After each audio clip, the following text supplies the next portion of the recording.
through your Bharat Yatra, you are spreading hatred and you are defaming India even abroad. Not just you are spreading hatred across India, but even abroad you are defaming India. So my question would be, if, as according to BJP, if your heart is full of hatred for a particular person because you always speak against Prime Minister, BJP and RSS, so if you have not been able to win over your hatred, how can you spread love and compassion across the country? Thank you. Is this a question or a statement? What is the question? No, but the heart is not. But the heart is not full of hatred. In fact, I'm very respectful, and I don't have hatred for anybody. You've not really asked me a question. You have stated an opinion, and you've made a statement. No. You made a statement. There is no question in what you have said, right? You have stated that I have hatred in my heart,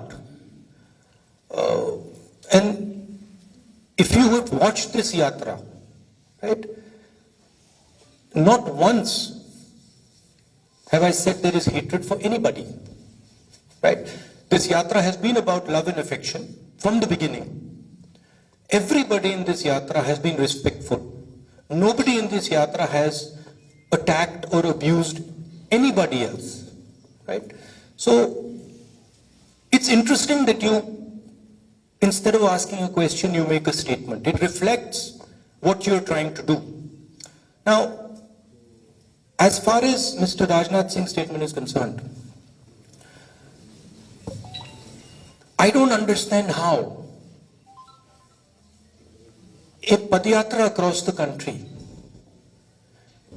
that is uniting the people of India, that is bringing the people of India together, that is being loving and affectionate to the people of India, is harming the interest of India.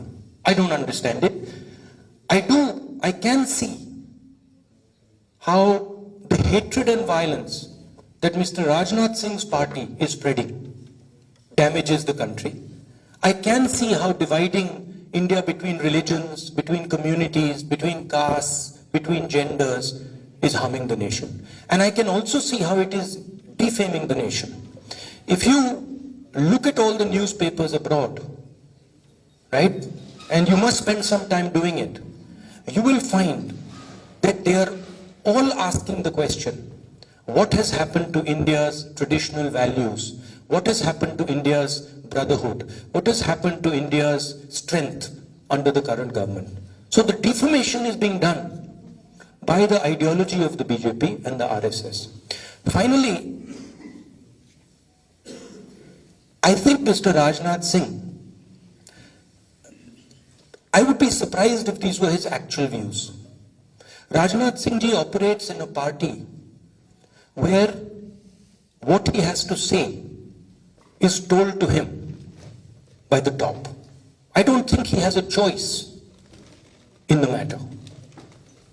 So it's nice that Mr. Rajnath Singh has expressed his opinion. I think it is something that he has done as a result of orders from the top. Punjab Kesari से कमल Rana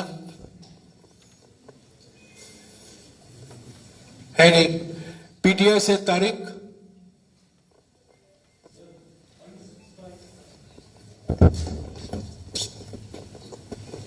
Are you satisfied with security arrangements made in Jammu and Kashmir for the Yatra?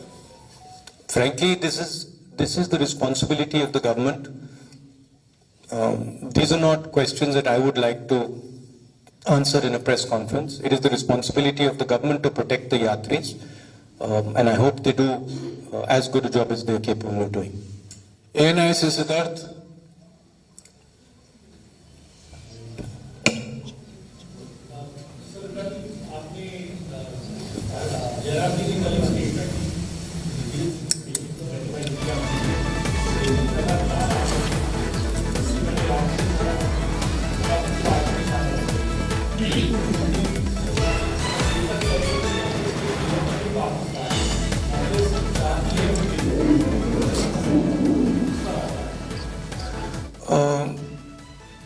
किस पर?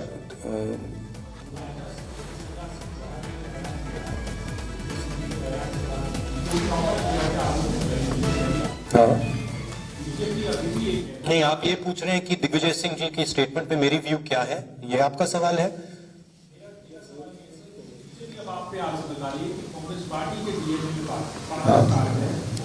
Congress party ने इस देश को आजादी दी है। Congress party ने इस देश के सारे इंस्टीट्यूशंस क्रिएट करे हैं। कांग्रेस पार्टी की फिलॉसफी में ये देश बना है। जब हमारा देश जब हम अंग्रेजों से लड़ रहे थे, बीजेपी और आरएसएस के लोग अंग्रेजों के साथ खड़े थे, ठीक है? और उनकी आइडियोलॉजी ने, उनके नेताओं ने टू नेशन कॉन्सेप्ट दिया था, सावरकर जी ने, हमने नहीं दिया था। तो कहने की बात है, जो दिग्विजय सिंह जी ने कहा उससे मैं बिल्कुल अग्री नहीं करता हूं। हमारी आर्मी पर हमारा पूरा ट्रस्ट है। अगर आर्मी कुछ करे, सबूत देने की कोई जरूरत नहीं है। तो मैं पर्सनली उनके स्टेटमेंट से कंप्लीटली डिसएग्री करता हूं, और कांग्रेस पार्टी की ऑफिशियल पोजीशन भी यही है कि वो दिग्विजय जी का पर्सनल ओपिनियन है, वो हमारा ओपिनियन नहीं है। टाइम्स नाउ से Pradeep Dutta.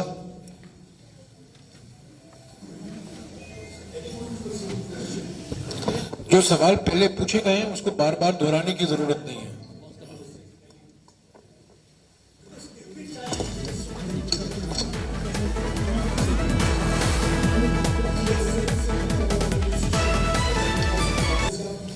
And now we are seeing the same statement asking for sabut in this particular case also. And every time Congress tries to distance itself from Digvijay Singh's statement, and today also you said that you don't agree with that. I agree with that. But why action is not initiated? We are a democratic party, okay, and we are not a dictatorship. We don't run our party with principles of coercion. We don't appreciate Mr. Digvijay's personal views, but the views of the party are above Mr. Digvijay Singh's views. The views of the party are generated from a conversation within the party. I would like to assure you that Mr. Digvijay Singh's views are outlying views. They are not views that are held by by the center of the party. We are absolutely crystal clear that the armed forces do a job, they do a job exceptionally well, and they do not need to be providing proof for anything. Okay? आज तक से Sunil Bhatt. It is in the culture of our party, right, to allow conversations. And sometimes when those conversations happen, people who have extreme views air their views, right? So we try to manage a conversation. You see, in the BJP, in the RSS, there's no conversation. They just decide that this is what it's going to be, and nobody can talk after that, right? It's like demonetization. The Prime Minister gets up one morning and says, we're going to demonetize. Or like GST, where, you completely destroy the backbone of the country because you're not having a conversation. So we think a conversation is very, very important. And sometimes, of course, there are people in every conversation who will say ridiculous things. And in this case, I'm sorry to have to say this about a senior leader. He said a ridiculous thing. नमस्कार राहुल जी, मेरा नाम सुनील भट्ट है, आज तक India today group से।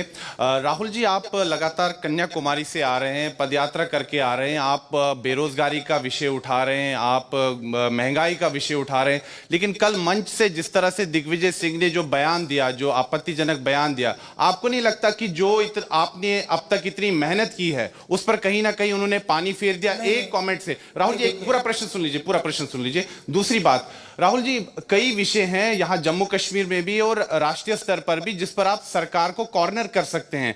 देखिए, देश के गृह मंत्री अमित शाह ने संसद के पटल पर कहा, तब अधीर रंजन चौधरी साहब वहीं बैठे थे। आपके sir, listen to my question. It's not a question. Sir, I'm coming. You're giving a speech. No, listen to my question, sir. Sir, I'm saying that Union Home Minister Amit Shah said on the floor of the House that it was the Modi government which provided jobs to the Kashmiri Pandit youth. And he said, he asked Adhir Ranjan Chaudhary, he challenged him that aapne kitne diye mujhe zara bataiye. But the fact is that it was Manmohan Singh's government which gave these jobs. Lekin aapki party ke paas tathya nahi, aap counter kyun nahi kar pate sarkar ko? In fact, ये आंकड़ा हमारे पास है, ये आंकड़ा हमने रखा है। कल कश्मीरी पंडित का डेलीगेशन आया, उनसे हमारी बातचीत हुई। कश्मीरी पंडित के डेलीगेशन ने हमें बताया कि जो भी हुआ है यूपीए के टाइम, मनमोहन सिंह जी के टाइम हुआ है।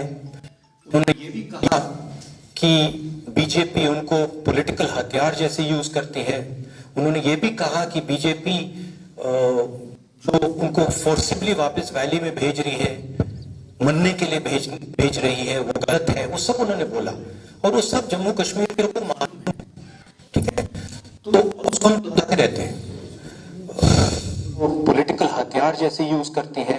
उन्होंने ये भी कहा कि बीजेपी जो उनको फोर्सिबली वापस वैली में भेज रही है, मरने के लिए भेज रही है, वो गलत है। वो सब उन्होंने बोला और वो सब Jammu Kashmir controversial remarks. No, I don't think think that so. all your efforts have gone in vain. I don't think so. I think the yatra has achieved something. What was the पहला सवाल? My first question was that you have been, on Padayatra for last many months now. Yeah. And yesterday from your podium, Digvijaya Singh made, controversial remarks. No, I don't think so. I don't think so. I think the yatra has achieved something fundamental and very powerful. What the yatra has done already, and this cannot be changed now. It has shown that there are two visions of it. Not just myself, millions of people have walked across the breadth of this country. They have supported this yatra, and this yatra has changed the narrative in the country. You in the media might not like to accept it, but it's a fact, right? And nothing can change that. One or two comments, that are said by a leader are not going to change the fundamental fact that the yatra has been a success. The yatra has brought India together. The yatra has shown that Indian people believe much more in love and affection than in hatred and anger. So I am quite pleased by what this yatra has achieved. Network news 18 से Manoj Kaul. Sir, मैं Manoj Kaul. Sir, आपसे ये जानना चाहता हूं कि जो जिस तरह से आपने ये कह रहे हैं कि भारत जोड़ो यात्रा जो है इसका कोई पॉलिटिकल मिशन नहीं है, लेकिन हमने देखा कि जब भी आप कहीं पर भी आपने भाषण किए, कल के भाषण की बात करें या अभी आपने जो इनिशियल रिमार्क्स दिए, उसमें आपने बीजेपी को निशाना बनाया है। तो क्या हम ये माने कि इस यात्रा के जरिए आप एक ये मैसेज देना चाहते हैं अपने वर्कर्स को या जो अपोजिशन है उसको एकत्रित करने के लिए, ताकि आप बीजेपी का मुकाबला कर सकें? नहीं, ये जोड़ने की है। तो क्या हम ये माने कि इस यात्रा के जरिए आप एक ये मैसेज देना चाहते हैं अपने वर्कर्स को या जो अपोजिशन है उसको एकत्रित करने के लिए, ताकि आप बीजेपी का मुकाबला कर सकें? नहीं, देखिए, ये यात्रा भारत को जोड़ने की यात्रा है। ये हम सब के लिए, कांग्रेस पार्टी के नेताओं के लिए, कांग्रेस पार्टी के यात्री के लिए, मेरे लिए पर्सनली एक तपस्या सी है। इससे हमें बहुत कुछ सीखने को मिला, समझने को मिला, बहुत प्यार मिला। 3,800 किलोमीटर की यात्रा है।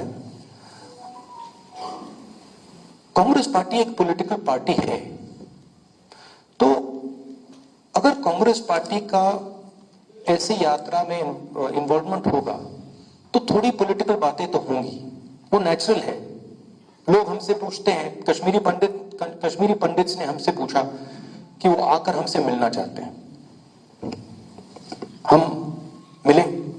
अब उसमें उन्होंने पॉलिटिकल बातें उठाई। उन्होंने कहा कि गवर्नर ने हमें अब्यूज किया है। उन्होंने कहा कि देखिए, हमें वापस श्रीनगर भेजा जा रहा है, वहां कंडीशंस नहीं है, हमारे लोगों को गोली मारी जा रही है। अब वो मेरे पास आए और मैं उनकी बात ना उठाऊं तो फिर वो प्रॉब्लम हो जाएगी। तो अगर हम यात्रा कर रहे हैं और लोग हमें बातें बता रहे हैं, हमें वो बातें तो उठानी पड़ेंगी। अगर किसान हमारे पास आए और कहे भैया देखो मेरे बीज खराब निकले, और अगर मैंने मतलब 100 दिन की यात्रा में वो बोला ही नहीं, तो फिर वो किसान कहेगा ये भारत जोड़ो का क्या मतलब है? मैंने जो आपसे बात बोली आप बोल क्यों नहीं रहे हो? मेरी आवाज आप क्यों नहीं उठा रहे हो? तो ये हो रहा है। एबीपी से अजय बाछलू।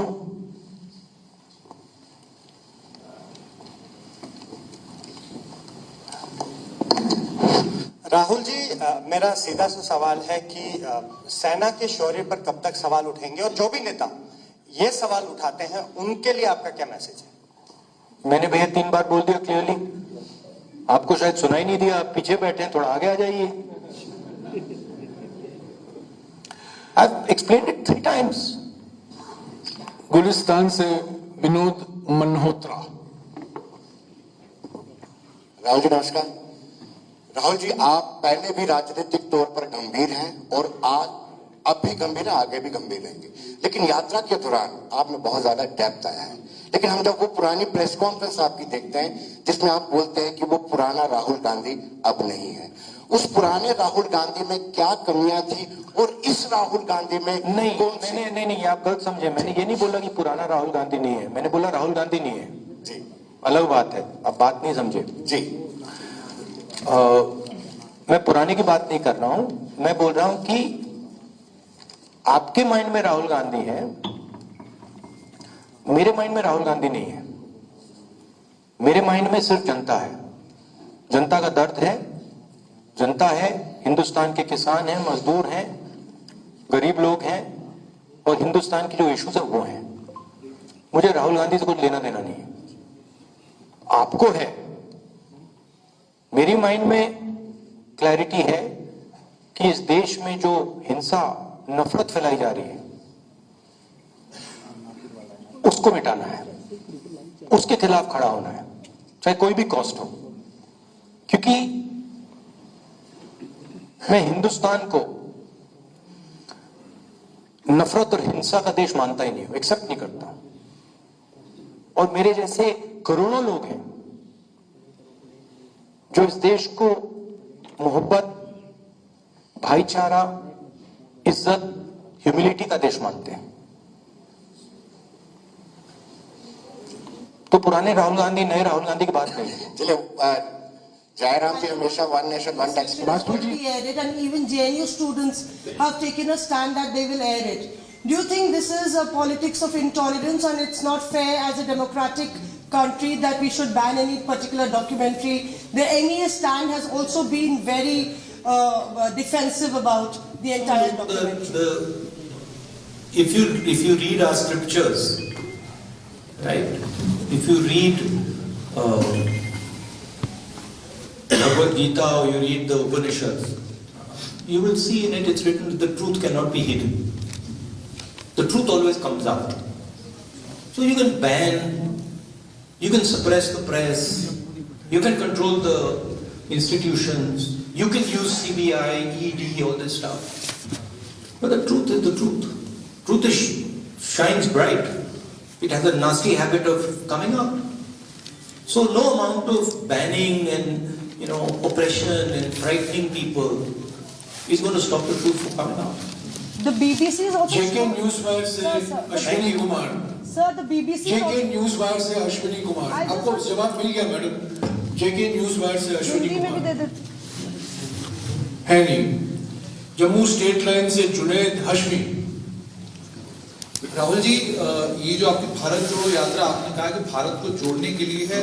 अगर ये आपके भारत को जोड़ने के लिए आपकी यात्रा है और आपकी छवि के परिवर्तन के लिए नहीं है, तो जिस समय आप लखनपुर में आए वहां पर डोगरा स्वाभिमान संगठन के चौधरी लाल सिंह भी आए थे और अन्य कई और जम्मू में क्षेत्रीय दल हैं, जिन क्षेत्रीय दलों ने, जो क्षेत्रीय दल आपकी भारत जोड़ो यात्रा में शामिल हो सकते थे, लेकिन एक तो उनका अनादर किया गया, उन्हें आपने स्टेज पर नहीं बुलाया, और उसके बाद बाकी जो यहाँ के दल हैं उनमें से किसी को आपने आमंत्रित भी नहीं किया, उसमें गुलाम नबी आजाद की डेमोक्रेटिक आजाद पार्टी, डोगरा स्वाभिमान संगठन के चौधरी लाल सिंह भी आए थे और अन्य कई और जम्मू में क्षेत्रीय दल हैं जिन क्षेत्रीय दलों ने, जो क्षेत्रीय दल आपकी भारत जोड़ो यात्रा में शामिल हो सकते थे, लेकिन एक तो उनका अनादर किया गया, उन्हें आपने स्टेज पर नहीं बुलाया, और उसके बाद बाकी जो यहाँ के दल हैं उनमें से किसी को आपने आमंत्रित भी नहीं किया, उसमें गुलाम नबी आजाद की डेमोक्रेटिक आजाद पार्टी भी है। तो जानना चाहूंगा कि अगर आपकी छवि के परिवर्तन के लिए यात्रा लाल सिंह जी ने यात्रा को सपोर्ट किया और उनके सेंटिमेंट को हम अप्रिशिएट करते हैं। गुलाम नबी जी की जो पार्टी थी वो तो हमारे स्टेज पे बैठे थे लोग, 90% of them are already in the Congress. So up now, I think there's only Ghulam Nabi Azad ji on that side. So I don't know if you want me to Ada Karo him, I will Ada Karo him also. No problem. My respects to Ghulam Nabi ji. Delhi Taskin se And I apologize for any hurt that we may have caused either Lal Singh ji or Ghulam Nabi Azad ji.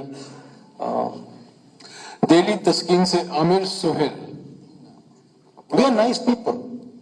Good afternoon Rahul ji, I am from Delhi Taskeen. मेरा ये सवाल है कि abrogation of article 317 Jammu and Kashmir 5 अगस्त 2019, उसके बाद Modi government ने कहा था कि जम्मू कश्मीर में दूध की नदियां बहेंगी, यहाँ पे परिवर्तन होगा, डेवलपमेंट आएगी, लेकिन आज भी हम जम्मू कश्मीर के जो उभरते हुए नौजवान हैं हम परेशान हैं। हम प्रेस में कुछ छाप नहीं सकते हैं, हम जम्मू कश्मीर में बेरोजगारी के मुद्दे पे बात नहीं कर पा रहे हैं, हमारे नौजवान हर रोज बीजेपी के ऑफिस के बाहर प्रोटेस्ट कर रहे हैं, लेकिन हमारी कोई भी बात सुनने वाला नहीं है। हम डिप्रेशन में, एंजाइटी में हैं, हमें महसूस नहीं हो रहा कि हमारा फ्यूचर क्या है, मुस्तकबिल क्या है, हम कहाँ जाएं, किससे गुहार लगाएं, हमारे लिए कोई उम्मीद नहीं है। तो हमारे लिए क्या राहुल गांधी एक उम्मीद बनकर आए हैं जम्मू कश्मीर में? देखिए,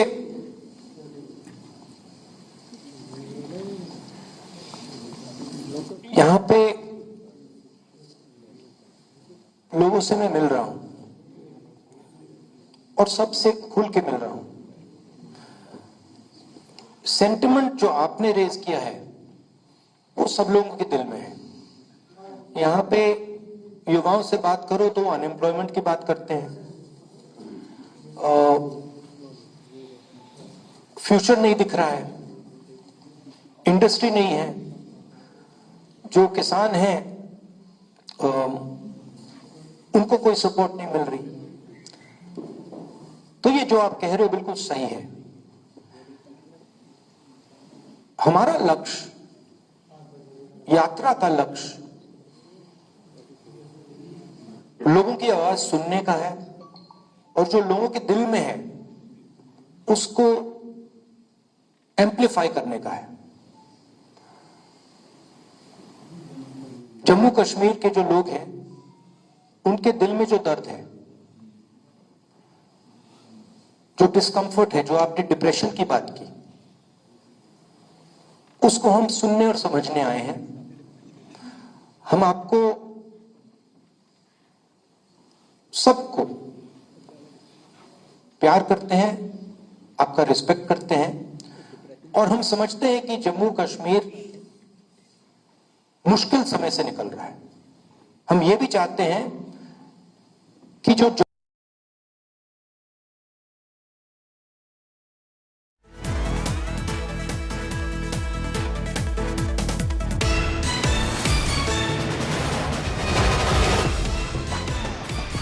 All right, that's Congress's Rahul Gandhi, who is addressing a press conference in the Jammu region as his Bharat Jodo Yatra lands in Jammu and Kashmir. Many controversial remarks that were made by his own netas. Digvijaya Singh, for example, raised the Pulwama surgical strike, questioning the government for proof. In fact, the Congress says now outrightly, Rahul Gandhi himself on this. There's no conversation. They just decide that this is what it's going to be, and nobody can talk after that, right? It's like demonetization. The Prime Minister gets up one morning and says, we're going to demonetize. Or like GST, where, you completely destroy the backbone of the country because you're not having a conversation. So we think a conversation is very, very important. And sometimes, of course, there are people in every conversation who will say ridiculous things. And in this case, I'm sorry to have to say this about a senior leader. He said a ridiculous thing. आज तक से सुनील भट्ट। नमस्कार राहुल जी, मेरा नाम सुनील भट्ट है, आज तक India today group से।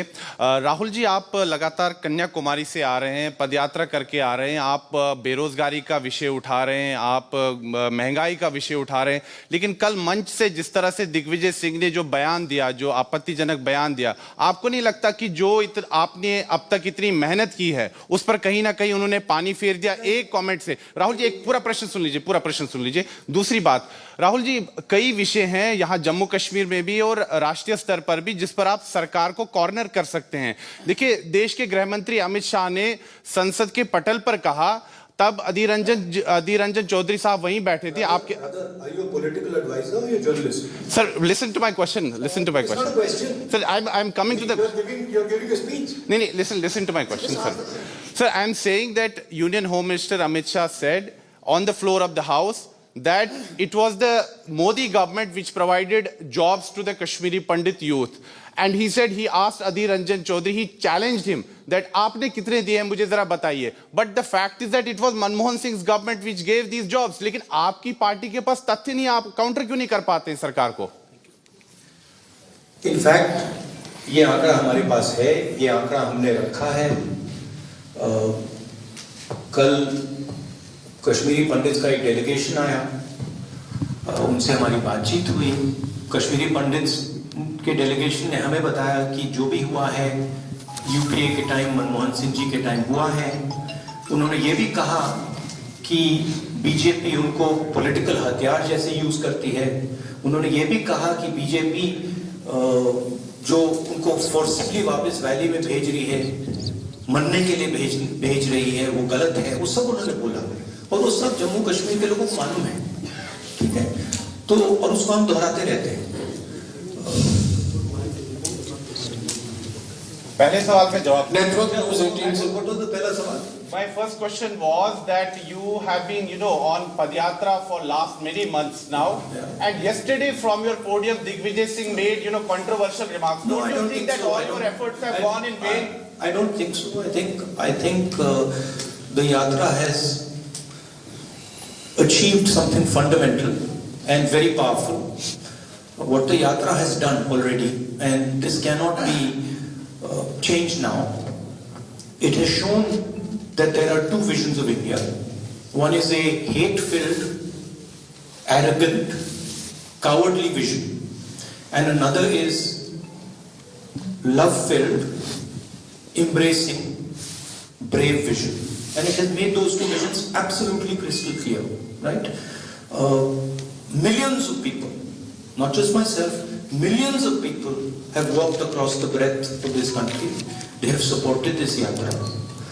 And this yatra has changed the narrative in the country. You and the media might not like to accept it, but it's a fact, right? And nothing can change that. One or two comments, that are said by a leader are not going to change the fundamental fact that the yatra has been a success. The yatra has brought India together. The yatra has shown that Indian people believe much more in love and affection than in hatred and anger. So I am quite pleased by what this yatra has achieved. All right.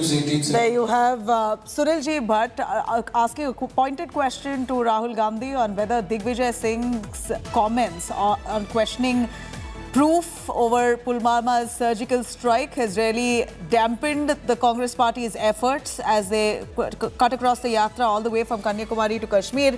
Was this really a dampener made by Digvijay Singh as the Congress now distances themselves with Digvijay? Let me quickly cut across before that to Shehzad Poonawalla of the BJP reacting to the Congress distancing themselves with Digvijay Singh, who asked for Pulwama's proof. Listening.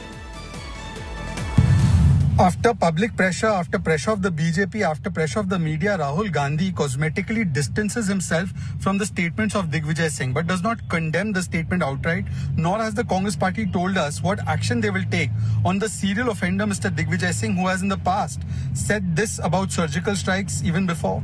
And not just Digvijaya Singh. It is not an individual personal statement. It is an institutional approach. Rahul Gandhi himself has said pitai ho gayi sena ki. Rahul Gandhi himself has called khoon ki dalali for surgical strike. The leaders of Congress have called it farzical strike. In Balakot, they said cheel kauve mare. They have also questioned Pulwama and said that India has done Pulwama. Many of their leaders have said this. So this is an institutional approach of Congress, not an individual statement. And therefore, if the Congress party truly wants to walk the talk, then it should have told us what action they are going to take on Digvijaya Singh. Why haven't they condemned and apologized for that statement?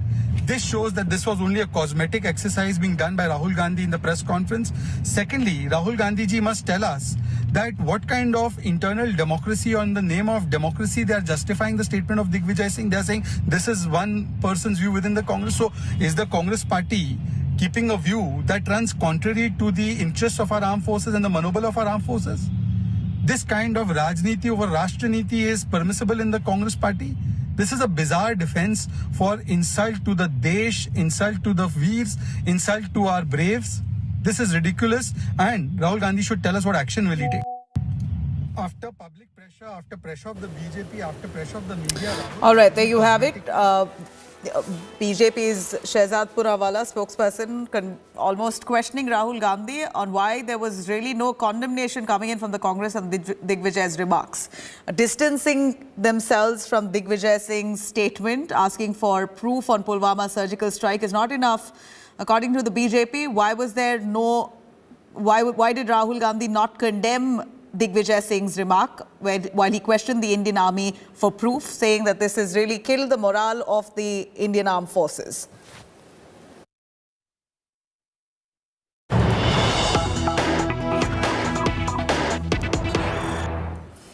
Now, meanwhile, BJP leader Rameshwar has attacked the Congress. BJP Neta says, and I quote, Digvijay, Rahul earn bread from Pakistan.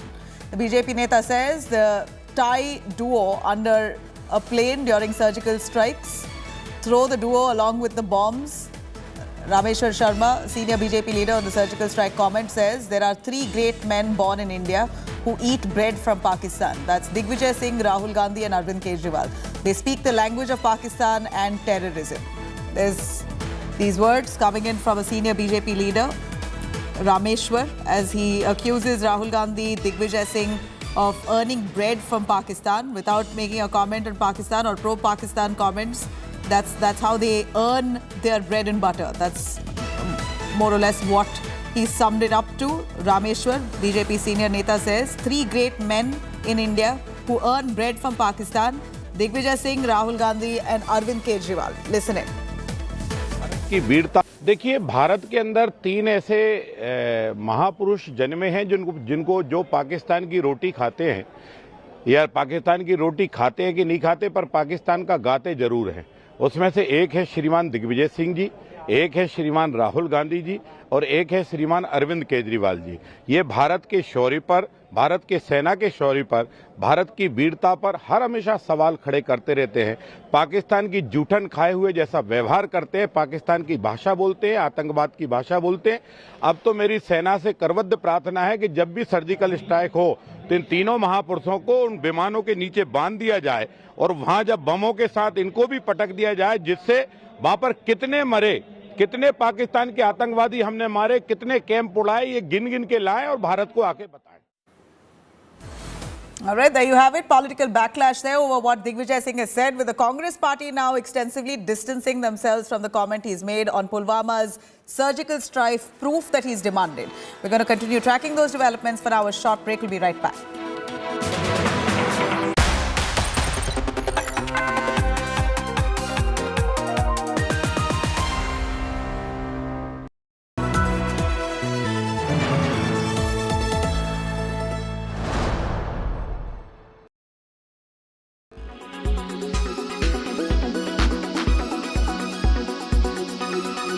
Congratulations on this good set of numbers that you've reported. Your own take, was it in line with your expectations or better than your expectations? And also, what were the key factors that really supported the bottom line? As you know, we were the first ones in the life insurance space to do a M&A, and we had guided the street that we will be margin neutral about a year down the line. But very happy to share that we are already at margin neutrality, which means that the combined entities' margins, new business margins, are in line with where we were last year, and from here on we will continue to build that upwards. So slightly ahead. Apart from that, very happy in terms of whether it's in top line. We have grown faster than the sector at 17%. And all the elements of growth, our agency channel, their share has grown from about 14% to 18%. Annuity has trended upwards about 60%. Protection sequential growth has been about 13-14%. Credit life has grown upwards of 50%. And hence, because of all of this, this has not surprisingly resulted in fairly healthy margins and also a healthy PAT, like you mentioned, of over 15% growth. You know, what are the trends that you're already witnessing? 20th of January already here, in January, and for the entire FY23, can we safely say it's going to be a good growth year for HDFC Life? Yes, it's going to be a holistic year. Good growth in profitability, very steady in terms of quality of business, in terms of persistency.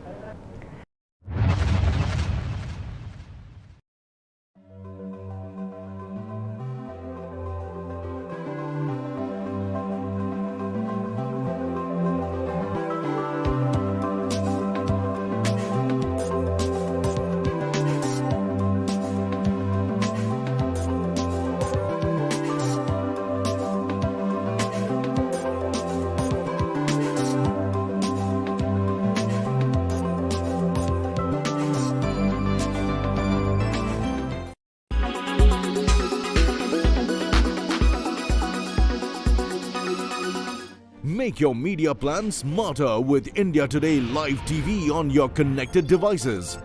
Amplify your brand with 100 million smart internet viewers. To advertise, mail us at sales@aajtak.com.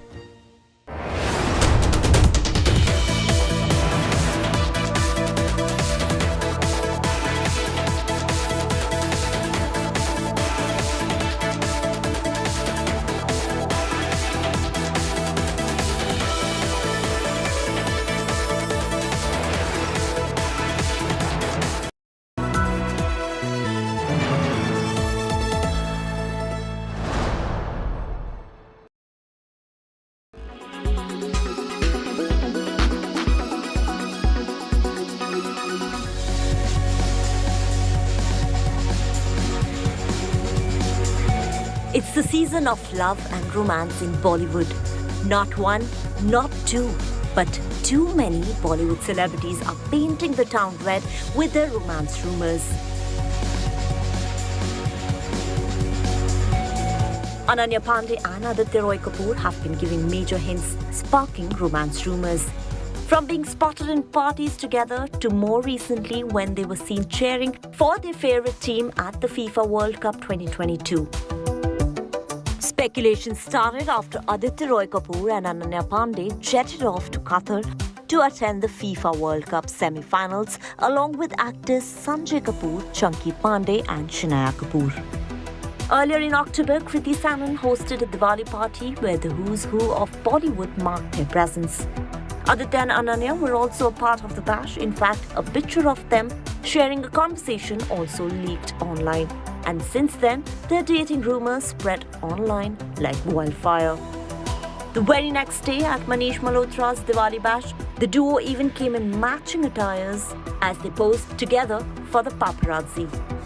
But it all began at Karan Johar's 50th birthday party, and the same was confirmed by Dharma head honcho himself during his chat show Coffee with Karan.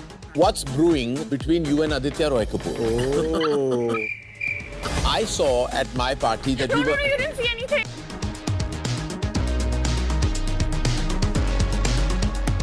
Sara Ali Khan and Shubman Gill have also got the gossip mills running with their dating rumors. And not too long ago, Shubman, during his appearance at a celebrity chat show which was hosted by Sonam Bajwa, had slyly hinted at their dating rumors. Yes, the young cricketer playfully answered, maybe, upon being asked whether he's dating Sara. Not only this, but even on his birthday, friends teased him with cryptic wishes that involved Sara's name in it. Now, if you jog your memory, the rumors of their relationship started after a video of Sara and Shubman having dinner together went viral in August 2022. In fact, another video surfaced in October which showed them sitting next to each other on a flight. Sara was seen leaving a hotel lobby while sporting a pink tank top. As she left, the camera zoomed around to see someone who appeared to be Shubman prompting online speculations. Both Shubman Gill and Sara Ali Khan are at the peak of their respective careers and they surely make for a good couple.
Very good afternoon. You're watching India Today. I'm Nabila Jamal. The headlines first. A showdown over BBC's Modi documentary escalates. Kerala Congress and the CPIM all set to screen the BBC film across the state on Republic Day.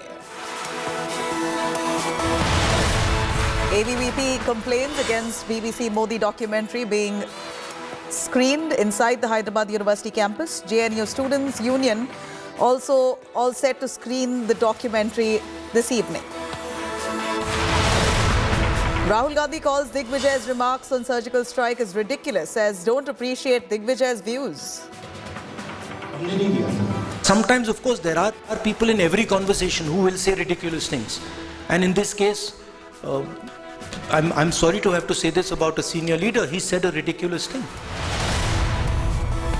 Now out on parole, rape and murder convict Ram Rahim cuts a cake with a sword during a satsang that was attended by BJP netas.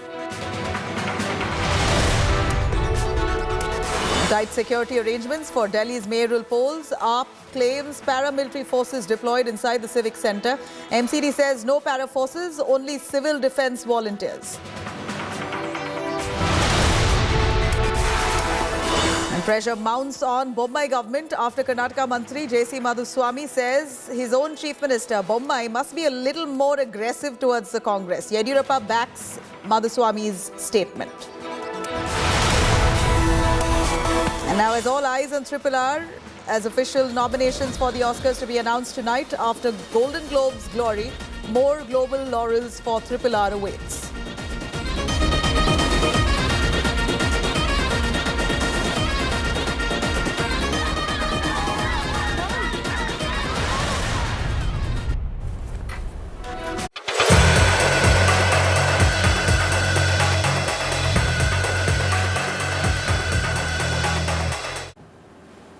All right, now rapist and murderer Ram Rahim is out on parole, yet again going ahead with satsang sessions for his devotees. In a video that's now emerged from one of his satsang sessions, Ram Rahim can be clearly seen there cutting a cake with a sword at his Barnava ashram in Uttar Pradesh's Bagpat. In fact, the rape and murder convict is out on 40-day parole and was seen celebrating at his ashram by cutting that massive cake with a sword, which is also a prohibition under the Arms Act. In that video, Ram Rahim can be seen, or he can be heard rather, saying that he's cutting a cake after 5 long years, and so it's time that he celebrates with 5 cakes. He's cutting 5 cakes there, all with that sword.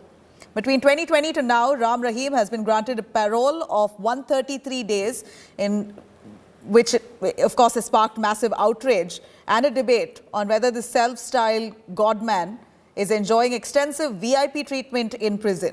Amid outrage over repeated paroles for the self-styled godman, Haryana Chief Minister Manohar Lal Khattar has said that he will not interfere in this matter. And he says this even as his own BJP netas, bunch of them, brazenly taking part in Ram Rahim's satsangs. तो जैसे अभी उन्होंने बोला कि जी 5 साल बाद हमारे साथ मना रहे हो, तो फिर 5 केक तो काटने बनते ही हैं। तो आज पहला आपके लिए लेके आ रहे हैं।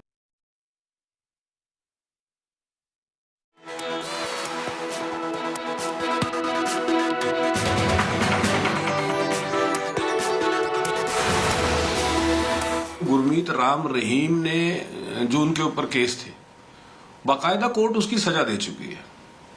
अब सजा वो भुगत रहा है, लेकिन हमारे कानून के अंदर प्रावधान है पैरोल का और फरलो का।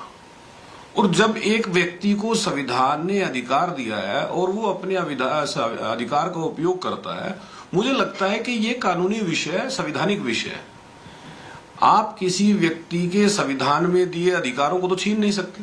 इस तरह से राम रहीम को करीबन 2 साल से के कम अंतराल के अंदर भी 131 दिन की जिस तरह से पैरोल मिली है, तो मुझे लगता है कि ये सरकार की कहीं ना कहीं राम रहीम के प्रति जो है एक तरह से आस्था जो मंत्री व्यक्त करते थे, उसी आस्था के तहत में इस तरीके का बेल मिलना जो है लगातार जारी है। और अगर आम आदमी को देखा जाए तो आम आदमी की पैरोल इस तरीके से नहीं मिलती, और इस बाबा राम रहीम पे पूरी कृपा जो है सरकार एक तरीके से कर रही है।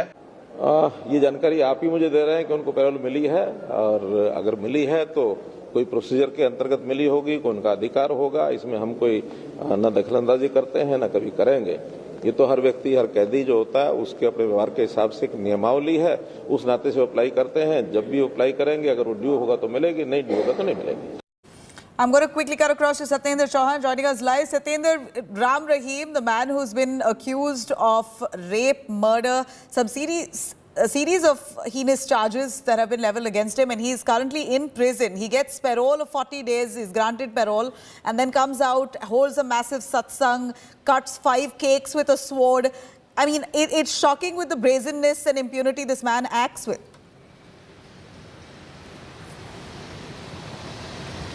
देखिए, ये मामला पिछली बार हाई कोर्ट तक भी गया था, और ऐसा नहीं है कि 40 दिन की पहली बार पैरोल मिली है। इससे पहले भी राम रहीम को पैरोल मिली थी, और उस पैरोल के दौरान ये भी देखा गया था कि चुनावों के चलते हिमाचल और पंजाब के बड़े बड़े नेता और हरियाणा के नेता भी नतमस्तक राम रहीम के सामने हो रहे थे।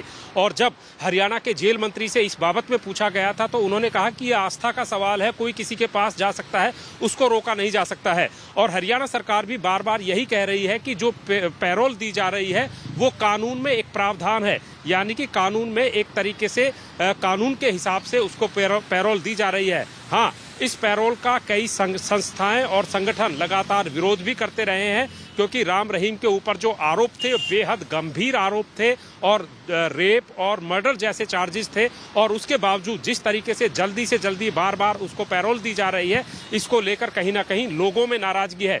लेकिन इसके दूसरा पक्ष ये है कि राम रहीम की एक बहुत बड़ी फैन फॉलोइंग है, उनके अनुयायी हैं, और जब राम रहीम बाहर आता है तो वो अनुयायी खुश होते हैं।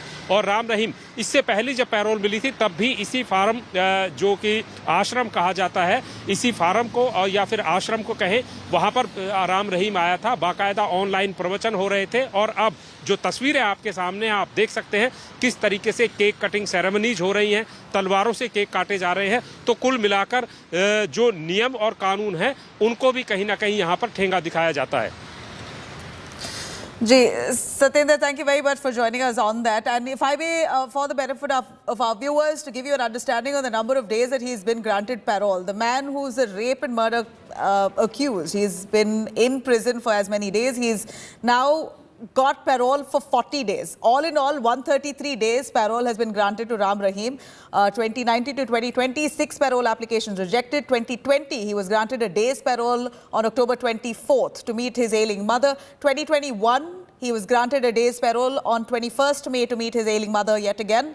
2022, 21 days parole in February as the Punjab Assembly polls was underway. 30 days in June that he got, where Haryana municipal polls were underway, and 40 days in October where the by-polls in Adhampur and Himachal were underway.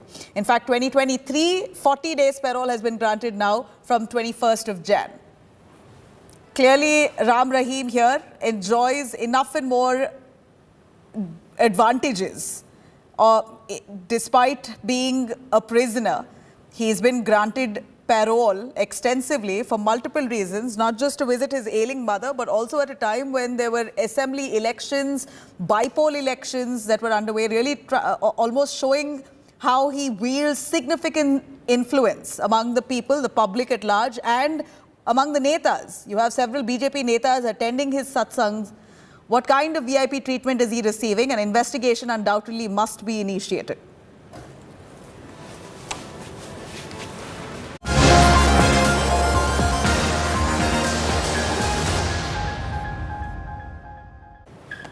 All right, now several student bodies across various Indian universities are now planning to screen BBC's documentary on Prime Minister Modi just days after the centre restricted its airing. Students screened the documentary at the University of Hyderabad campus on Sunday, while the university's administration has said that they are awaiting a report into this incident. The Students' Union have denied doing anything illegal or wrongful. Meanwhile, the Jawaharlal Nehru University Students' Union had planned to screen the documentary in their campus at 9 p.m. today. However, the JNU administration have asked the students' body to cancel the sighting or cancel the screening there, citing no prior permission has been taken for the screening tonight. Complaint has also been filed against the JNUSU, seeking preventive measures against the screening here. Though JNUSU students, their president, in fact, have stated that they will go ahead to screen the movie despite JNU's admin notice, because they claim that this is their right under democracy. Students' wing of the SFI, BYFI and the Kerala Congress are all planning to screen the documentary at several places in Kerala on Republic Day. Controversy erupted in Hyderabad Central University campus after a screening of the BBC documentary India, the Modi Question, was done by a group of students in the North Shopping Complex of the Hyderabad Central University campus on Saturday evening around 7:30 p.m. After which the ABVP has filed a complaint with the university authorities and demanded action against the group of people who have screened this documentary at the university campus. ABVP has also alleged that this move was to disturb peace and harmony inside the campus, and this was not done according to the protocol by taking permission from the university. However, the student union leader of the Hyderabad Central University campus have stated that if the university takes any action against the group of students who have screened this BBC documentary, then there will be a mass screening that will be organized inside the campus after the action pertaining to this incident, if so, will be taken from the university authorities. With camera person Damodar, Abdul Bashir, Hyderabad. वो documentary है और documentary का कोई भी भारतीय सरकार द्वारा कोई भी नोटिस नहीं है कि वो बैन है या जो भी है। तो यहाँ पे कुछ लोगों ने डॉक्यूमेंट्री जो है दिखाई और आज जेएनयू में भी दिखाया जा रहा है, अलग अलग विश्वविद्यालय में दिखाया जा रहा है और हम वो डॉक्यूमेंट्री फिर से दिखाएंगे यहाँ पे। You have a freedom of expression.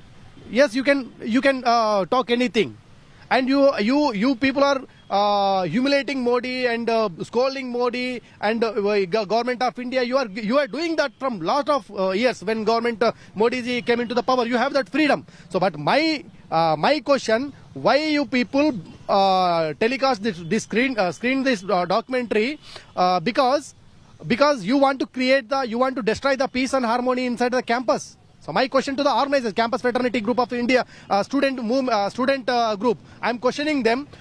So you don't want the university is a peace. Administration of JNU has always been directed the students not to screening that documentary, the controversial documentary. But we have seen the previous conduct of this student union that they have not been obeyed the directions and advisory given by the administration. So we have an apprehension that even after a specific direction given by the administration, they can screen this movie. And to stop the screening of this movie, I filed a complaint with the SHO Vasant Kunj and also asked for a preventive custody of the persons who have been organizer of this event should be taken place to stop the screening of this movie. So any kind of untoward incident would be taken place over there in GNU. We believe this to be a battle against fascism and we are ready for that battle. There is no holding back. Once we have got into it, this has to be registered as a protest. We believe this to be a protest. It is to be registered on two grounds. One, censorship is there. One about censorship, and the other when the ruling regime tries to erase the memories, the heinous crimes, the grievousness or the nature of the crimes that were committed in Gujarat, which was a state-sponsored, we believe it to be a state-sponsored ethnic cleansing program, and it is our duty that we show it to the people again and again so that we don't forget. Meanwhile, a question was asked to the US State Department spokesperson on the same documentary made by United Kingdom's BBC. Ned Price, US State Department spokesperson, said that he wasn't aware of this BBC documentary on Modi, but was fully aware of the shared values between two vibrant democracies, India and the United States. Here's what he said. With the documentary you're referring to, I am very familiar with the shared values that connect the United States and India as two thriving, vibrant democracies. When we have concerns about actions that are taken in India, we've voiced those. We've had an occasion to do that, but we want first and foremost to reinforce those values that are at the heart of our relationship. One follow-up, but do you think that such foreign policy has affected President Biden's Indian voters here in the US, though? We don't think about it through those terms. I don't think about domestic politics, and neither does anyone in this building. All right, coming up on the other side of a short break, the movie Pathaan. Fever grips fans. Pathaan sees record advance bookings. 1 million tickets already sold. After much of those hurdles, Shah Rukh Khan's Pathaan, featuring Deepika Padukone, John Abraham, all set to release on the 25th of January. Advance bookings on a record high. More on that on the other side. Stay with us.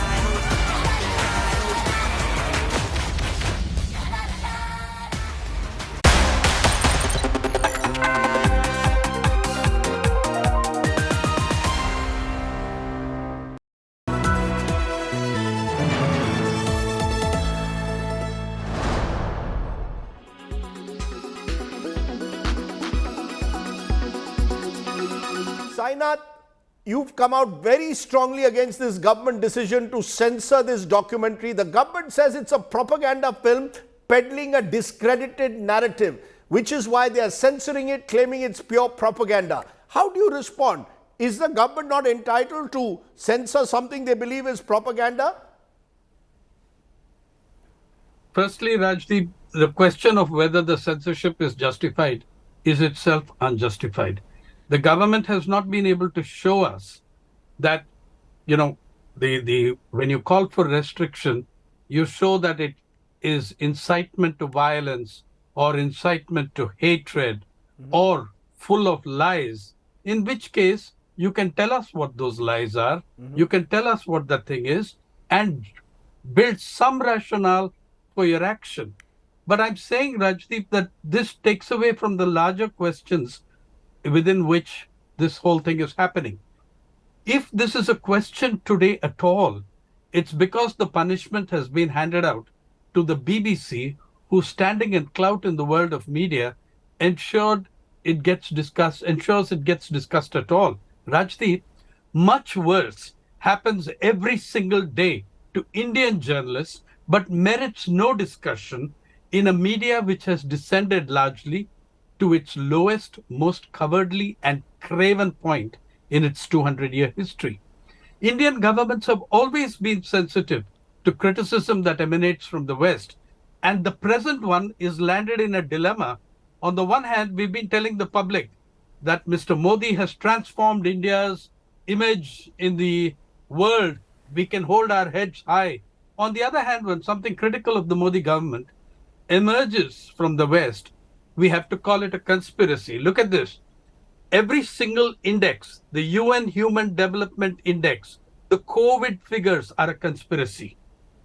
The UN Human Development Index rating us at 132 out of 188 nations, a conspiracy.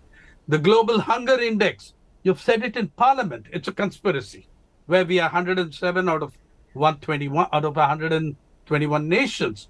The Environmental Performance Index, where we manage the fantastic score of 180 out of 180, is a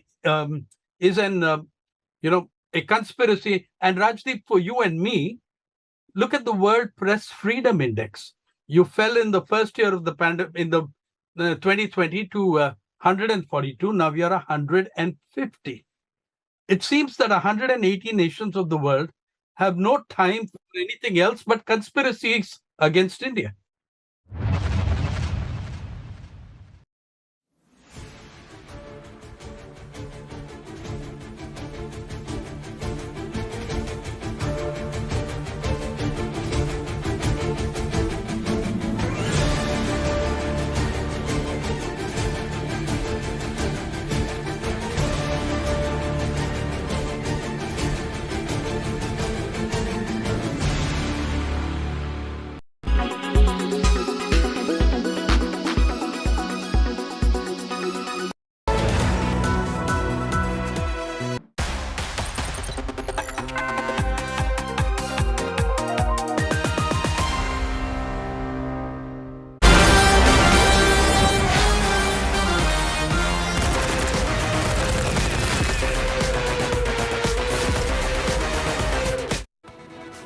All right, Shah Rukh Khan's film Pathaan is set for a blockbuster opening. Advance ticket sales have been booming on online ticketing platforms. 1 million tickets worth more than 20 crores have already been sold. Interestingly, the Telugu version of Pathaan has the highest advance ticket sales right next to Hindi and is only increasing. There's celebrations across most parts of South India over Shah Rukh Khan's action-packed comeback. One of the biggest fears, though, for the team ahead of the release is piracy. In fact, the team has shared videos of themselves urging fans to fight against piracy. Earlier, there was massive boycott calls as well on Pathaan against the movie's release. Now, it appears that after Prime Minister Modi's caution, several of the right-wing organizations have fallen in line. They say they will not protest, or there is no scheduled protest against the movie Pathaan. The action spectacle will be releasing in Tamil, Telugu alongside Hindi in more than 100 countries, the highest for any Indian film ever. Now, the audience is looking forward to the first day, first show that is releasing in theatres tomorrow at 6 a.m. to see King Khan's mega comeback on the big screen.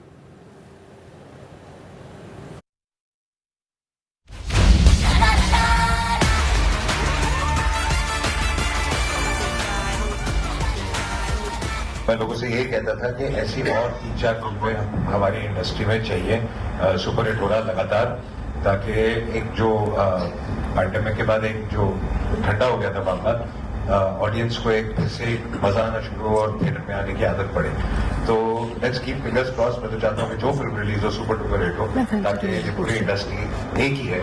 And अब जैसे Pathan release हो रही है and हम जो भी सुन रहे हैं एडवांस पठान का इतना फैंटास्टिक आज तक कभी हुआ नहीं. सो मैं दिल से बहुत खुश हूँ और मैं सभी को यही कहता हूँ कि I think we should be very very happy. मुझे तो लग रहा है कि पठान चलेगी और जिस ढंग से एडवांस बुकिंग इसकी लगी हुई है उससे बिल्कुल ये यकीन हो गया है कि अब भारत में, पहले तो खबर आई थी कि विदेशों में इसकी एडवांस बुकिंग अच्छी हुई है, लेकिन अब हिंदुस्तान में भी हम देख रहे हैं कि इसकी एडवांस बुकिंग अच्छी हुई है. और कल एक खबर आई कि कई सारे नए थिएटर या पुराने थिएटर जो बंद हो गए थे वो खुले हैं इसके लिए.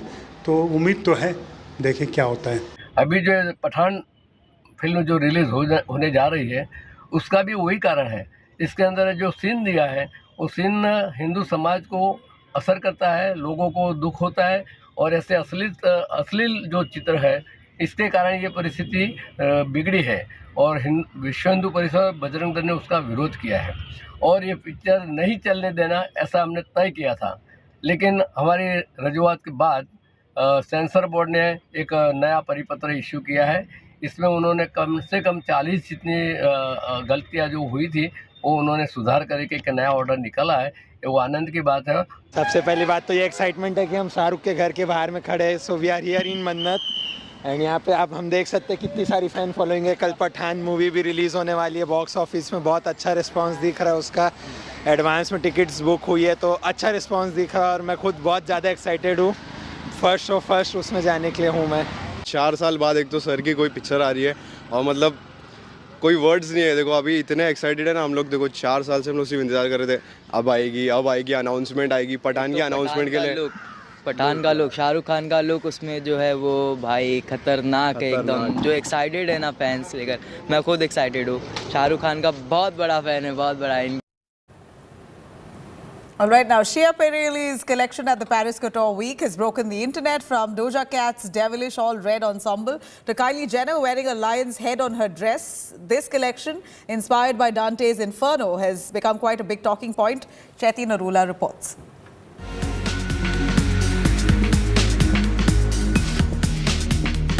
Naomi Campbell, Shalom Harlow, Irina Shayk. Well, no, they did not go to a zoo. This was the Schiaparelli showcase at the Paris Couture Week 2023. An eye-catching, attention-grabbing showcase of couture from the house of Schiaparelli has the internet gone wild. The Spring 2023 show also saw Kylie Jenner in the front row wearing a signature outfit from this collection. There was the leopard, the lion, and the she-wolf representing lust, pride, and avarice in Dante's allegory in hand-sculpted foam fabric with wood, resin, silk faux fur, and all hand-painted to make it come to life as much as possible. Dante's Inferno is an allegory or a poem or a story with a hidden meaning, which is usually religious or political, to convey a tale of soul's journey through sin to salvation. Not just that, the all-red Doja Cat wore a Schiaparelli couture piece embellished with 30,000 Swarovski crystals held at the Petit Palace in Paris. Pat McGrath even thanked Doja Cat on Instagram for having the patience to sit for 4 hours and 58 minutes. That's 2 minutes short of 5 hours to create this iconic look. While there has been an ongoing debate on the quote-unquote problematic representation of taxidermied animals, Schiaparelli as a brand has stated that no animals were harmed in making this look. Daniel Roosberry's signature surreal gold-plated faces with glistening bronze gold face and body paint did make a statement on blurring the boundaries between real bodies and inanimate objects. While the world has always seen Balenciaga making headlines and controversies, and thanks to Demna Gvasalia, the brand is always the one which is in news, Schiaparelli's creative director Daniel Roseberry this time almost seems to have cracked the Demna code. In New Delhi, Chethi Narula for India Today. All right, on that note, it's a wrap on this edition of the Bulletin. Further news and updates, you could log on to indiatoday.in. You could also download our app for more. Stay with us. On the other side, our entertainment special, In the Club.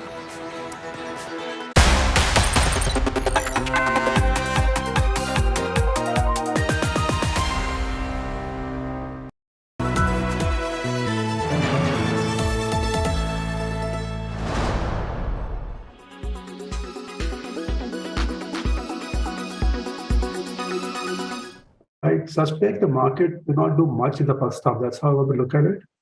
And hopefully the second half, as valuation becomes slightly more reasonable based on roll forward of earnings, hopefully maybe the market starts performing. So let me just elaborate a little bit. So if you look at currently where we are in terms of the growth part, it's a mixed picture as far as the economy is concerned. We are seeing maybe some pickup as far as the basic or staples consumption is concerned. But clearly seeing a big slowdown on the discretionary part of the reason for that, which we can talk about later. If you look at the investment part, again, a mixed picture in the sense, housing is doing very well. That is the household part. Private sector capex, bits and pieces, things are picking up, but I think the big pickup should only happen from next year, looks like to me. And government capex, will be under through linked to the government's fiscal capacity to spend.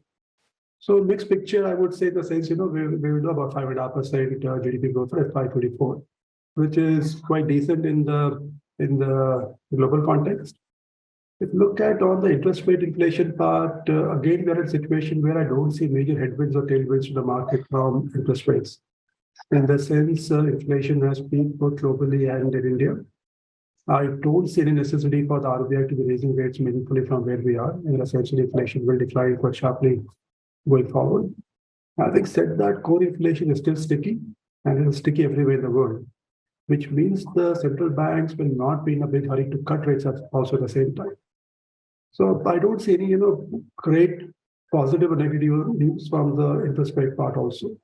So I suspect given where we are on the growth part, where we are on the interest rate cycle, looks like we just meandered through for the first half. And of course, valuations are still punchy as far as India is concerned.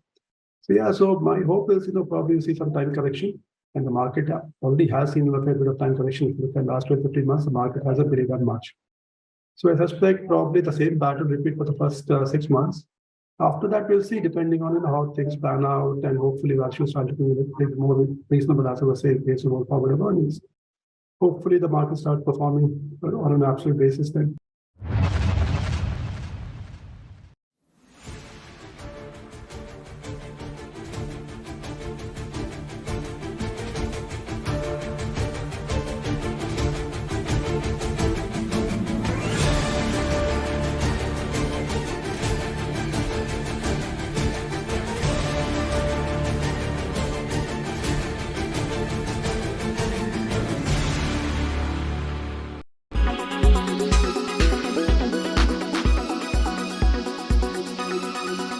Make your media plan smarter with India Today Live TV on your connected devices.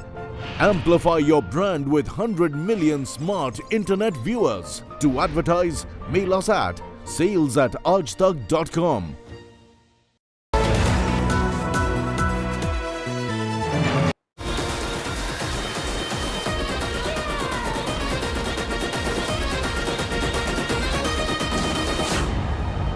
Hello and welcome to our special broadcast. I'm Dipali Patel. As we always are on top of our game to bring you the latest from the world of showbiz. Today is no different, and as the name of the show suggests, in the next 30 minutes we are going to talk about all things Oscar and RRR, especially since we are hours away from the final list of nominations. Yes, the Academy is going to announce the nominees in the evening around 7 p.m. and as we await that, let's first quickly look at 14 prominent categories under which Team RRR had submitted their film.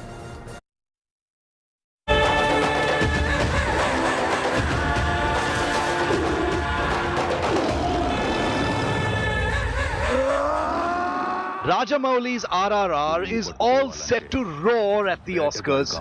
Starring Junior NTR, Ram Charan and Alia Bhatt, the makers of one of the biggest hits of the year applied for one of the top global movie awards. Many fans had hoped that this film would be India's official entry to the Oscars, but it lost out to the Gujarati film Chhello Show. RRR's makers have taken it upon themselves to campaign for the Oscars. They're pushing the film in 14 categories under the For Your Consideration or FYC campaign. RRR has been submitted for the Best Motion Picture category. Nominations have also been submitted for SS Rajamouli for Best Director, while both the main leads, Junior NTR and Ram Charan, are also being pushed to be considered for the running in the Best Actor category. Ajay Devgan and Alia Bhatt's names have also been submitted to be nominated in the Best Supporting Actor and Actress categories respectively. While Natu Natu has been submitted for Best Original Song and MM Keeravani's name has been sent by the makers for Best Original Score. The film will have a go at the Best Original Screenplay, Best Cinematography, Best Production Design, Best Costume Design, Best Sound, Best Film Editing, and Best Makeup and Hairstyling. చాలా ప్రమాదం ప్రాణాలు పోతాయిరా ఆనందంగా ఇచ్చేస్తాను బాబాయ్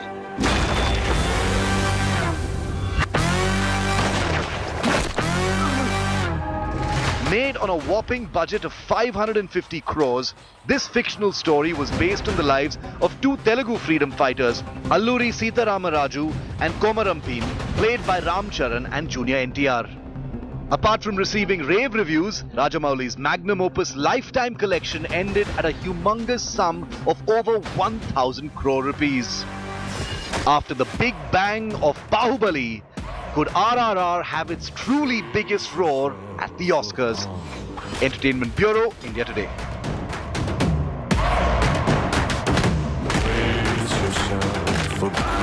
Now, if you jog your memory, it has been a tremendous journey for RRR in the West, with several celebrities praising it.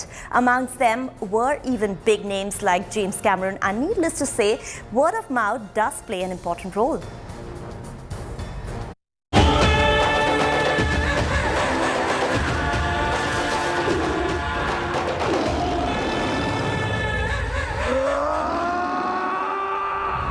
పులిని పట్టుకోవాలంటే వేటగాడు కావాలి ఆ పని చేయగలిగేది ఒక్కడే sir Thanks to the larger-than-life cinematic experience, not only did RRR script history, but also proved to be a game-changer for Indian cinema with multiple international awards under its name. And the Golden Globe goes to Natu Natu, RRR.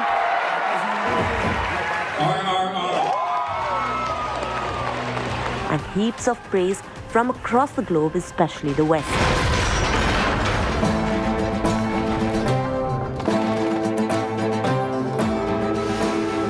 పానం కన్నా విలువైన నీ సోపతి నా సొంతం అన్నా గర్వంతో మనలో కలిసిపోతనే. In fact, after watching SS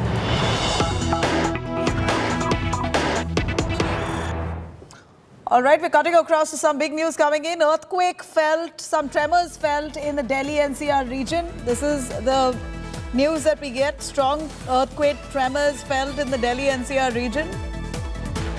More information yet to come on this, as we see that strong jolts of earthquake has been felt in the Delhi NCR region. Even as we speak, just moments earlier, reported tremors from the Delhi NCR region. In fact, this comes just a few weeks after an earthquake, or rather tremors, strong quakes was experienced in the same national capital region, Delhi NCR, owing to the Afghanistan's earthquake that happened just a few weeks ago. Now, similarly, we hear tremors felt in the Delhi NCR region. Yet again, strong jolts of earthquake reported from the Delhi NCR region.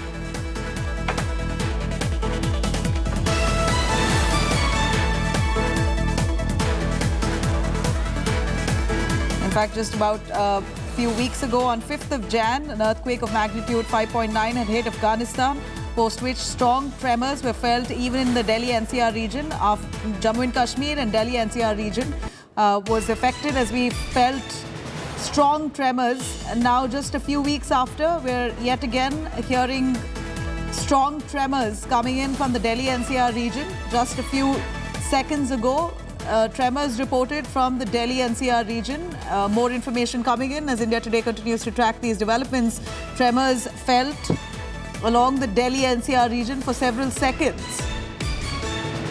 In fact, strong tremors felt in the Delhi NCR region. This is the India Today newsroom.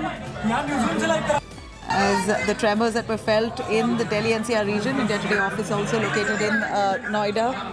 At this point, we see strong tremors that have been felt. The entire newsroom, we believe, has felt tremors.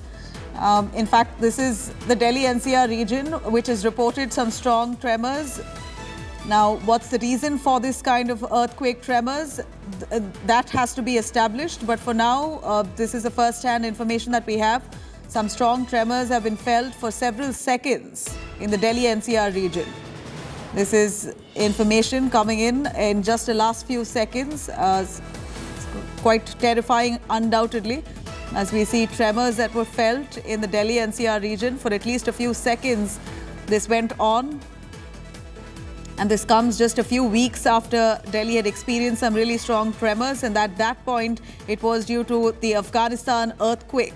Let me cut across to Anisha Mathur joining us live for more on that. Anisha, a quick word on the tremors that have been felt along the Delhi NCR region. We believe persisted for several seconds. Has this been confirmed by the Met Department? What more do we know? Well, at the moment, what we do know is that there were tremors for almost 30-35 seconds in Delhi NCR, and all the way till Almora. There has been an earthquake coming in from the Almora area. We are getting inputs right now from across North Delhi, Pithoragarh, Almora, that is the lower hills of the Himalayas. They have also experienced these tremors. Delhi NCR, of course, saw tremors for the last that lasted for over 30 seconds. And we are in Connaught Place right now, where people are walking around. People are talking about the having felt the tremors in the city. We are still waiting for a detailed update from the Met Department on where this earthquake began, where the epicenter of this earthquake is, and what kind of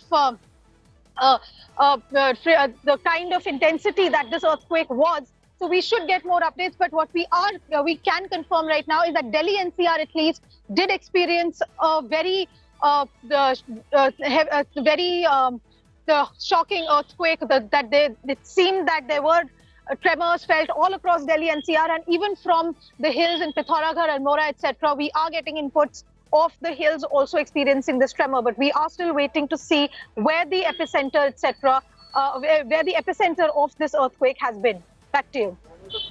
All right, we're Anisha, of course, still waiting for the National Center for Seismology to sort of confirm the depth of this quake. And what we know, Anisha, is that this is the third time this month alone. January 1st, there was a reported quake across the Delhi NCR region. Strong tremors were felt. January 5th, a similar incident was reported of tremors across the Delhi NCR region. And today, yet again, just a few weeks after those two quakes that rocked the Delhi NCR region, one more round of an earthquake. How strong are these tremors? That we'll be able to establish when we get a formal confirmation coming from the National Center for Seismology, which is a real agency there, the nodal agency of the government, to confirm on the depth of this tremor. But would you be able to tell us what are the areas that really felt the quake? I should surely tell you that the visual that we're showing on our screens here is that of our India Today newsroom, where all my colleagues there at the newsroom have felt some strong tremors. It's terrifying, Anisha.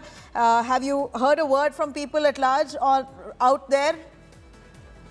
Well, at the moment, what I can tell you is that the seismology department has put out some information. This was a 5.4 on the Richter scale. This earthquake was a 5.4 on the Richter scale. The epicenter seems to be at the Uttarakhand-Nepal border, which is why all across North India, all across Uttarakhand and in North NCR regions, in UP and in Western UP, we've seen reports coming in. And of course, the visuals that you are showing from the office, that looks like it was a lot scarier in the high building than it was here on the road in the streets of Delhi. But yes, we have heard a few people talking about this on the road, that bhukam aaya, pata chala, bhukam aaya, pata chala. But yes, when we're talking about the earthquake, we need to remember the fact that the entirety of North India, particularly the Delhi NCR region, is at the foothills of the Himalayas. The Himalayas are a fold mountain. The entire Indian subcontinental plate, when it crashed into the Asian plate, that is when the Himalayas were formed, and therefore Delhi NCR falls into a particular seismic zone, which means that whenever there is any earthquake at any part of the Himalayas, the entire seismic zone can feel some effect of that particular earthquake. So people need, which is why we've had multiple tremors in the last few weeks that have been felt also in the Delhi NCR. But as and when we get more updates from the agencies, we can update further. But at the moment, what we can tell you is that this was a 5.4 on the Richter scale, and the epicenter is said to be at the Uttarakhand-Nepal border, which is why the earthquake tremors have been felt from all the way across Uttarakhand, Nepal, all the way from Delhi, even Pithoragarh, Almora, all the way to even Lucknow, etc. So all of these areas have have felt these tremors. Nepal, India, and China seem to have seen the effect of this tremor. So this was spread out across 3 countries because of where exactly this earthquake originated at. The effects of this earthquake have been felt across 3 countries, that is Nepal, India, and China. And we are still getting more updates now from the Department of Seismology. Back to you. Right. The visuals that we're bringing to our viewers here coming from different parts of Delhi NCR. As we see social media abuzz there, Anisha, social media abuzz with a lot of videos being put up by people living in the vicinity, the Delhi NCR region. Many of them, of course, terrified with the kind of tremors that they felt. This afternoon, Tuesday afternoon, right a few moments earlier, there were strong tremors felt across the Delhi NCR region. We're trying to establish the depth of these tremors, how strong was the quake, but certainly some strong tremors that was felt along the Delhi NCR region. Anisha tells us the extent of which the tremors, or rather from far and wide reports of these tremors have come in. In fact, across the Delhi NCR region, this is for the 3rd time in less than a month that we hear of some strong tremors reported across Delhi NCR region. Anisha, a quick word yet again as we see several videos being posted on social media platforms by people living in the Delhi NCR region showing how glasses are shaking, how bottles are, in fact the fan is dangling there. Doesn't happen on a regular day, but the tremors were certainly strong, that you have people uploading videos of what they felt just a few minutes earlier. Tell us a little more about the extent of these tremors. Delhi NCR apart, where all has it felt, where all has reports reports really come in from about tremors this afternoon?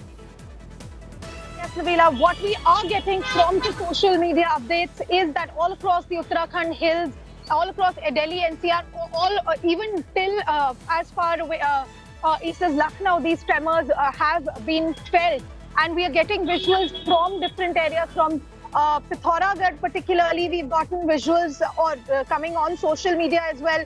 People, particularly because in the hills in Uttarakhand, we've also seen landslides very recently, and people are worried about the effect of these earthquakes on the fragile hills. And therefore, now I will again repeat, the information that has come from the Department of Seismology says that 3 countries, that is Nepal, India, and China, have been affected because of this earthquake. It was a 5.4 magnitude on the Richter scale. The epicenter is said to be Kalika in Nepal, and this was at the depth of 10 kilometers, which basically means that this entire region of North India, Nepal, and China have felt these earthquakes. We're getting updates constantly on social media and from our reporters across North India.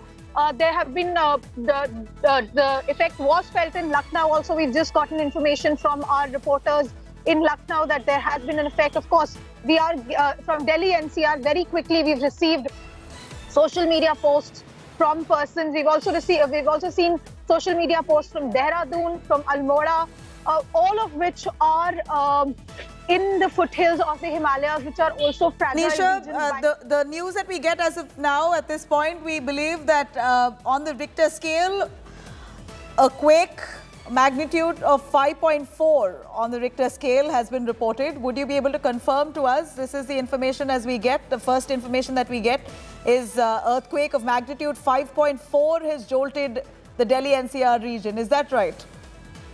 Well, yes, that is the information that we're getting. The seismological department has put out this particular information regarding this earthquake that has come. What they are saying is that this was National Center for Seismology has put out a tweet now, as a matter of fact, giving details. The magnitude that they are saying is 5.8, occurred at 2:28 p.m. Indian Standard Time at Nepal.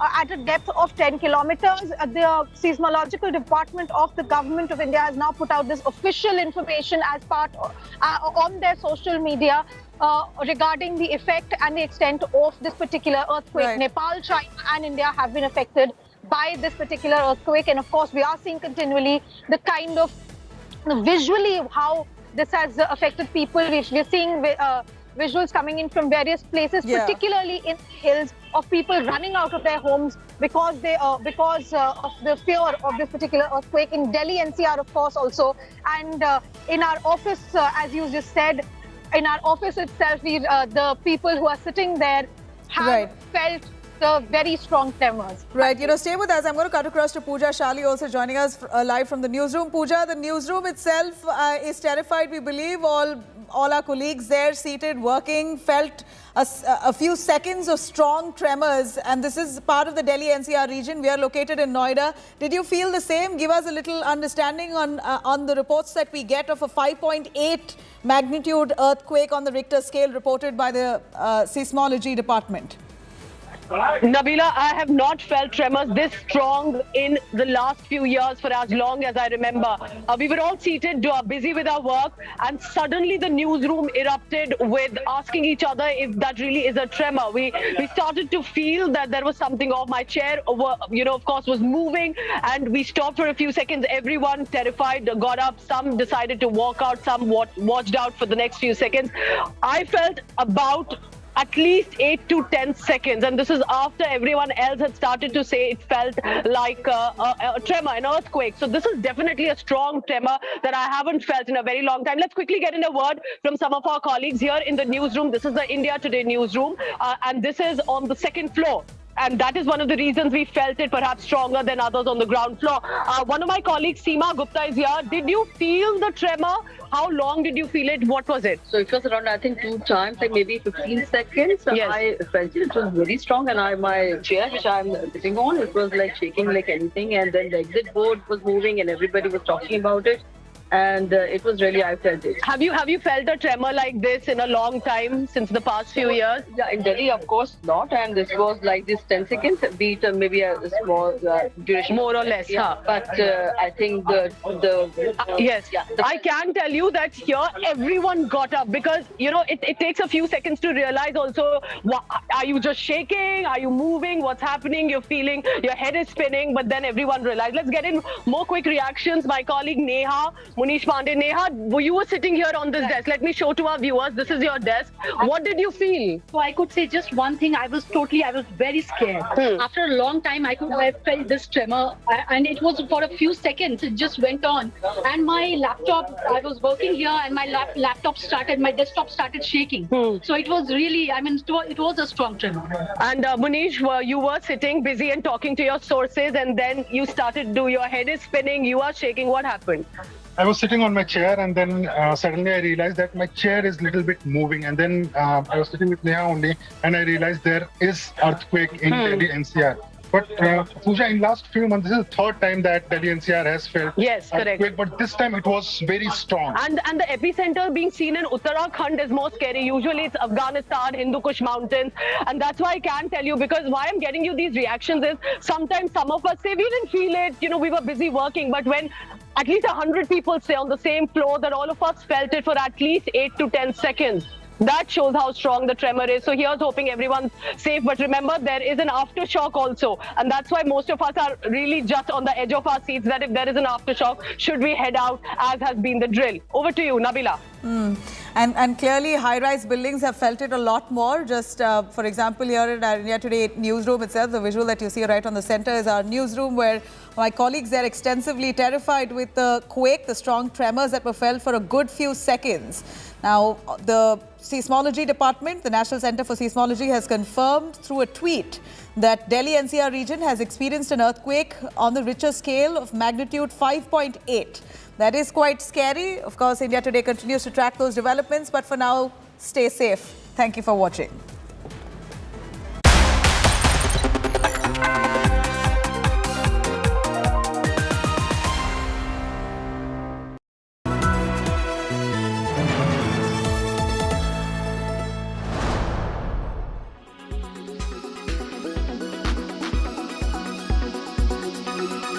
congratulations on this good set of numbers that you've reported. Your own take, was it in line with your expectations or better than your expectations? And also, what were the key factors that really supported the bottom line?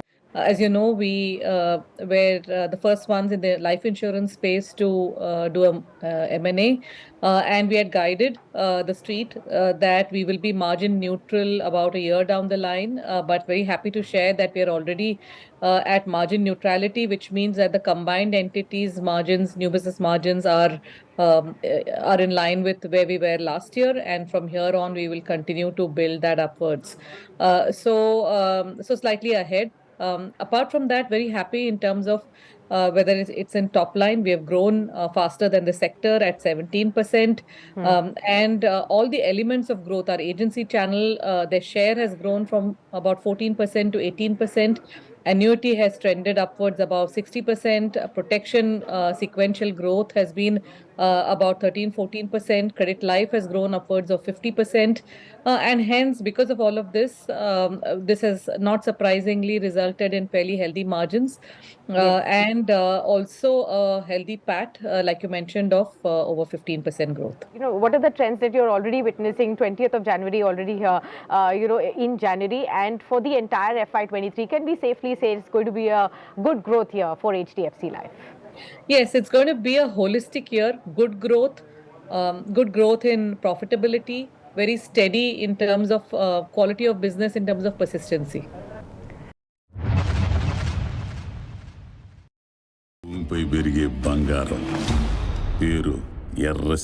If there is one film everyone's waiting for with bated breath, it has to be Pushpa the Rule.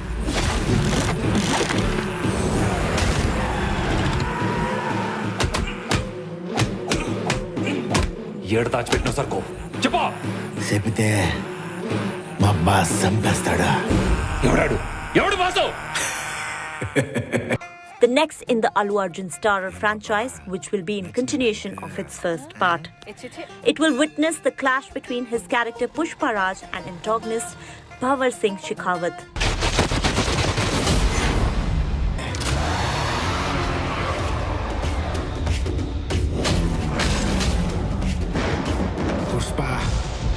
Pushpa Raj.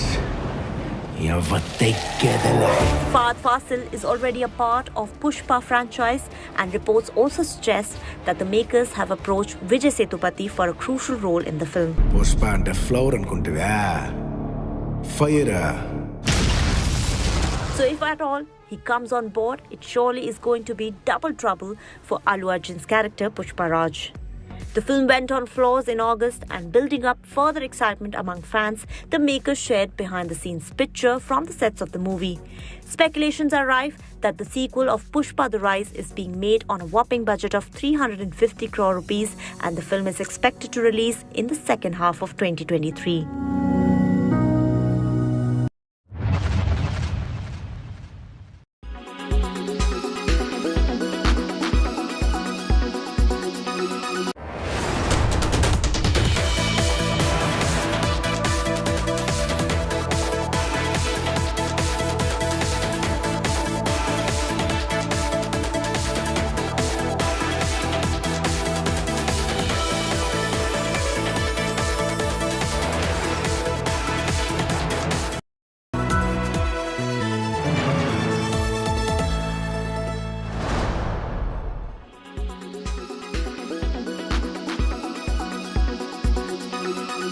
Mr. Shadan Farasat, the government's view is, look, the Supreme Court has cleared the Prime Minister. The Prime Minister has been cleared of any... Then a documentary comes which suggests that maybe there was involvement of the government. There's a huge question mark over that 27th February meeting where allegedly the government said that the police should not interfere when rioters are on the street. There is no evidence that such a meeting took place. That evidence has been dismissed in a court of law by an SIT. Why should the government of India therefore not respond strongly is the argument that Mr. Modi's supporters make. See, I have had an opportunity to look at a documentary. I have seen the first part. I think one can have two views on whether you agree with it or not, but I personally didn't find anything which, you need to ban as such. And, the issue of Mr. Modi's role has been in the Indian politics for 20 years.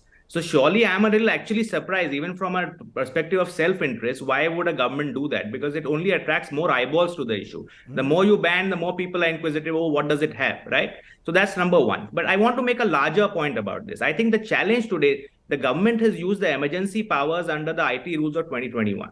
I think it's very important to understand that government should never have the power to regulate or censor something. Be it the Press Council of India in the context of the textual press, or be it the censor board in the context of cinematographic. But that's wishful thinking, Shraddha. From the time of Indira Gandhi, and we can even go back earlier to Nehru, from time to time, governments do not like to be put under the have resorted to censorship. It's not something that started in 2014. You have state governments like Mamata Banerjee's who arrest a professor for a Facebook post. I take your point fully, Rajdeep. I am in agreement with you that this is not just specific to a political party. It's happened across the board. It happens even today. The point I'm making is this. I think it's important that there are independent, genuinely independent regulators for these kind of things. You can't leave these powers with the government, because what happens then is obviously the kind of bans we are seeing now. And just give one example. BBC has done this documentary. Possibly it does not even suit Rishi Sunak today. I mean, obviously we are engaged, Britain and India are in a negotiation over FTA. I'm sure Rishi Sunak, it's not in his interest to have this documentary come out. But because BBC is an independent broadcaster, right, it is capable of doing it. That's independence for you. So what we need is here independent regulations so that these kind of bans can't be done by the government. You need something genuinely independent. I take your point. Right. This has happened in the past. It happens, not limited to one political party. And I think it should be cured across the board. Okay, I think we should take the larger, as opposed to just going to 2002 role, etc., which we've had for last 20 years. I want to make a larger point as to direct government regulation of free speech. That should not happen. You made that point. You're saying that governments cannot censor. This should be left to an independent regulator.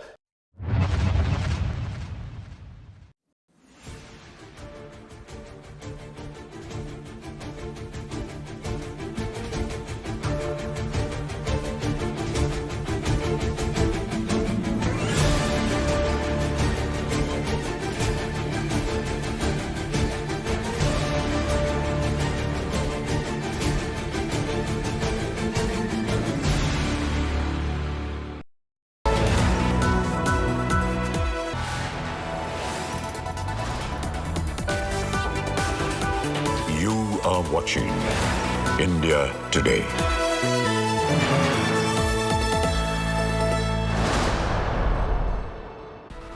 Very good afternoon, viewers, and thanks for being with us here on India Today. I'm Chaiti Narula, bringing you all the top stories. Let's start with the headlines first. Earthquake measuring 5.8 on Richter scale jolts North India. Tremors felt in Delhi, Uttarakhand. Quake epicenter in Kalika in Nepal. Rahul Gandhi calls Digvijaya's remark on surgical strike ridiculous, says don't appreciate Digvijaya's views. Of course, there are people in every conversation who will say ridiculous things. And in this case, I'm sorry to have to say this about a senior leader. He said a ridiculous thing. Showdown over BBC Modi documentary escalates. Kerala Congress and CPIM to screen the film across the state on Republic Day.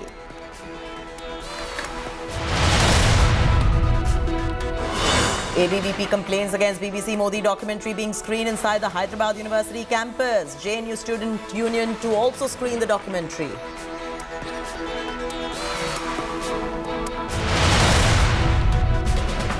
Out on parole, rape and murder convict Ram Rahim cuts a cake with sword during a satsang that was attended by BJP leaders.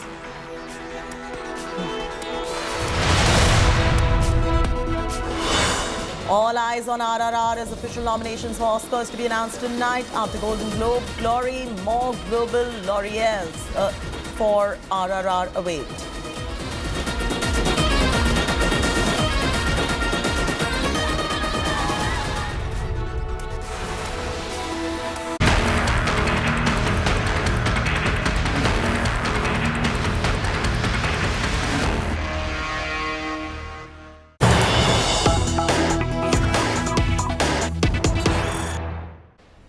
breaking news just coming in. Uproar in Municipal Corporation of Delhi. BJP and AAP councillor debate. Uproar in the MCD house during mayoral polls.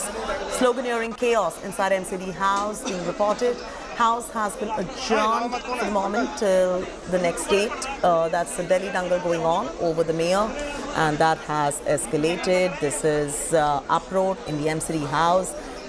All going on during the mayoral polls, and the House had to be finally adjourned on the back of this particular development. We're getting into those visuals in terms of how the BJP and AAP councillor debated out with each other. Amit Bharadwaj is now joining us. What's going on, Amit? What happened inside the House? Well, Chaiti, it was believed that because the entire vote-taking process has gone smoothly, has happened largely smoothly in the MCD today, we were assuming that the voting process will be smooth as well. But suddenly the House has been called off, it has been adjourned. And right outside the House, you can see constantly the BJP workers and the Aam Aadmi Party workers sloganeering. And both the parties are accusing each other of disrupting the House, of creating a situation where the House proceedings could not be continued. And right there, Pravesh party के पार्षद सारे table पर चढ़ गए, गाली गलौज करने लग गए, हंगामा करने लग गए। ऐसे हंगामे में कोई मेयर का चुनाव कैसे हो सकता है?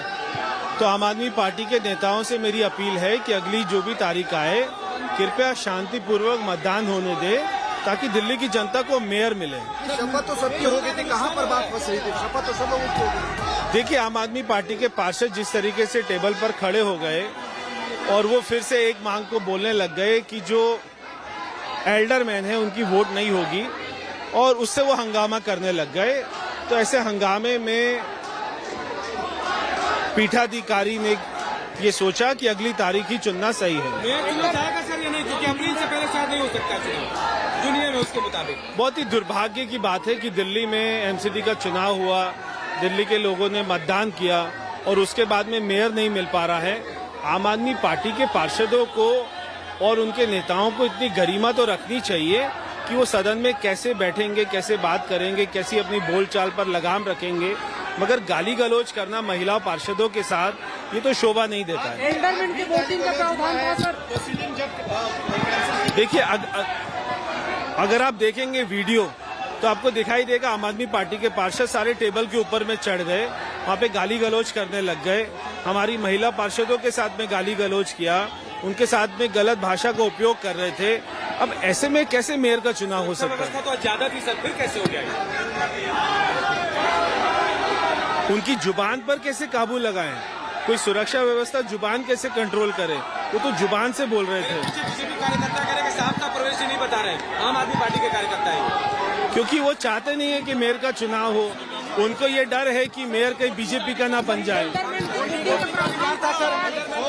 Right there, you were listening to BJP MP Parvesh Verma, who's accusing the Aam Aadmi Party of disrupting today's proceedings. He's saying that because the Aam Aadmi Party councillors were on the table, the proceeding had to be stopped. But a similar argument will come from Aam Aadmi Party as well. Both the parties are accusing each other of trying to disrupt today's proceeding. But the bottom line is that now the House had been adjourned, which means that the voting for MCD's mayor will not happen, which means that Delhi Walas will have to continue to wait for their another mayor, despite 45 days of the election results, which is already out. And on January 6th, there was in the first place, we did hear that they were fighting a lot, there were abuses being heard, all of that we've heard. But what were they fighting exactly about? Well, Chaiti, the dispute was very clear from the morning that if eldermen are allowed to cast vote, Aam Aadmi Party will not let that happen. And it appears that again, Aam Aadmi Party was seeking the list of the voters that were supposed to cast their vote. Now, what we are understanding so far, however, this is one part of the story that Parvesh Verma, who's the BJP MP, shared, that the Aam Aadmi Party councillors were up on the desk, because of which the House got disrupted, the proceeding got adjourned. But it is pretty clear that Aam Aadmi Party was not in a mood to allow eldermen to vote and possibly the dispute began from there. We will have Aam Aadmi Party leaders coming out of the house as well. So far, they are yet to step out. Bharatiya Janata Party is now joining us on the phone line. Mr. Khurana, how do you respond? The mayoral polls have been postponed because of this fight that is taking place between the two political parties, BJP and Aam Aadmi Party. Hello. Yes, Mr. Khurana, can you hear me? Can you repeat it again, please? I'm saying, how do you respond? Why should the people suffer? Why should Delhi not get a mayor? Because the Aam Aadmi Party and BJP cannot get their act together. See, today again, just like 6th of January, they have done a ruckus again. They don't want to have this happen to run. They are running away from the election. Point is, when a ruling has been given by a presiding officer, they are in a mood of getting a ruckus today in the house, and as usual, they don't want this election should happen. They are in a fear of losing this election, and in spite of having a 150 odd numbers which they are claiming in, they don't have the numbers in the house. That's the reason that they are in fear that their own councillors will switch over the side. That is the only reason they have they're getting a ruckus, and they don't want election to happen. So you're saying that just because they don't have the numbers and they think that they're going to be losing, that is the reason why they're disrupting the proceedings in the House? Is that what you're saying? My point is they don't have a number in terms of they are in fear that their own councillors will switch over. That is the reason they are not letting the House to run. Same thing we have seen on 6th. Today also, they have done the same thing. Ruckus has started within 5 minutes, 2 minutes of presiding officer giving a ruling. They have started ruckus. They don't want election to happen. So when now? The House has been adjourned, I believe. What happens? When does the election really happen? Because I believe the entire fight started because aldermen do not have voting rights in the House. See, who has said aldermen don't have a right? This has to be clear. I mean, this presiding officer is authority. Point number one. Point number two, let the House run now. When you are claiming that you have 150 odd numbers, aldermen will vote or not, that's the immaterial right now. If you are claiming 150 odd numbers, why are you not letting the House should run? Why are you creating a ruckus? I take your point, Mr. Khurana. I believe you're getting a reaction from the Aam Aadmi Party as well. And Saurabh, my colleague, is speaking. All right, Saurabh Bhardwaj's reaction coming into my colleague. Listening. जो rule है वो दिल्ली पे MCD पे चला रही है। क्या alderman की वोटिंग को लेके हंगामा शुरू हुआ? बीजेपी ने ऐसी हंगामा शुरू किया, बिना किसी बात के हंगामा शुरू किया। कब होगा अगला?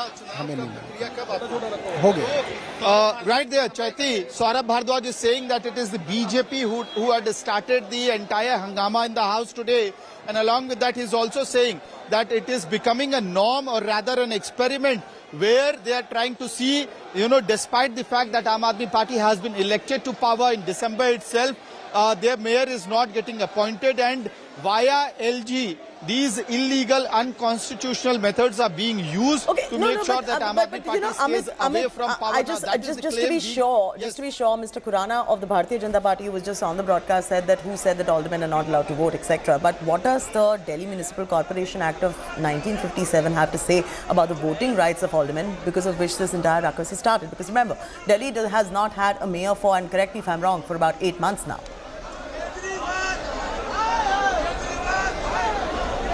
Right, Chaiti, see, as far as the voting rights are concerned, there's a basic understanding that 250 councillors of the House, who are the newly elected councillors, along with that 1/5 of the Assembly MLAs, which means nearly 14 MLAs, and along with that 10 parliamentarians of Delhi, which includes 7 MPs, Lok Sabha MPs and 3 Rajya Sabha MPs. So the total strength of the House as far as voting is concerned is 274. However, the BJP claims that the presiding officer can decide whether the aldermen can cast their vote or not. The Aam Aadmi Party is saying that this understanding of voting rights is flawed, it is illegal, and the entire dispute that we are seeing unfolding, be it on January 6th or today, it is all because of whether the aldermen can cast their vote or not. However, the Aam Aadmi Party maintains that they had not started the hangama today. On the other side, you had BJP MP. You just have to open the law and check whether they are allowed or not. It's very, very simple. You open the act which says whether the aldermen are allowed or not allowed, and that's where your issue probably should be getting resolved. Chaiti, you know, as far as law is concerned, it is the bare understanding, the basic understanding is that the elected members can cast their vote. Now, who are the elected members?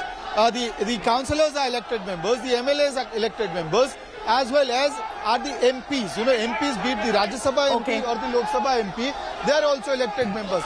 Right there, hangama happening, Chaiti, constant narebazi, Ramesh Budhudi, the BJP MP, BJP high slogans are being raised, Chaiti. These visuals are coming up on India Today. Yeah.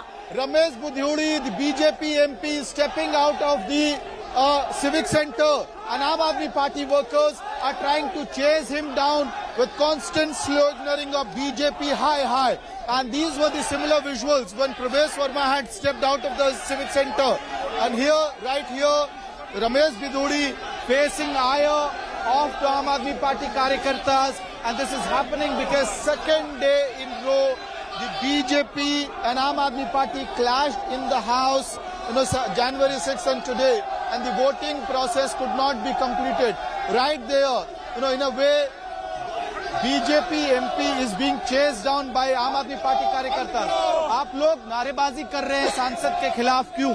जैसे ये house में घुसे, इन्होंने हंगामा खड़ा कर दिया। ये चाहते थे कि दिल्ली वालों को मेयर ना मिले। ये कैसी तानाशाही होगी? आज हमें पूरी उम्मीद थी कि ये कुछ ना कोई डंगा डालेंगे, कोई ना कोई गंद मचाएंगे। लेकिन बीजेपी कह रही है कि आम आदमी पार्टी के पार्षदों ने टेबल पे चढ़ के हंगामा किया, हाउस को डिस्टर्ब किया। नहीं, शुरुआत इन्होंने की। जैसे ही सांसद आए हाउस में, इन्होंने हंगामा शुरू कर दिया। अभी भी देख लो आप, हमारे पूरे सांसद जो है हाउस में आराम से बैठे हुए हैं। आतिशी मैडम बोलती रह रही हैं कि आप शांति से स्मूथली प्रोसेस हो जाए। हमें आज था कि दिल्ली वालों को आज मेयर देना ही देना है। आज कुछ भी हो जाए, बड़ी शांतिपूर्ण शपथ हो रही थी, इन्होंने इतना गंद मचा दिया। Right there, constantly Aam Aadmi Party कार्यकर्ताs are chasing down every BJP MP who is stepping out the civic center. It's a battleground between the heckling. But can you please, Amit, ask the Aam Aadmi Party leaders why are they heckling them like that outside? Yes. So this is the anger right there. Another visual. I believe it is a BJP MP who's stepping outside of the civic center, and their path has been blocked. The security gate is being removed by AAP workers right there in the visuals we can see, and they are constantly raising slogans of go back, BJP go back. So apparently it is very clear that the AAP workers are very angry as to how things transpired today, how things developed today. They were hoping that after the smooth oath-taking process, the mayor elections will be conducted. But right there, you know, these are the unfortunate visuals coming from the national capital, where the civic center has been transformed into a battleground. Aam Aadmi Party workers raising slogans against BJP leaders, against BJP MPs. Go back sloganeering can be constantly heard. We saw how Pravesh Verma as well as Ramesh Budhudi was in a way chased down to their cars. They had to face ire of the BJP of the Aam Aadmi Party Karyakartas, and constantly, you know, go back slogans are being raised by the Aam Aadmi Party workers and possibly also the councillors who are angry because the voting process couldn't be completed today. I'll request Dalveer to come forward to bring you the visuals of everything that is happening right here on ground zero in Civic Center. A complete battleground of sorts. Where you see one after other BJP MPs, BJP leaders, elected representatives are being chased down by the Aam Aadmi Party Karyakartas, by the Aam Aadmi Party councillors. Their anger is clear that they wanted the voting process to get completed today. They wanted the Aam Aadmi Party mayor to get elected today. That has not happened because आप लोग, आपका नाम क्या है? क्या नाम है? मेरा नाम सुरेंद्र है जी। किस पार्टी से? आम आदमी पार्टी से। ये गो बैक के नारे आप लोग लगा रहे हैं। नहीं, ये तो कोई विषय नहीं आया। पीठाधीश अधिकारी के बैठने से पहले ही बेंचों पर चढ़ गए। चोर की दाढ़ी में तिनका। क्यों बेंचों पर क्यों चढ़ गए? हाउस ऑर्डर में लाना किसकी जिम्मेवारी है? किसकी जिम्मेवारी है बताओ? रूलिंग पार्टी की। तो उनको तसल्ली से बैठना चाहिए, बैठ के वोटिंग करवानी चाहिए। उनको देखा बाहर उनके 25 से 30 पार्षद ही नहीं है ही नहीं यहाँ पर, भागे वो।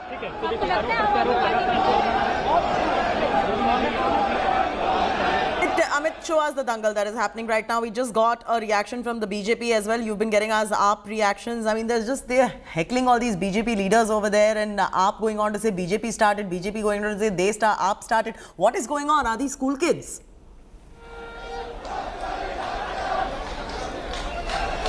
Well, Chaiti, as we speak, Civic Center has been converted into a battleground, and BJP leaders are facing anger right now. They are facing the ire of the Aam Aadmi Party Karyakartas, and in a way two BJP MPs, Ramesh Bidhudi, Parvez Verma, had to face slogans of go back, BJP Murdabad.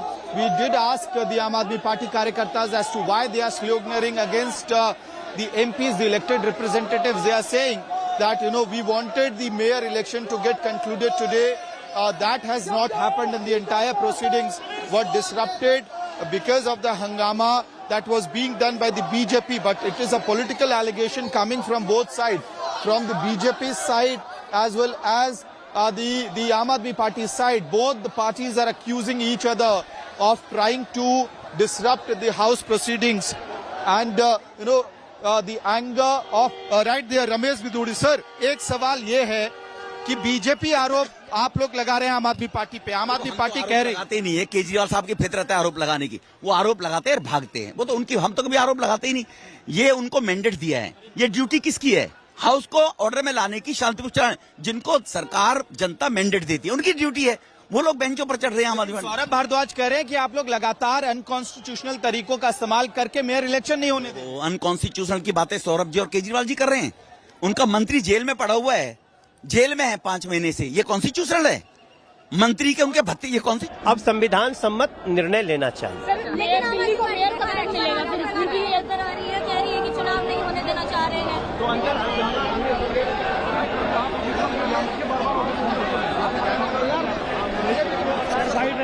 Proceeding का सवाल है ना, proceeding के सवाल पे अगर आप, वो नुकसान नहीं है, वो भी तो नुकसान है ना। तो इसीलिए अनकॉन्स्टिट्यूशनली काम करने के लिए पहले अपनी गिरबान में वो झांके। अनकॉन्स्टिट्यूशनली उनको मालूम है। अब दिल्ली की जनता धीरे धीरे जान गई है। 15 साल की नारेबाजी हो रही है, 15 साल की एंटी इनकम्बेंसी, 15 साल की एंटी इनकम्बेंसी के बराबर लोगों ने मैंडेट दिया बीजेपी को। 15 पार्षद कम है, उनका काम है। 26 जनवरी को कौन बैठा धरने पर? केजरीवाल बैठा, एलजी हाउस में कौन बैठा? उनकी फितरत ही है। So right there, BJP MP saying that Aam Aadmi Party should not teach them lessons of constitution, and is not ready to respond to this specific question as to why the allegations which are coming from Aam Aadmi Party that house was disrupted and constitutional methods are being used. These are all allegations coming from Aam Aadmi Party, and however he is saying that it is Aam Aadmi Party's job to do dharnas of this sort and keep sloganeering. Now the BJP MPs are leaving one after other. Manoj Tiwari has also stepped out, and we can see him, he is also getting a similar treatment from the AAP Karyakartas. The way the other colleagues of his had to face the ire, a similar kind of situation is happening with him as well. However, BJP MPs are saying that they are not to be held responsible for whatever has happened today. Well, so the buck keeps getting passed on from one political party to the other, and Amit, the thing is, who suffers? It's the people of Delhi who don't have a mayor suffer. If I could just request you to get a reaction as well from Manoj Tiwari. Yes, it is the people. Yes, Chaiti, I'll try to get Manoj Tiwari's reaction on the developments which have just unfolded. बल्कि आपके channel पे आ चुका होगा। आम आदमी party कह रही है हम सदन में बैठे हुए हैं। आम आदमी पार्टी के जो नेता हैं उनकी भाषा और अंदर उनके पार्षदों की भाषा में डिफरेंस है। मैंने आतिशी जी से भी बात करी, मैंने सौरभ भारद्वाज जी से भी बात करी। उन लोगों ने कुछ भी हमसे ऐसा बात नहीं कहा कि बैठिए कुछ बात करनी है। और जब वोटिंग शुरू हुआ तो वो बवाल करने लगे। लेकिन आज तो पार्षद बीजेपी के भी दिख रहे थे, वो गालियां दे रहे हैं भाई। अभी भी हमको निकलते समय हंगामा कहाँ शुरू हुआ, ये अगर आप तिवारी जो कि बीजेपी के सांसद हैं, प्रदेश अध्यक्ष भी रहे, मनोज जी, कभी ऐसा हुआ है कि चुनाव हो जाए, सदन गठित हो जाए, नतीजे आ जाए और मेयर का चुनाव 50 दिन हो गए, 2 बैठक हो गई। आप आगे जाओ ना बोलने की। Jyoti, right there, you know, it's the BJP saying that Aam Aadmi Party is to be blamed, and the Aam Aadmi Party is accusing the BJP of wrongdoings for disrupting the house. But जो situation है अंदर, अभी देखिए मैं जब बाहर। Yes, absolutely, and you know, we were, like I was saying earlier, Amit, the ones who are actually suffering in the middle of this political bickering and back and forth are the people of the national capital who have not had a mayor for 8 months now, Amit. Yes, Jyoti. In fact, I'll also try to get Manoj Tiwari on this particular question as to how it is the people of Delhi who continue to wait for their mayor to get elected. You know, this election was supposed to happen in April 2022 itself. That has not happened so far. That took place in December.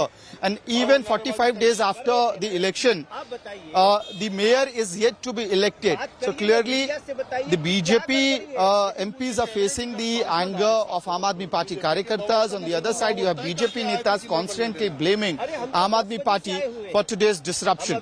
Jyoti. हम 10 बजे से आए। Yes, absolutely. We'll try to get more reactions, and I'm also going to be asking you to pan your camera, Amit, and show us the kind of ruckus. Let's go full frame on this pictures of ruckus that are coming in, because just look at how they are behaving, whether it is the Aam Aadmi Party, whether it is the BJP. Just look at the kind of behavior that is being displayed out there. Amit, throwing straight across to you to get us all the chaos. Right, Jyoti, I'm just waiting for Mr. Manoj Tiwari to respond to the questions as to why the people of Delhi have to suffer because of the political bickering and the political fight which is happening between the BJP and the Aam Aadmi Party. You know, Delhi is a city which desperately needs the civic body to come back on track. It's been months that the Babus have been running this show in the MCD. Manoj Tiwari is, right now accusing the Aam Aadmi Party of whatever happened inside the house. He's saying that it is not, the Aam Aadmi Party does not want the house to run. Manoj ji, ये सवाल है कि दिल्ली वालों को इतने महीनों बाद भी अभी तक अपना मेयर नहीं मिल पाया। ये बहुत ही दुखद है। मुझे इतना दुख हो रहा है। हम 10 बजे से यहाँ बैठे हुए हैं और किसी तरह सुरक्षा व्यवस्था में शपथ तो हो गया, लेकिन जैसे ही चुनाव होना शुरू हुआ, वोटिंग होनी, इन लोगों ने बवाल कर दिया। सारा तस्वीर आपके सामने है। तो समस्या है कि जैसे हम सौरभ भारद्वाज जी से मिले, हम वो आतिशी जी से मिले, तो भी हमने पूछा ऑल इज वेल, उन्होंने कहा भी यस ऑल इज वेल, लेकिन जब अंदर जा रहे हैं तो वो झगड़ा करने लगे। कहाँ शुरू हुआ एल्डरमैन की वोटिंग को लेके? कहाँ ये ट्रिगर कहाँ होता है? एग्जैक्टली वो हमको नहीं पता चल रहा है, बट उनका कोई आदमी हमसे बात तो करे। इस हंगामे में एग्जैक्टली क्या हो रहा है, उनका रीजन क्या है, ये हमको कोई नहीं बात कर रहा है। अगर ये भी बात होती, एक सवाल ये भी है, एक ये भी सवाल है कि प्रिजाइडिंग ऑफिसर आपका है, प्रिजाइडिंग ऑफिसर आपका है, हाउस आप रन कर रहे हैं, सिक्योरिटी आप बुला रहे हैं, फिर भी हाउस नहीं हो पा रहा है, मेयर का इलेक्शन नहीं हो पा रहा है। देखो, जो अंदर पार्षद हैं, अगर वही बवाल करने लगे, पिछली बार क्या हुआ, बहुत सारे समर्थक अंदर गए, इस बार उनको रोका गया। अब अभी भी जब हम आए हैं तो आपके पास देखिएगा जितने वीडियो हैं, उन लोगों ने कितनी गालियां दी हैं हमें। अरे भाई, मुझे क्यों गाली दे रहे हो? मनोज तिवारी को यहाँ पे घेर के मारने की तैयारी कर रहे हो। ये आम आदमी पार्टी, आपने देखा ना? एक चीज और बताइए सर। नहीं, अब सिंपल सी बात है कि जब यहाँ पे आप सांसदों को इस तरह से व्यवहार कर रहे हो, ये कहीं से सभ्य व्यवहार कह सकते हैं, लोकतांत्रिक व्यवहार है। आपकी पार्टी का जो भी इशू होगा वो बताएंगे, और हाउस एडजर्न हमने नहीं किया। हाउस एडजर्न दोनों तरफ के पार्षद एकदम से, यही सवाल है कि भिड़ंत क्यों चल रही है? 2 बार चुनाव कराने की प्रक्रिया की कोशिश, लेकिन भिड़ंत रुक ही नहीं रही है। अगर मैं यही पूछना चाहता हूं, मैं कोट कर रहा हूं कि I met Saurabh Bhardwaj ji, I met Atishi ji, उन लोगों ने हमसे कुछ इशू कहा ही नहीं। बस हम अंदर जब आए तो देखा कि दोनों तरफ से भिड़ गए फिर से। ये राजनीतिक आरोप लग रहा है कि जैसे ही सांसद आए उसमें भी आपके पार्टी के 2 सांसदों का नाम लिया जा रहा है, उसके बाद हाउस डिस्टर्ब हो गया, हंगामा शुरू हो गया। इस पे क्या नहीं, सांसद हमारा वीडियो में देख सकते हैं, हम लोग तो चुपचाप बैठे हुए हैं। अब वो ये बहाना लेना चाहते हैं तो हम तो सांसद कोई 2 बजे थोड़ी आए हैं, हम 10 बजे से आए हुए हैं और हम दिल्ली की जनता के हित में तुरंत चुनाव कराना चाहते हैं, मेयर देना चाहते हैं। पर मुझे ऐसा लगता है कि शायद आम आदमी पार्टी या तो अपना मेयर बनाना नहीं चाहती है और या तो वो उसको लग गया है कि उसके पार्षद उसका साथ नहीं देंगे। सवाल, आपको खतरा महसूस हुआ जिस तरह से All right, this hangama inside and outside the MCD house, and that continues. We'll get you more on this story, more political reactions as we go along the way. Time now for a very short commercial break on India Today. Visuals coming from Kashmir.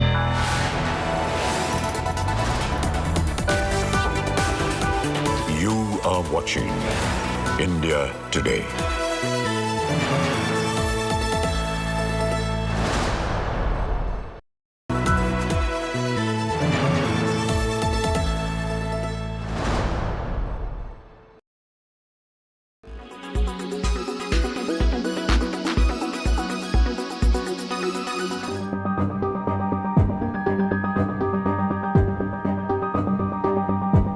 Just a month ago, the Google CEO was talking of artificial intelligence, job creation, and the Indian stack at Google for India conference in New Delhi.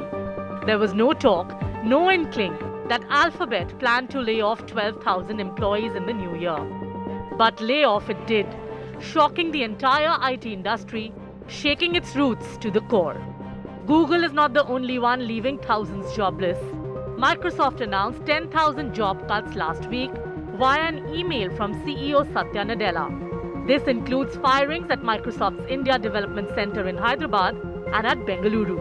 Amazon fired 18,000 people, increasing the numbers being affected from 10,000 in November. Facebook's parent company Meta also announced it will lay off 11,000 employees. Salesforce reduced its roles by 7,000, nearly 10% of its workforce. Networking giant Cisco terminated 4,000 employees to deal with the economic slowdown. Even Elon Musk fired 3,700 employees at Twitter after buying the microblogging website.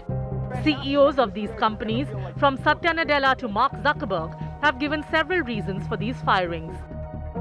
Pichai blamed the dramatic growth during pandemic years for its mass hirings, which were no longer sustainable. According to Andy Jassy, CEO of Amazon, the company took the drastic step to lower the costs for its customers.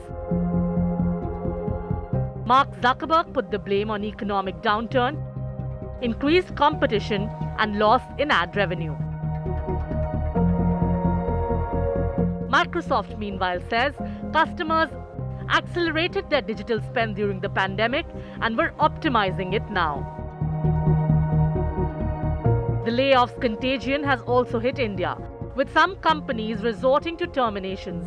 As reported first by Business Today TV, Wipro fired 450 freshers last week.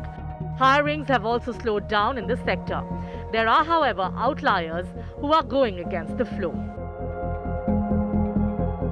Not about Microsoft, all the tech companies that have been in news. Look at their hiring between 2019 and 2022. Their hiring had to be stepped up because the product needs had gone up 3x or 5x. Now that the products have matured, at some day, you need to recognize that we do not need as many people to develop the same products. Even the global financial sector has witnessed mass job cuts, with titans like Goldman Sachs, Morgan Stanley, Credit Suisse, Deutsche Bank and Barclays firing thousands of employees. The situation, in fact, is worse than the 2008 financial crisis. Interestingly, the manufacturing sector, which faced the brunt during COVID, is firing on all cylinders now and is attracting talent like never before. Bureau Report, Business Today TV.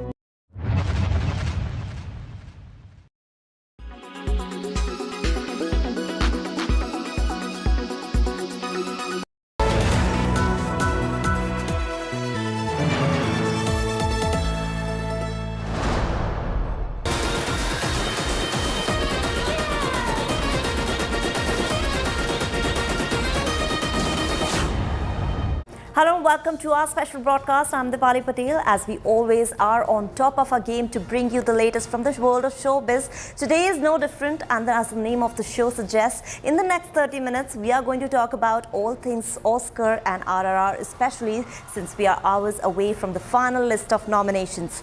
Yes, the Academy is going to announce the nominees in the evening around 7 p.m. and as we await that, let's first quickly look at 14 prominent categories under which Team RRR had submitted their film.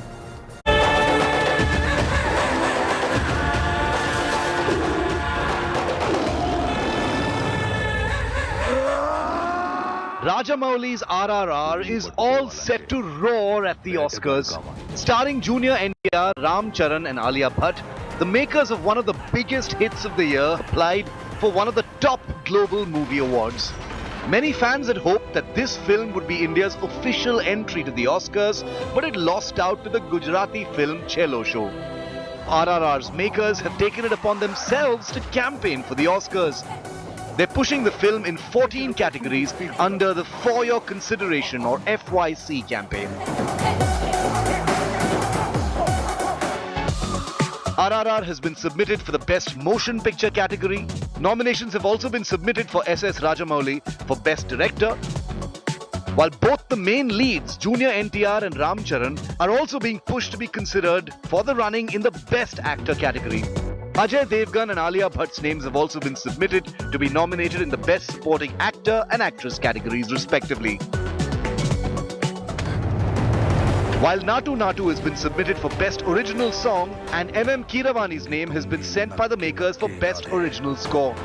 The film will have a go at the Best Original Screenplay, Best Cinematography, Best Production Design, Best Costume Design, Best Sound, Best Film Editing and Best Makeup and Hairstyling.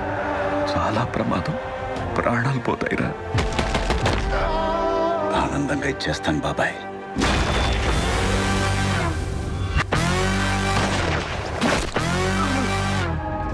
Made on a whopping budget of 550 crores, this fictional story was based on the lives of two Telugu freedom fighters, Alluri Sitaramaraju and Komarampin, played by Ram Charan and Junior NTR.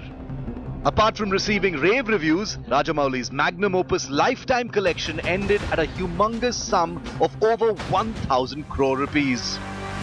After the big bang of Bahubali, could RRR have its truly biggest roar at the Oscars? Entertainment Bureau, India Today.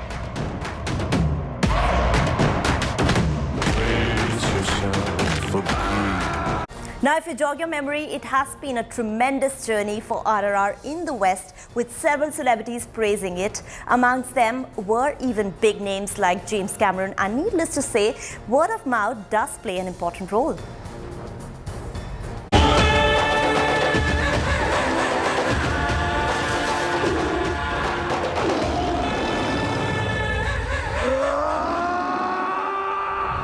పులిని పట్టుకోవాలంటే వేటగాడు కావాలి ఆ పని చేయగలిగేది ఒక్కడే sir Thanks to the larger-than-life cinematic experience, not only did RRR script history, but also proved to be a game-changer for Indian cinema with multiple international awards under its name. And the Golden Globe goes to Natu Natu, RRR.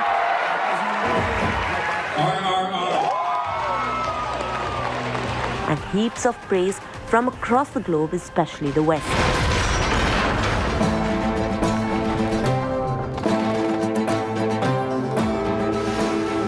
పానం కన్నా విలువైన నీ సోపతి నా సొంతం అన్నా గర్వంతో మనలో కలిసిపోతానే.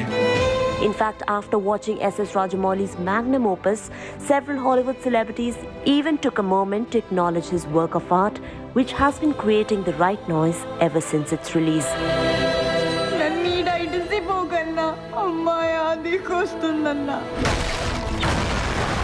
British ప్రభుత్వానికి ఎదురు తిరిగిన నేరానికి నేను అరెస్ట్ చేస్తున్నాను.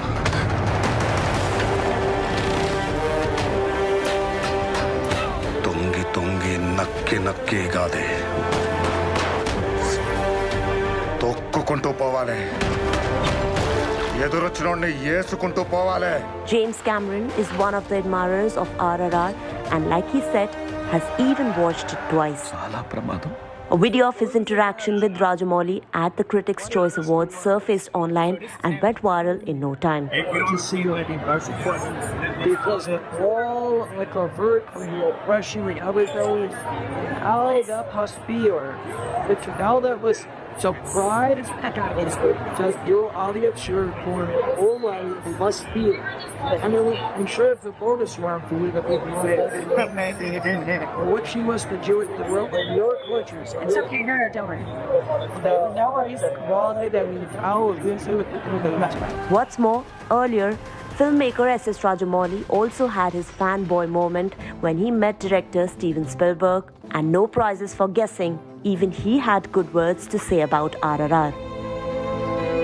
Popular filmmaker duo Russo brothers do express their admiration towards S.S. Rajamouli and his masterpiece. That's not all. RRR also found a fangirl in Academy Award-winning actress Jessica Chastain, who took to social media to give a shout-out to RRR. Game of Thrones star Natalie Emmanuel also didn't shy away from showering love to RRR. In fact, not only did she enjoy the film, but also loved Ram Charan and Junior NTR's dance in Natu Natu. So much so that she even shared her thoughts on the same on her social media account.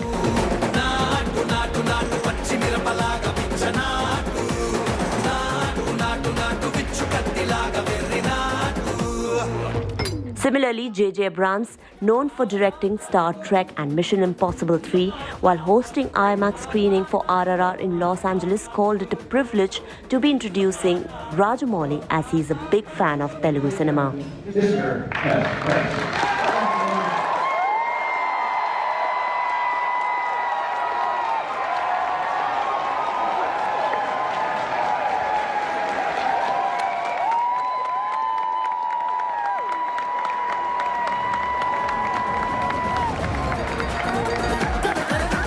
Praises were also showered by filmmaker Daniel Quinn and Vampire Diaries fame Joseph Morgan. But what was graceful to see was singer Rihanna walking up to Team RRR's table at the Golden Globes to greet them after she lost out to Natu Natu in the Best Original Song category.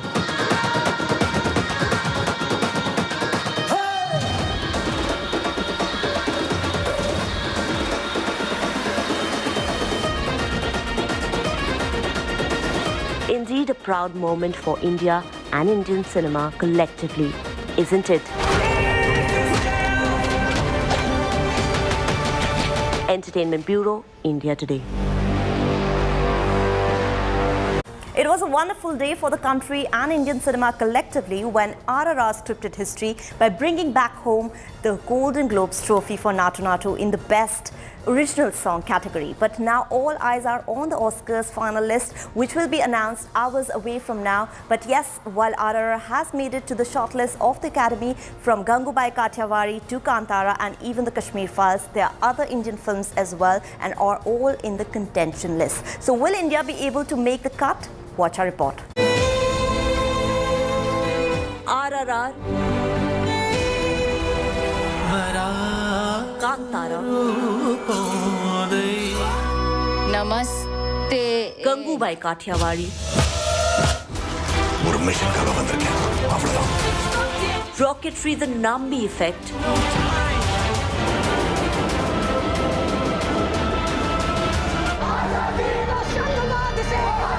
and the Kashmir Files. 5 Indian films, 1 goal: to make it to the Oscars final nominations list. Yes, it's a neck-to-neck competition, but any victory would be a game changer for Indian cinema.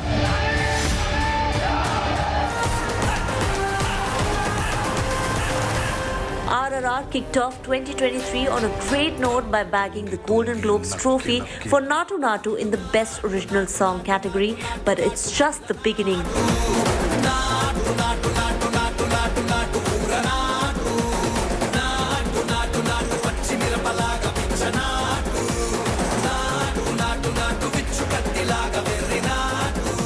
All eyes are now on Oscars, and while the filmmaker had submitted the movie under 14 categories, this foot-tapping number has made it to the shortlist of the Academy. The film, which was made on a budget of 550 crore rupees, collected over 1,000 crores at the global box office. In fact, the makers had also spent approximately 80 crore rupees for LA campaign ahead of the Golden Globes and Oscars.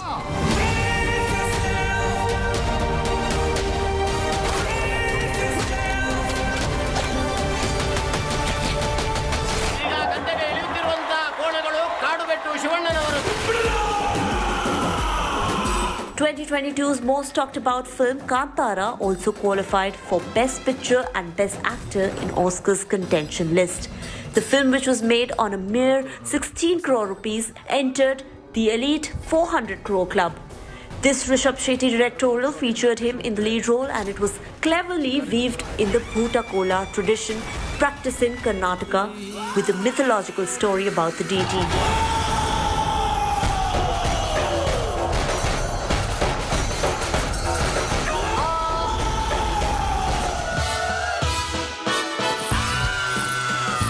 शायद आप लोगों को मेरी बात थोड़ी सी कड़वी लगे, लेकिन ध्यान से सुनना, आपसे ज्यादा इज्जत है हमारे पास. Like Kantara, even Sanjay Leela Bhansali's 2022 masterpiece Gangubai Kathiawari starring Alia Bhatt has also made it to the Oscars 2023 contention list.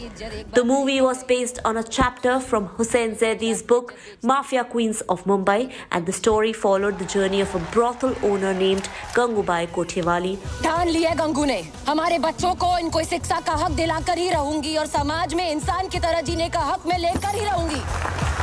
One of the most powerful, loved and respected madams from Kamatipuri during the 1960s. It was made on a budget of 175 to 180 crore rupees, and it managed to rake in around 209 crore rupees. अरे जब शक्ति, संपत्ति, सद्बुद्धि ये तीनों ही औरतें हैं, तो इन मर्दों को किस बात का गुरूर?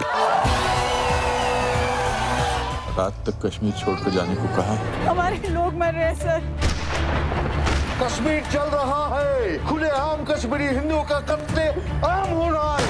Not just Gangubai Kathiawari, in fact even Vivek Agnihotry's The Kashmir Files, and so has R. Madhavan star Rocketry The Nambi Effect, have made it to the Academy of Motion Picture Arts and Sciences list of films that are eligible for a nomination at the Oscars 2023.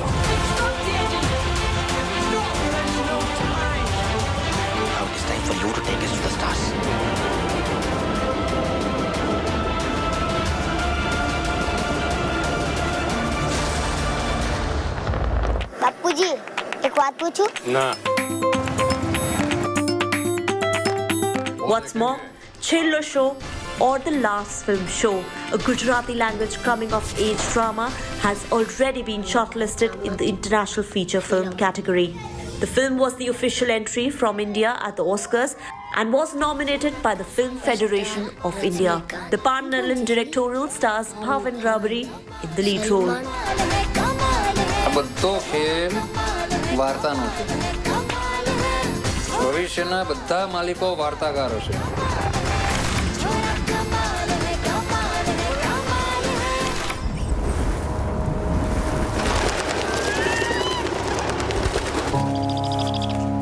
मैंने अपनी पूरी life इसको devote कर दी है.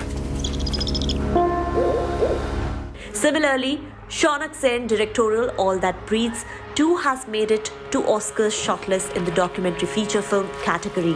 The film is set against the backdrop of Delhi's apocalyptic air and escalating violence. तो भाई अगर हम अंदर जाके लेटेंगे तो चीले हमें भी खाएंगे क्या? जाके लेट के देख ले.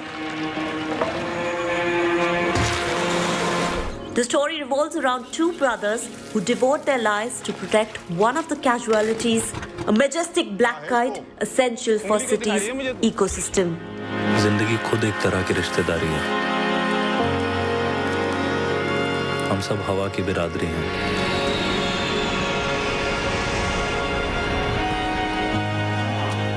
जो चीजें सांस लेती हैं, उनमें कोई फर्क नहीं दिखना चाहिए.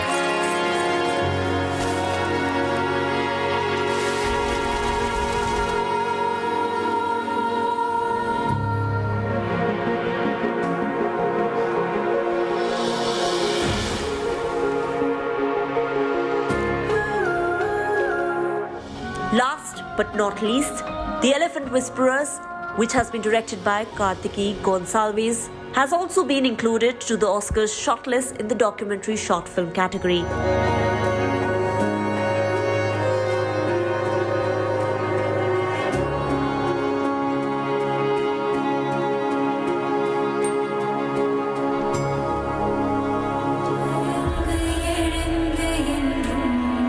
And even Iravin Nizal. Vasanta, या जगातलं सगळ्यात मोठं दुःख काय माहितीये तुला? आपल्याला गायचं असणं, चला ते ऐकायचं नसणं, हे सुद्धा एक दारिद्र्यच आहे, नाही का? मी वसंतराव.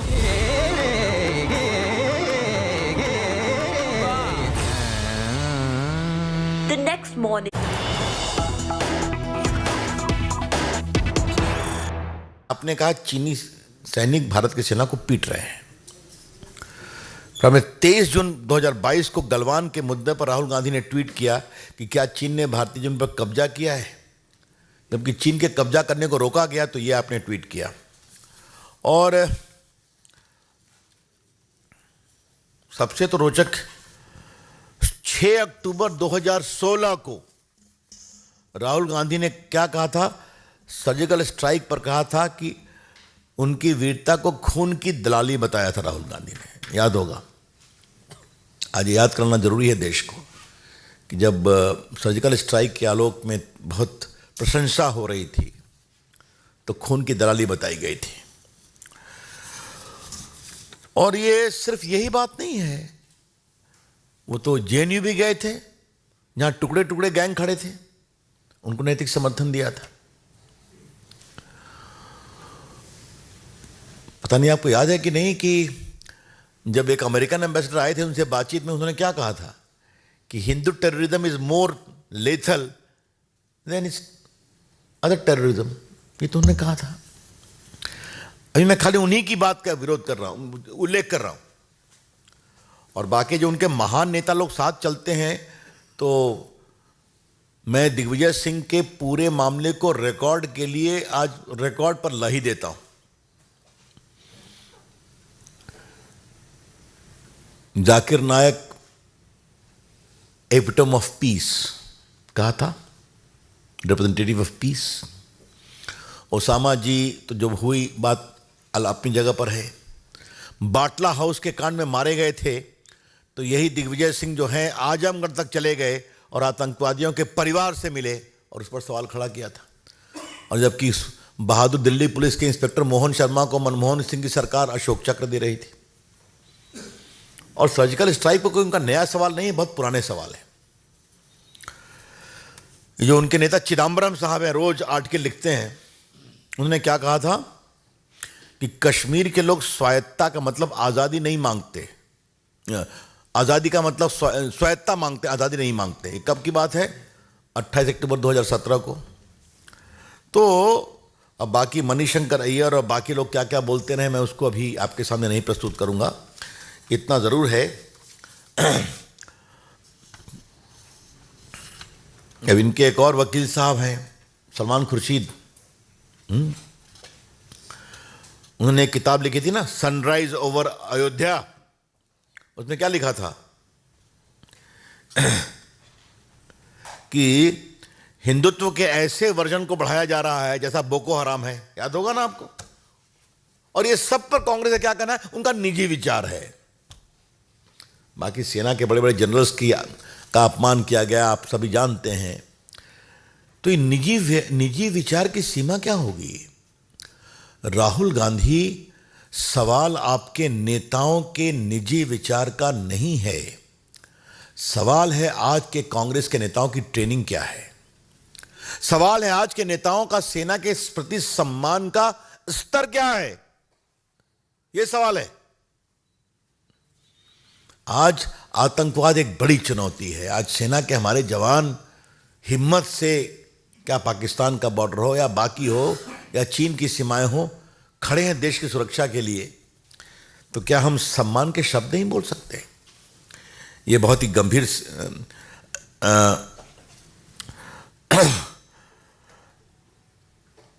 जो और उनकी किताब में क्या क्या खिलाफ में लिखा हुआ है, और जब भी ये फंसते हैं तो बस एक ही शब्द, it is their personal view, it is their personal view. इसलिए फिर बात यह है वहीं पर, इतना आपको समय क्यों लगा सफाई देने में? Rahul Gandhi ji, why it took so many years for you to publicly state that you respect your institution of armed forces? तो आप ये भी कह देते कि जो हमने पहले बोला है उसके लिए आई एम सॉरी, वो गलत था। तो इसलिए मैंने आज आपके डेट वाइज जो आपने बोला है उसको हमने याद दिलाया। इसलिए राहुल जी, आपकी सफाई कुछ जम नहीं रही है। आज मुझे बताएगा वो प्रेस करेंगे, तो आज मैंने उनकी प्रेस को बड़ी ईमानदारी से सुना, तो जितना मैंने उनके प्रेस को सुना उतने ही मेरे में सवाल उठने लगे। फिर लगा कि नहीं, इस विषय पर एक बार पार्टी के राष्ट्रीय मंच से अपनी बात कहनी चाहिए। मित्रों, हमारा बहुत साफ साफ कहना है, कांग्रेस पार्टी आतंकवाद के ऊपर अपने रुख को स्पष्ट करे। कांग्रेस पार्टी देश के सुरक्षा के नाम पर अपने रुख को स्पष्ट करे। आज सेना के बड़े बड़े अफसर, जिसमें बहुत लोग उनके कुछ स्पेशल सेल्स के हेड भी रहे हैं, वो भी सवाल खड़े कर रहे हैं ना कि हमें सेना के इंस्टीट्यूशनल रिस्पेक्ट को कॉम्प्रोमाइज नहीं करना चाहिए। बिल्कुल सही बोलते हैं वो कि भारत की सेना भारत का एक बहुत बड़ा एसेट है, और हमें भारत की सेना की परंपरा, उसकी वीरता, उसके बलिदान पर बहुत गर्व है, और हमें राजनीति से ऊपर उठकर उसको रखना चाहिए। तो समाप्त करने के पहले मुझे एक बात और कहनी है। मैंने जनाब जयराम रमेश का वीडियो आज कई बार देखा, और आपने भी देखा होगा। वो सवाल करने से रोक रहे थे फिजिकली, और दिग्विजय सिंह उतने ही उत्साहित थे बोलने के लिए। हमारे ऊपर तो बहुत आरोप लगाते हैं आप कि बीजेपी लोकतांत्रिक है, बीजेपी ये करती है, वो करती है, और हमारे प्रधानमंत्री पर तो क्या क्या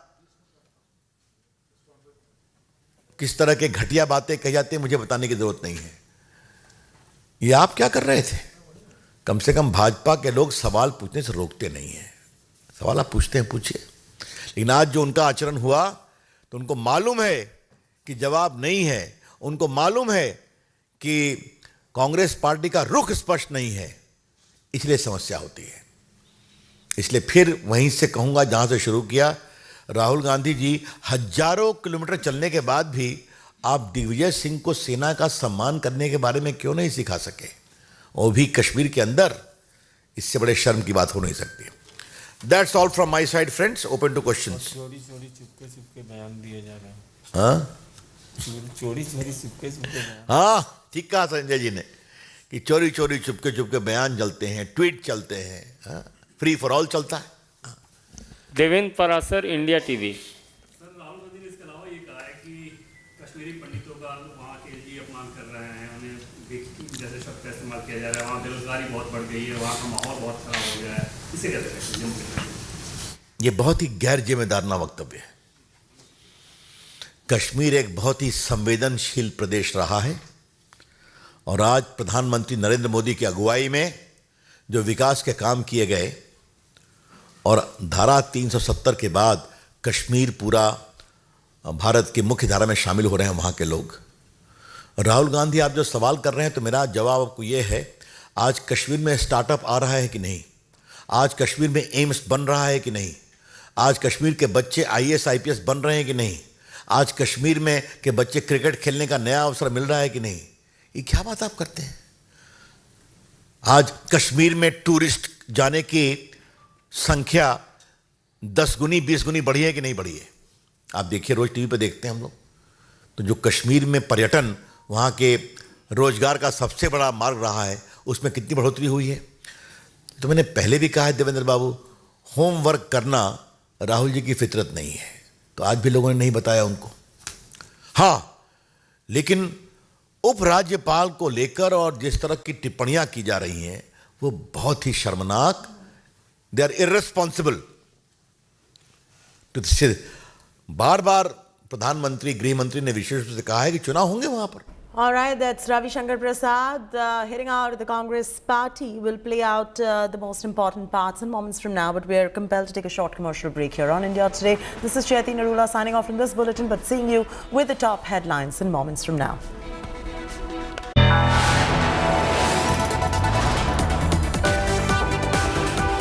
You are watching India Today.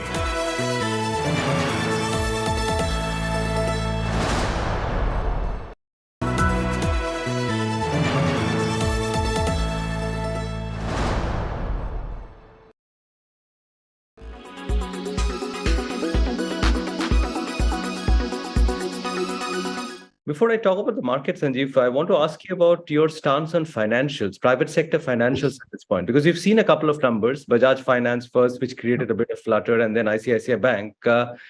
Are you comfortable keeping your overweight stance on financials, or would you want to change it in any way?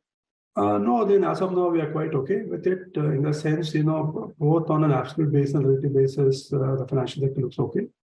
So on an absolute basis, if you look at the valuations of the tier 1 banks, most of them are actually quite reasonable. Look at an ICICI Bank, for example, or an HDFC Bank, both of them would be trading at about 2.4 times March 24 book, adjusted for the value of their non-banking businesses. So it look quite okay. If you look at, let's say, an Axis or an IndusInd, Axis about 2 times 1 year forward, about so the IndusInd about 1.6 times. So in fact, I think there's still probably some scope for relating as far as the the next lot of tier 1 banks are concerned. That is an Axis or an IndusInd. If you look at let's say the tier 2 banks, you put all the PSU banks over there, some of the smaller private banks, again, valuation are very reasonable. SBI is about 1.2 times, again, 12-month forward basis. Most of the other PSU banks are, one time, that is Bob, and others are actually lower than 1 time price to book. So I don't see too much of an issue on valuation to start with. And more important, at least for the next 2 years, we don't see, any signs of a credit quality deterioration that we're not aware of as of now. So credit quality should not be an issue. Credit growth is picking up. So if I put everything together, the banking sector does look quite okay on an absolute basis. What's your clear underweight call for 2023, this calendar year? What are the sectors that you're avoiding? So as of now, largely on the discretionary side. So that includes automobiles, barring a few names here and there. A large section of the consumer durables pack. And my concern over there is both a combination of shorter-term slowdown, which is probably not factored into analyst numbers. When I look at consensus numbers, they still look very, very high to me. So you'll probably see some downgrades, which means the multiples are actually even higher than what we are looking at currently. The multiples are high to start with. They're significantly higher than pre-COVID levels. And assuming our thesis is correct of finding downgrades, then the multiples are actually even higher than what the street is building in currently. So that's one big risk in the shorter term. Also in the medium term, starting to get a bit concerned about the business models of these companies, but many of these companies had fantastic moats, and that's one of the reasons why investors have been willing to give very high multiples for these stocks. But of late, what we are seeing is, some cracks starting to emerge in the business models, business modes that people thought were completely unbreachable. Some investors have started to have rethink. That could result in some amount of derating in the multiples as we go forward.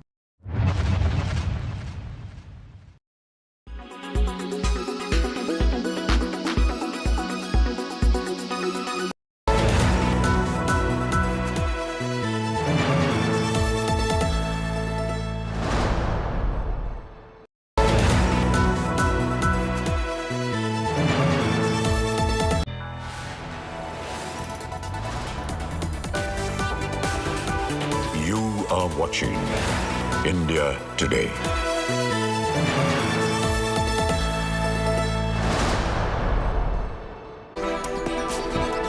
Very good evening and thanks so much for being with us on India Today. I'm Chaiti Narula joining you with all the top stories. Let's start with the headlines first. 45 days since MCD election and no mayor for Delhi. Yes, sloganeering chaos and showdown between AAP and BJP councillors. How's it, John? Massive protest breaks out. Earthquake measuring 5.8 on Richter scale jolts North India. Tremors felt in Delhi, Uttarakhand. Quake epicenter in Kalika, Nepal.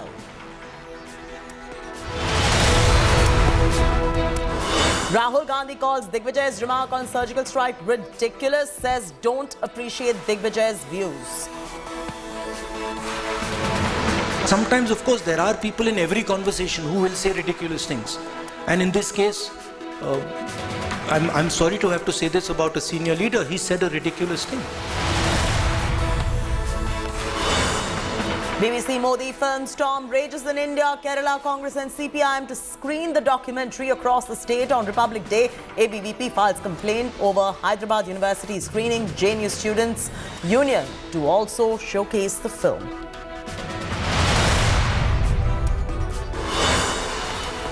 Out on parole, rape and murder convict Ram Rahim cuts a cake with a sword during a satsang that was attended by BJP leaders.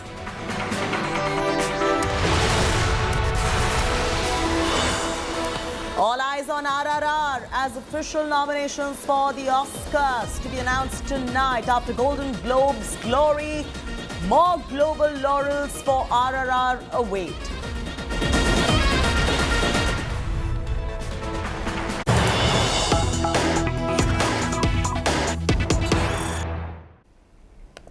Breaking news coming in. DGC has imposed 10 lakh rupees fine on Air India for not reporting another incident of 6 December 2022 on a Paris-Delhi flight where a passenger was caught smoking in the lavatory and was drunk and not adhering to the rules, while another relieved himself, or rather urinated, on a vacant seat and a blanket of a female passenger. This happened on the flight in Air India once again, and finally we reported the story as well, but now the latest information coming in at the moment is that there is a 10 lakh rupees fine on Air Indian. Paulami is now joining us for the very latest. Paulami, I understand that the DGCA has decided to fine the airline for not reporting this incident. Now, I want to be very categorical in what I say because this is a fine for not reporting the incident. Number one, is this something that will ensure that airlines going forward start reporting these incidents? And more importantly, what was the action taken against the culprits by the airline? Well, as far as the action taken against the culprits is concerned, that is something which the internal committee of the airline will decide. Remember, in the previous case, which just happened just a few days before this incident that we're talking about is a Paris-New Delhi flight Air 142, which in fact flew on December 6, 2022. On November 26, 2022 is when the Shankar Mishra episode had happened. In that case, we do know that the airline has now in fact put Shankar Mishra on a no-fly list with the airline for the next few months, so he cannot fly with the airline. But as far as this incident is concerned, in fact, that is one of the aspects that the DGCA has fined the airline for as well. Not simply just reporting the incident to the DGCA, they did not report it as is protocol. They also delayed in referring the matter to its internal committee, which is the airline's internal committee, which is a violation of the applicable DGCA delegation requirements. So two back-to-back incidents, very similar incidents. In this case, of course, two passengers who were deemed to be unruly. One who was smoking in the lavatory, was drunk. He was not adhering to the rules. And there was another passenger who was again inebriated, and he urinated on the blanket and the vacant seat of a female co-passenger who thankfully in this case was not at her seat because she was in the lavatory at that point of time. Again, Air India did not report both these incidents as is protocol and is required of them to the DGCA. And in this case also, again, similarly, it did not refer the matter subsequently to its own internal committee, its own internal complaints committee to look into it so that they can take appropriate action in the matter, for which now the DGCA has fined the airline 10 lakh rupees. Leave it at that. Thanks, Paulami, for joining us with the very latest details on the story.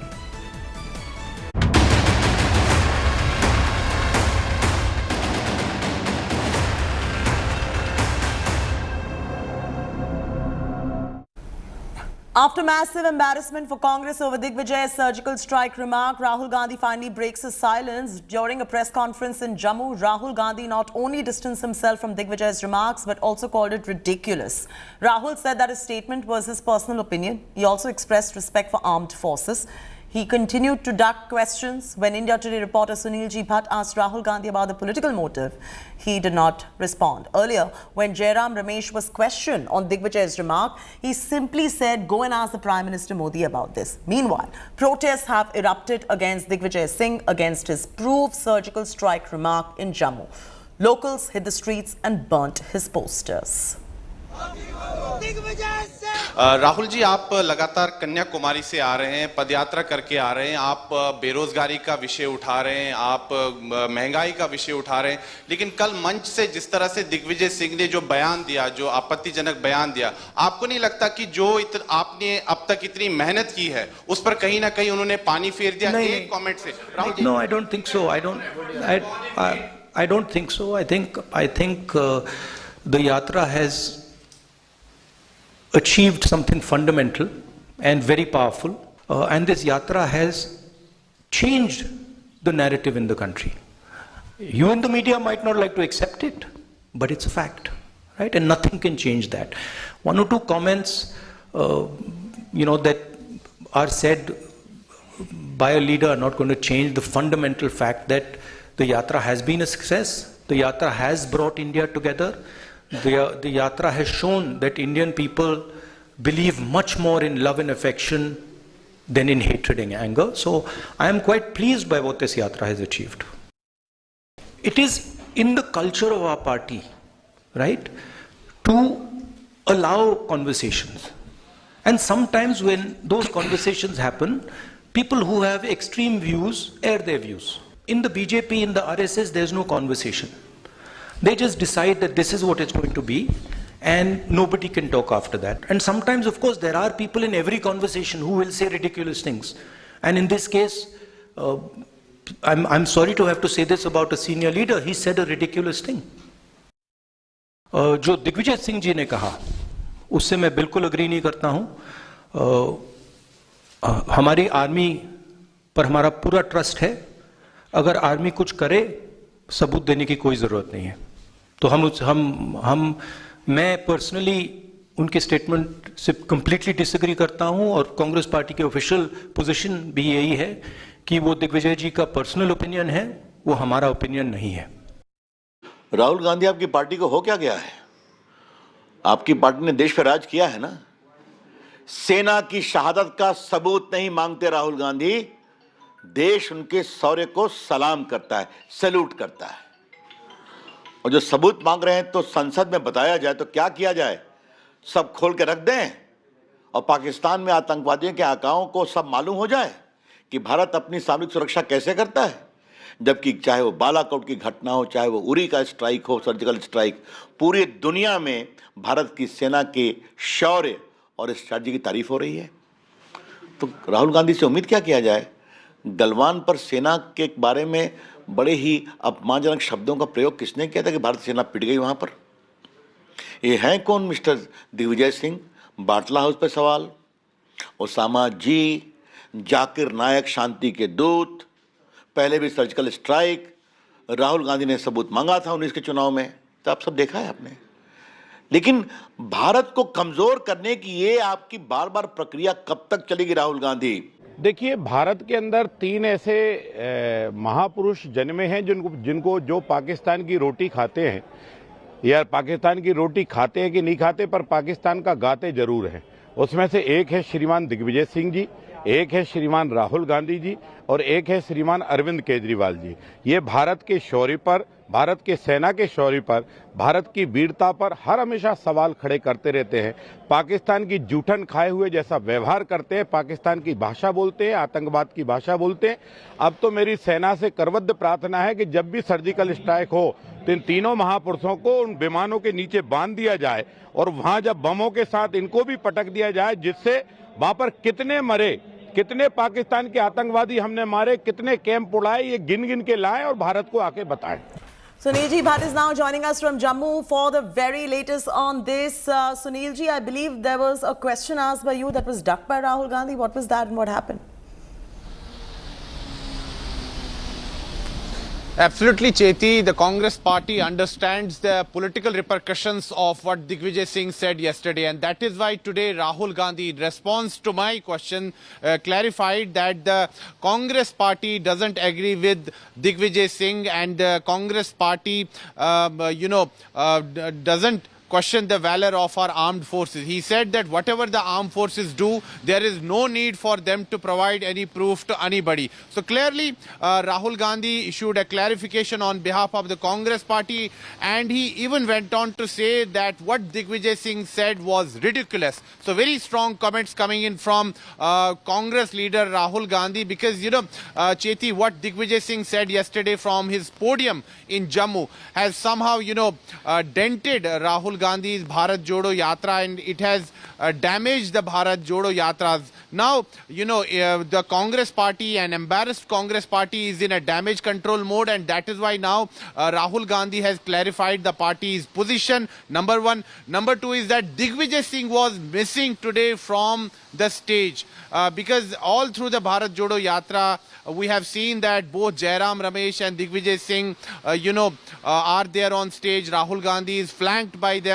But today, there was no Digvijaya Singh on stage, so it shows that the Congress party is upset with what Digvijaya Singh said, and the Congress party feels that somehow Digvijaya Singh has, damaged the cause of the Congress party, because Rahul Gandhi has been time and again saying, yesterday also in his rally he said that he talked about the issues of unemployment, inflation and other important issues, but Digvijaya Singh somehow, hijacked the entire event, and he made very controversial remarks on the surgical strikes as well as on the Pulwama terror attack. Cheti, All back right, to you. thanks Sunilji for getting us details right there. We're getting some breaking news coming in, cutting straight across to it.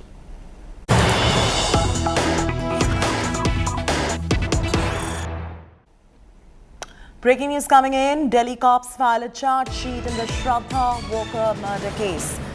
6,636 pages of the charge sheet been filed. Aftab seeks a copy of charge sheet now, accused to be produced in court on 7th April next. Latest coming in there, the charge sheet is 6,636 pages. It'll be interesting to have Shreya join us on this broadcast. All right, she's with us right now. Shreya, I'm pretty sure since the news is just broken, you haven't read 6,636 pages of the charge sheet, but a little bit of an idea about what the charge sheet says. Well, it's a really voluminous charge sheet, Chetty, that's now been filed by the Delhi police in the Shraddha Walker murder case. Remember, it's been filed within a time span of 75 days. And the charge sheet details the witness accounts as well as scientific evidence. Remember, there's a narco analysis that was done. Apart from that, there were DNA tests that were confirmed. All these are a part of the charge sheet. The cognizance of the same charge sheet will now be taken on the 7th of February. And the court has also asked on the same day for Aftab to be produced physically. Today, while the charge sheet was submitted in the court, Aftab appeared through video conferencing. He requested that the charge sheet not be provided to his present lawyer, as he intends to change his lawyer, and he's requested that the copy, once the cognizance is taken, to be directly provided to him. So that's what transpired in the court, as the Delhi police has now filed the charge sheet in the Shraddha Walker murder case in the court of Aviral Shukla in Saket Court. For joining us with the breaking news coming in. Once we go through the complete charge sheet, we'll also get you some highlights. For that, we're going to take time, but it's over 6,000 pages, and Aftab is now going to be produced in court on 7th of April. Latest breaking news coming in right there.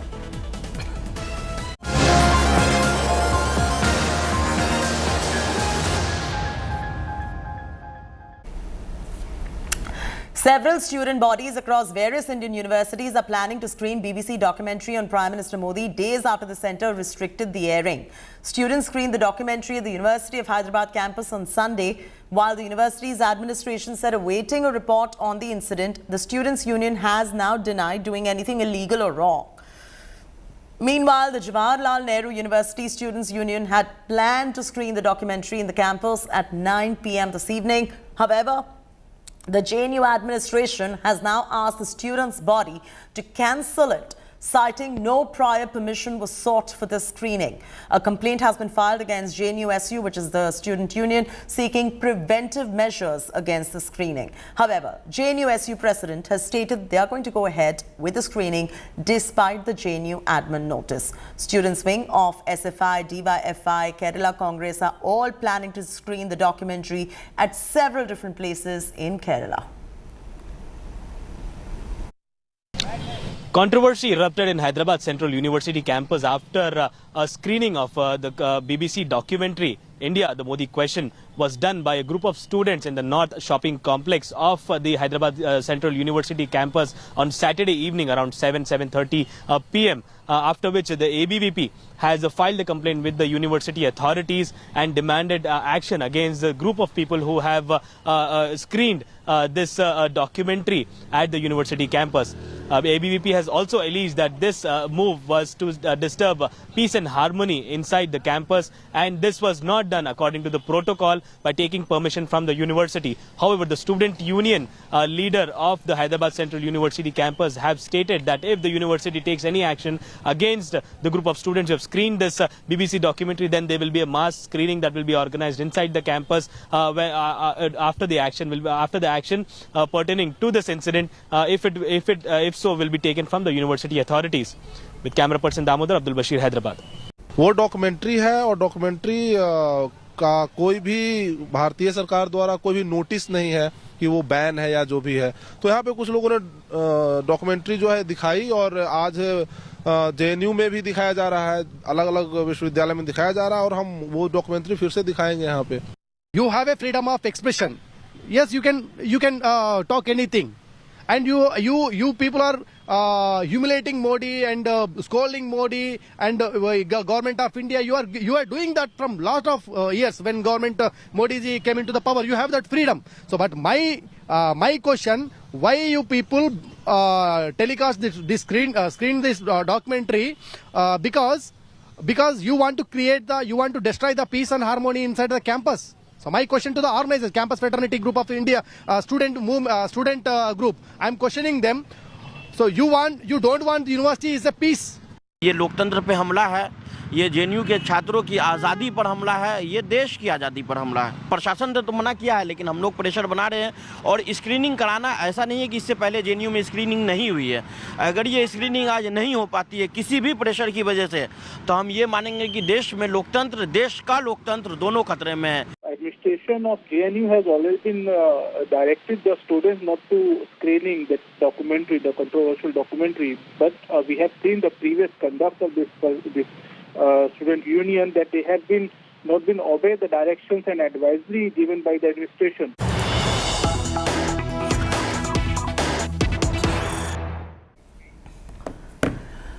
Breaking news coming in. Indian wrestlers Bajrang Punia and Vinesh Phogat have taken to Twitter and expressed disappointment with the recently appointed oversight committee. In a tweet, they said that the committee was formed without any consultation with the wrestlers. The oversight committee formed by the Sports Ministry includes Mary Kom, Yogeshwar Dutt, Trupti Murgunde, Rajagopal and Radhika Shriman.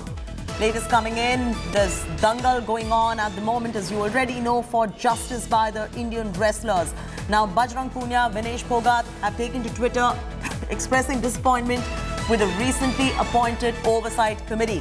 They are not happy with this committee. They are not happy. It's evident because they put out a tweet saying that the committee was formed without consultation of the wrestlers, and the oversight committee formed by the Sports Ministry, including Mary Kom, Yogeshwar Dutt, Trupti Murgunde, Rajagopal and Radhika Shriman, seems that it's not acceptable to them. So now the wait and watch is that what and how does the Sport Ministry react to this, because there has been a committee which has been formed much to the disapproval of the wrestlers who actually have the problem. So then the question arises is that what are their expectations and what kind of a committee would they like to see, and what are the problems with the existing committee?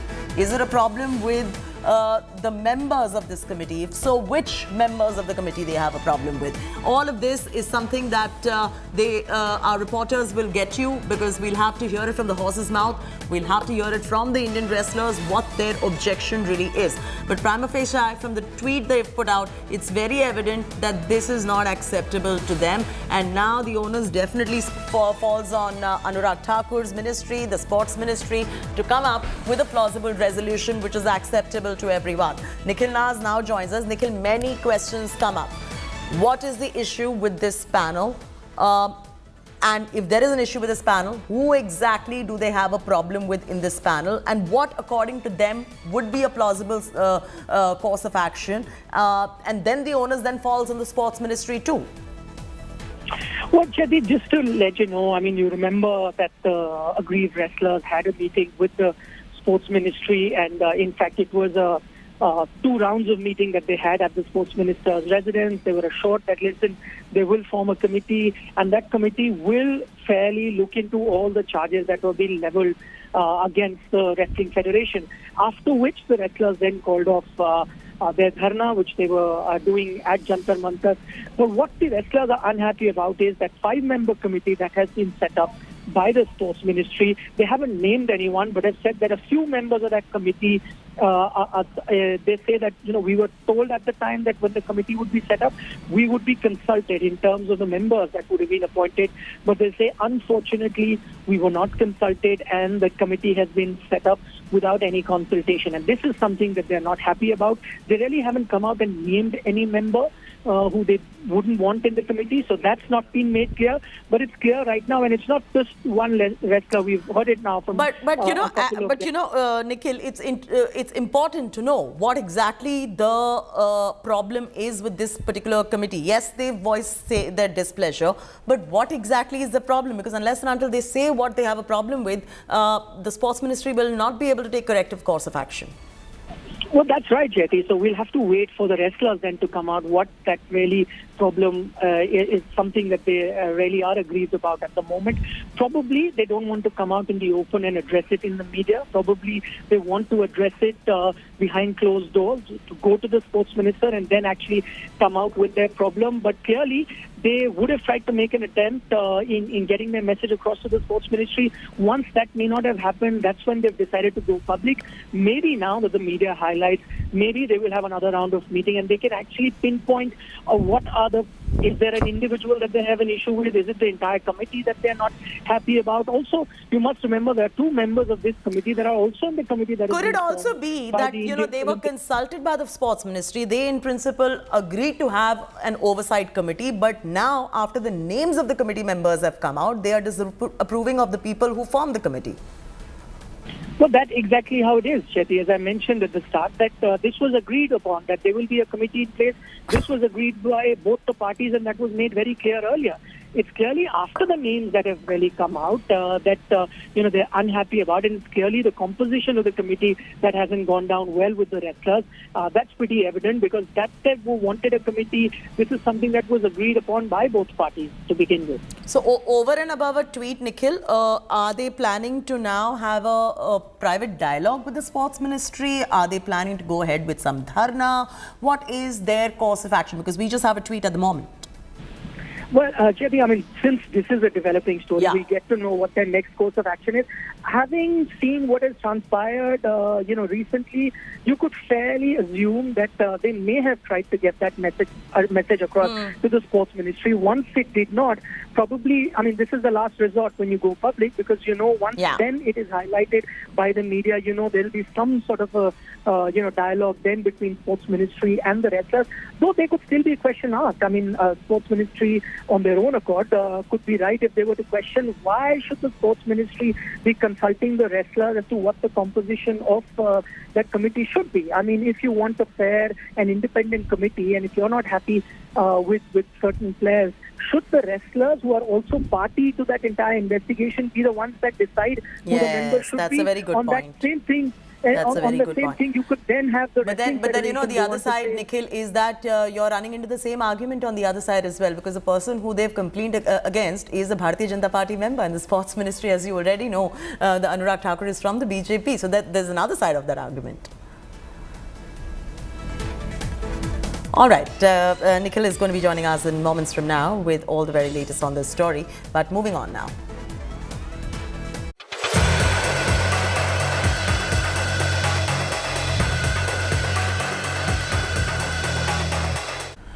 Rapist and murderer Ram Rahim is out on parole yet again and going ahead with satsang sessions for his devotees. In a video that has now emerged from one of his sessions, Ram Rahim can be seen cutting a cake with a sword at his Barnava ashram in Uttar Pradesh's Bagpat.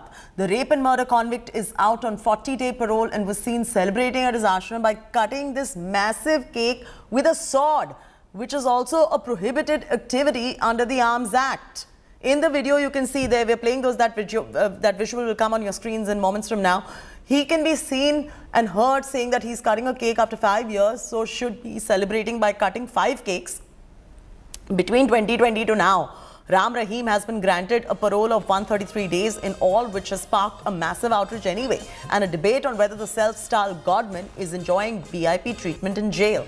Amidst the outrage over repeated paroles for the self-styled godman, Haryana Chief Minister Manohar Lal Khattar said that he will not interfere in the matter, even as the BJP leaders brazenly are taking part in Ram Rahim's satsangs.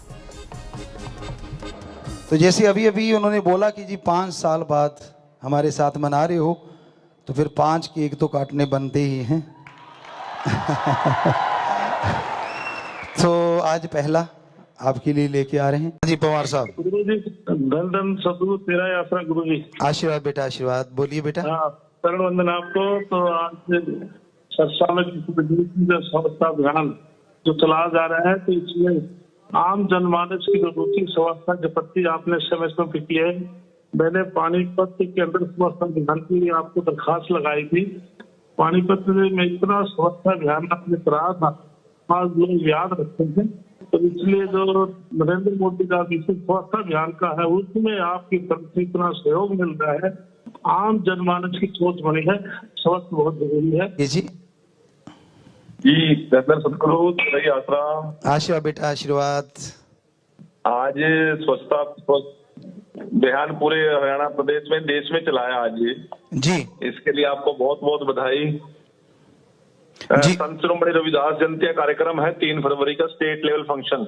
अच्छा जी। और संत शिरोमणि रविदास जयंती हरियाणा सरकार इसको celebrate कर रही है। नरवाना के अंदर मुख्यमंत्री जी मुख्य अतिथि होंगे। अच्छा जी। इसका न्योता देने के लिए आज कृष्ण कुमार जी हमारे राज्यसभा सांसद और मैं सरसा में आए थे। अच्छा जी। और सभी हमारे धर्म प्रेमी साथी सड़कों पे गलियों में किस प्रकार स्वच्छता अभियान में लगे और सुबह से हम देख रहे हैं, इसके लिए आपको बहुत बहुत बधाई। ये एक बहुत ही मैं कहता हूँ महत्वपूर्ण और नेक पहल डेरा सच्चा सौदा द्वारा की गई है। और समय समय पर डेरा सच्चा सौदा ने जो सामाजिक कार्यों के अंदर अच्छे काम करने के अंदर जो ये एक रिकॉर्ड्स बनाए हैं, मैं आज पूरी साध संगत जी का और गुरु जी का धन्यवाद भी करता हूँ। गुरमीत राम रहीम ने जो उनके ऊपर केस थे, बाकायदा कोर्ट उसकी सजा दे चुकी है।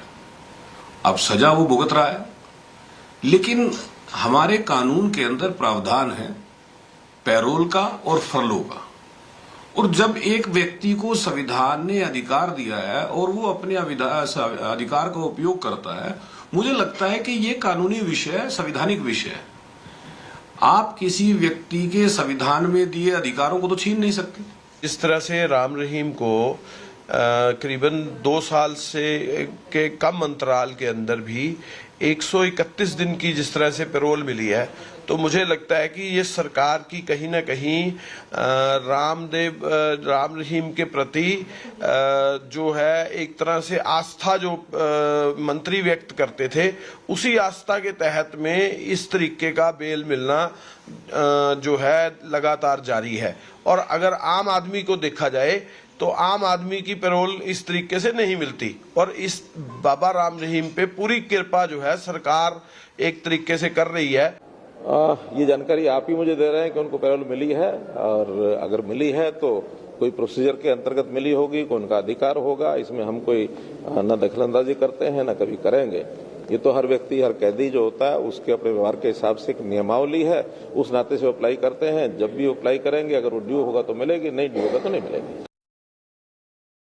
Lalit is now joining us. He's one of our reporters on this story. I don't understand, Lalit, how can any neta from any political party for that matter, and here you have the ruling party, the Bharatiya Janata Party netas, they are openly attending Ram Rahim's satsangs, and we already know he's a rape and murder convict, and plus it's not like he's cutting cakes with swords, and all this is going on right out there when he's out on parole. It's just not normal. Would any other citizen of this country be given this kind of treatment?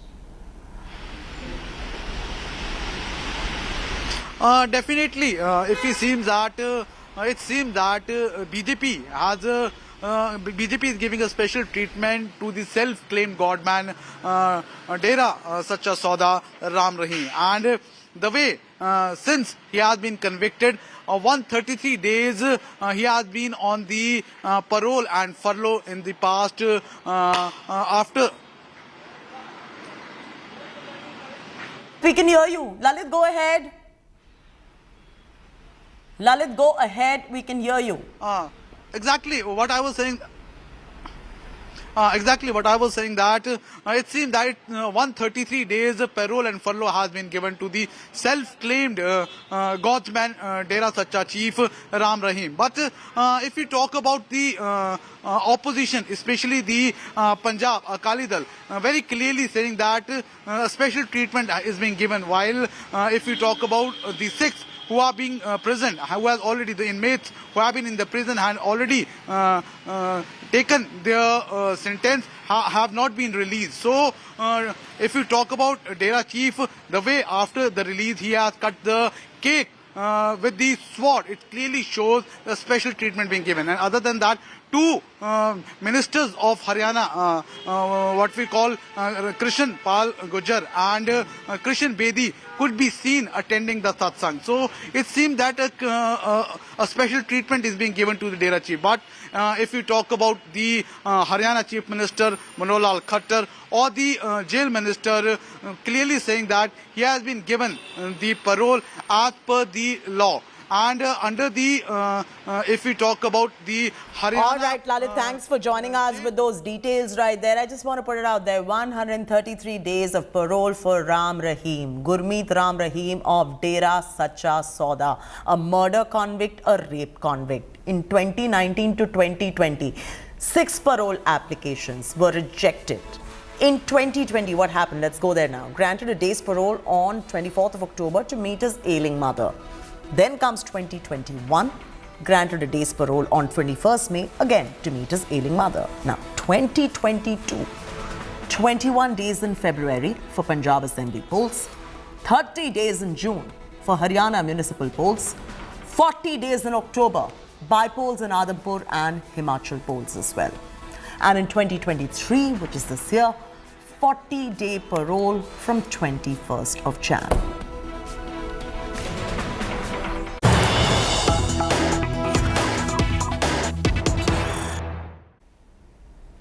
Breaking news coming in. Shocking attack in broad daylight in Ernakulam. Man attacks woman and slits her throat. The incident took place at a travel agency over a visa dispute. The injured woman ran to a nearby hotel and has been admitted in the ICU. Earlier, the accused had paid money to the travel agency owner for the visa. It is said that he came to the place with the aim of killing the owner after he did not get the visa. He asked for the money back but did not get that too. When the owner said that he was not there, he turned towards the woman and attacked her. Bizarre story that we're reporting right now from Ernakulam in Kerala. It was a shocking attack that took place in broad daylight. Visuals on your screens right there. Man has attacked woman. He has even slit her throat. There you go. You can see those visuals. Let's take a moment. All right, there you go. It's the disturbing visuals actually coming in. The incident took place at a travel agency over something as small as a visa dispute. The injured woman ran to the nearby hospital. She is now in the ICU. Earlier, the accused paid money to the travel agency for owner for the visa. It is said that he came to the place with the aim of killing the owner after he did not get the visa. We'll continue getting you more reactions and also how the woman is doing in moments from now. Slipping into a short commercial break. On the other side, Pathaan is all set for a blockbuster opening. We're bringing you the story in much detail in moments from now. News from the world of entertainment products.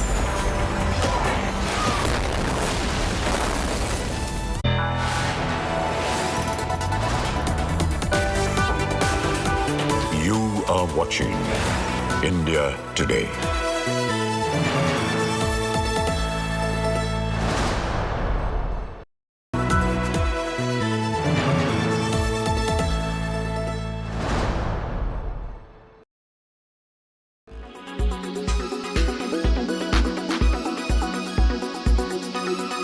Making all the headlines this morning in the papers, Justice Sodhi, when you said that the Supreme Court has hijacked the constitution of the country. What exactly did you mean, Justice Sodhi, by saying that? Well, what I mean to say when I say the Supreme Court has hijacked the constitution is that the constitution has been interpreted in a manner that the constitution cannot be interpreted. The constitution provides for appointment of judges in a particular fashion and does not give collegium an opportunity to keep appointing themselves. That's why I said you have hijacked the constitution. But what you are suggesting then, Justice Sodhi, is that the judges are misusing the collegium system for appointing judges, but this system has existed from 1993. Why suddenly in 2023 wake up and say that? Because that will lead to people raising questions. Why now? I did not say they are hijacking the entire constitution. I just said that they had hijacked the constitution, which was functioning till 1992 very well, as far as the appointment of the judiciary is concerned. But all of a sudden they need to change it to make themselves appoint themselves. That is hijacking. No, but what you are saying, Justice Sodhi, is that in 2023, 30 years after the collegium system has been in place, now when Kiran Rijiju, the law minister, and other government functionaries are questioning the manner of the functioning of judiciary, you also join in the debate. Are you batting for the Modi government?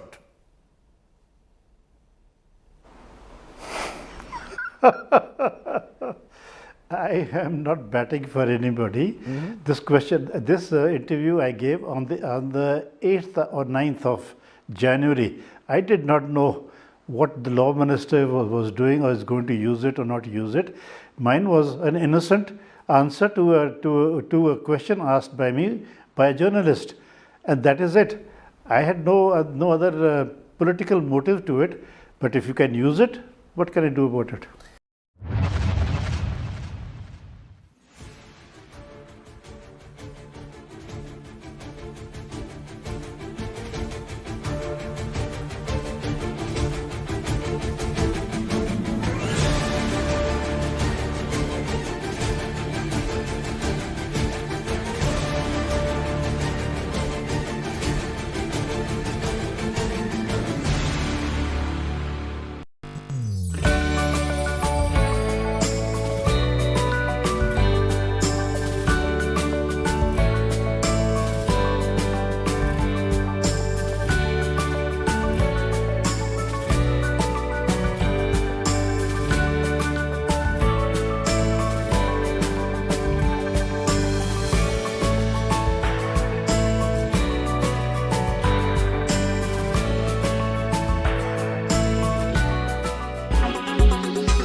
Johar took to social media to share these adorable pictures of his latest moments with his children.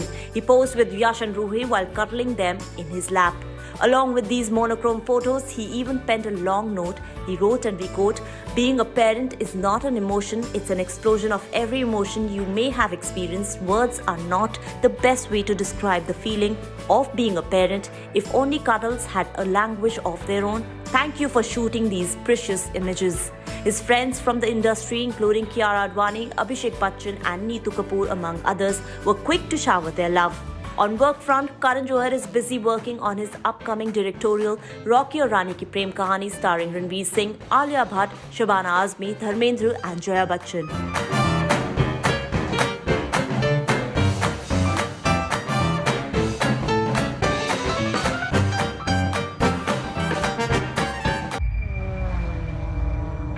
You know what you signed up for.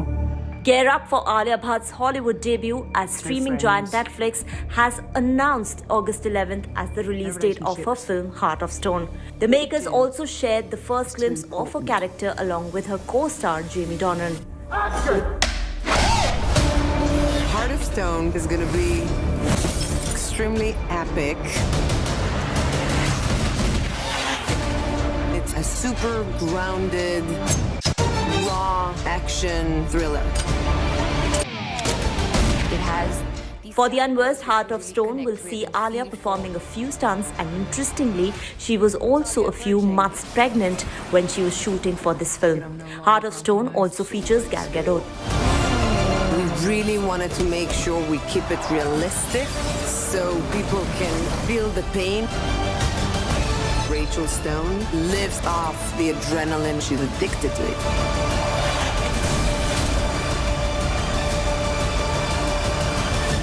Stone? Stone!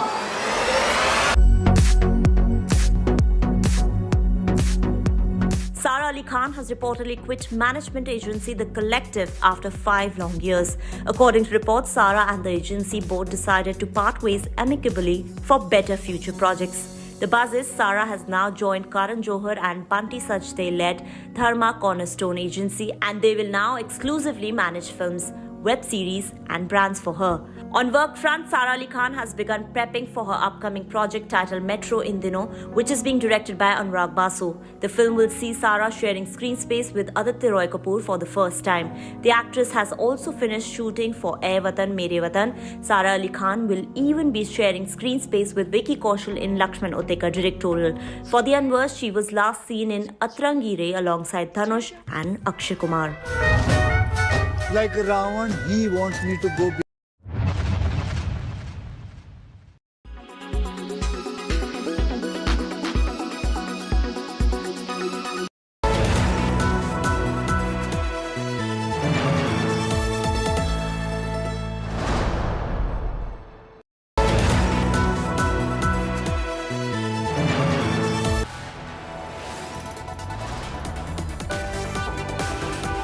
You are watching India Today.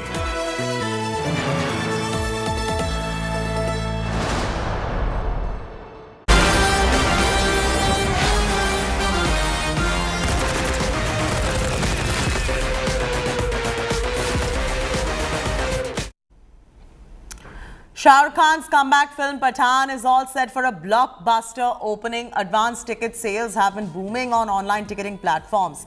1 million tickets worth more than 20 crore rupees already have been sold. Interestingly, the Telugu version of Pathaan has the highest advance ticket sales next to Hindi, and this is only increasing. There are celebrations across South India over Shah Rukh's action-packed comeback. One of the biggest fear for his team ahead of the release is the piracy problem. The team shared videos of themselves urging fans to fight against it. Earlier, there was a massive boycott call, if you remember, against Pathaan, and now after Prime Minister Modi's caution, right-wing organizations have fallen in line. They said no more protests will be staged against the movie. The action spectacle is going to be released in Tamil and Telugu alongside Hindi in more than 100 countries, the highest for any Indian film ever. Now, the audience is looking forward to the first day of the first show tomorrow at 6 a.m. to see King Khan's mega comeback on the big screen.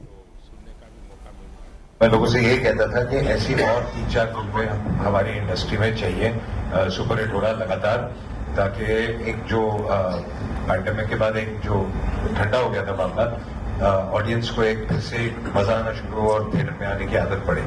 तो let's keep fingers cross. मैं तो चाहता हूँ कि जो film release हो super duper hit हो, ताकि ये पूरी इंडस्ट्री एक ही है। एंड अब जैसे पठान रिलीज हो रही है एंड हम जो भी सुन रहे हैं एडवांस पठान का, इतना फैंटास्टिक आज तक कभी हुआ नहीं। सो मैं दिल से बहुत खुश हूँ और मैं सभी को यही कहता हूँ कि I think we should be very very happy for this. Schiaparelli's collection at Paris Couture Week has broken the internet. The entire fashion world and the rest of the world who is not even remotely connected to fashion is talking about it. You'll find out why we are saying this.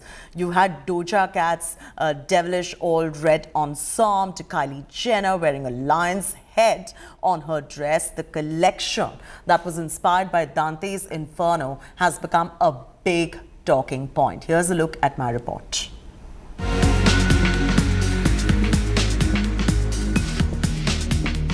Naomi Campbell,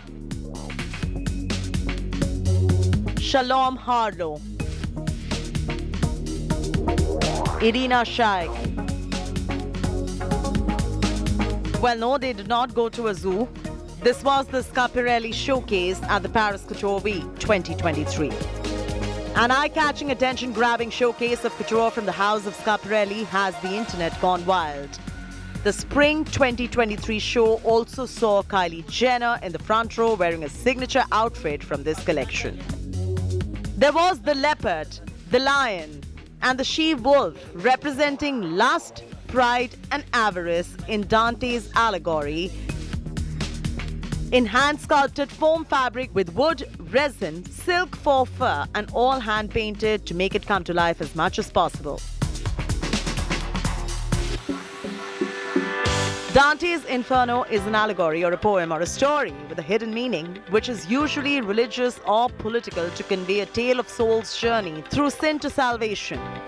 Not just that, the all-red Doja Cat wore a Schiaparelli couture piece embellished with 30,000 Swarovski crystals held at the Petit Palace in Paris.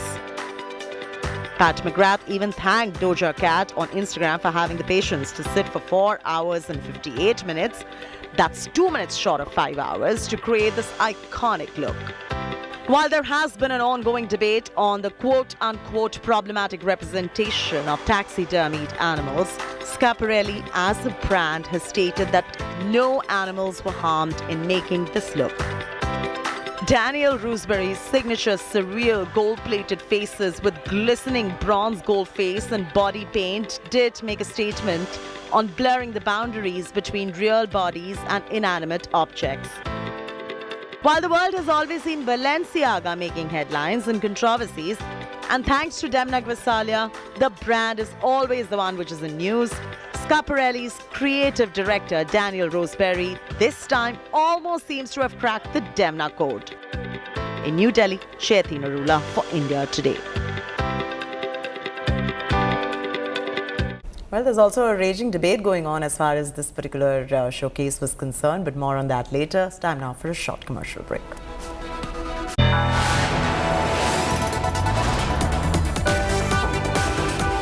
You are watching India Today.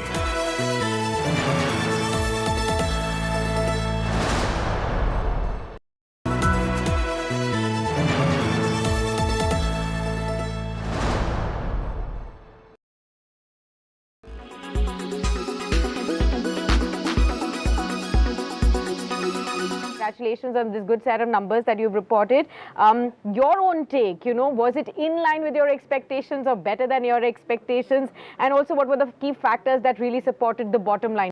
As you know, we were the first ones in the life insurance space to do a M&A, and we had guided the street that we will be margin neutral about a year down the line, but very happy to share that we are already at margin neutrality, which means that the combined entities margins, new business margins are in line with where we were last year, and from here on we will continue to build that upwards. So slightly ahead Apart from that, very happy in terms of whether it's in top line. We have grown faster than the sector at 17%. And all the elements of growth, our agency channel, their share has grown from about 14% to 18%.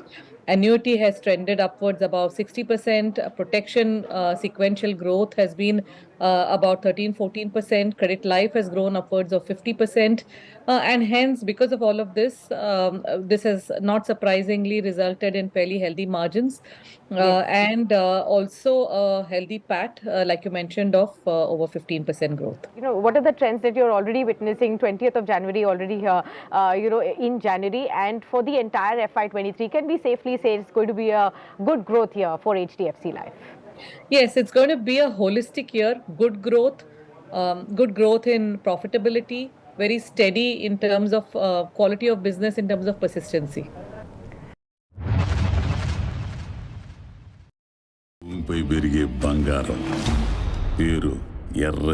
If there is one film everyone's waiting for with bated breath, it has to be Pushpa the Rule.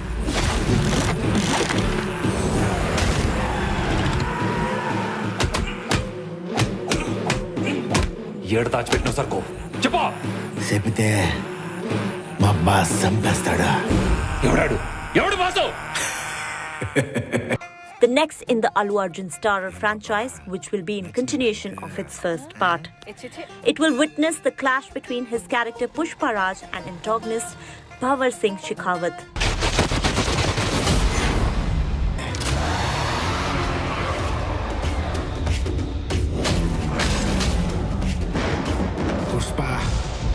Pushpa Raj. Fahad Fasil is already a part of Pushpa franchise, and reports also suggest that the makers have approached Vijay Sethupathi for a crucial role in the film. Pushpa and the floor and fire. So if at all he comes on board, it surely is going to be double trouble for Allu Arjun's character Pushpa Raj.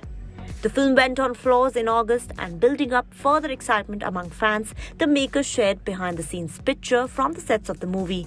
Speculations are rife that the sequel of Pushpa the Rise is being made on a whopping budget of 350 crore rupees, and the film is expected to release in the second half of 2023.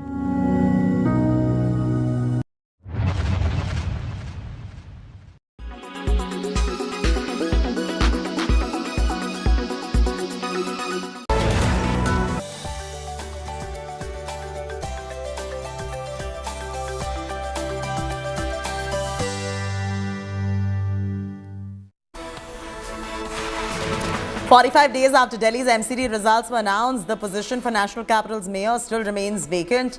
The MCD House was adjourned for the second time without electing the mayor and deputy mayor, as ruckus and sloganeering erupted between BJP and AAP councillors. After massive embarrassment for Congress over Digvijaya's surgical strike remark, Rahul Gandhi finally breaks his silence. During a press conference in Jammu, Rahul Gandhi not only distanced himself from Digvijaya's comments, but also called it ridiculous. Rahul said that Digvijay Singh's statement was his personal opinion. Row over BBC documentary on Prime Minister Modi continues. Students screened the documentary at the University of Hyderabad campus on Sunday, while the university's administration said, awaiting a report on the incident, the Students' Union has denied doing anything illegal or wrong. Meanwhile, JNU Students' Union, or the JNUSU, had planned to screen the documentary in their campus at 9 p.m. this evening. However, JNU administration has asked the students' body to cancel it, citing no prior permission.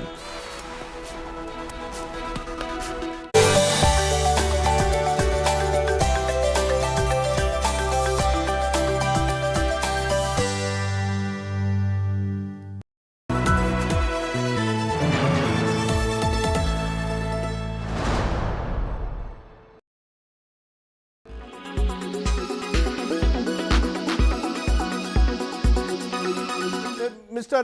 Shadan Farasat, the government's view is, look, the Supreme Court has cleared the Prime Minister. The Prime Minister has been cleared of any... Then a documentary comes which suggests that maybe there was involvement of the government. There's a huge question mark over that 27th February meeting where allegedly the government said that the police should not interfere when rioters are on the street. There is no evidence that such a meeting took place.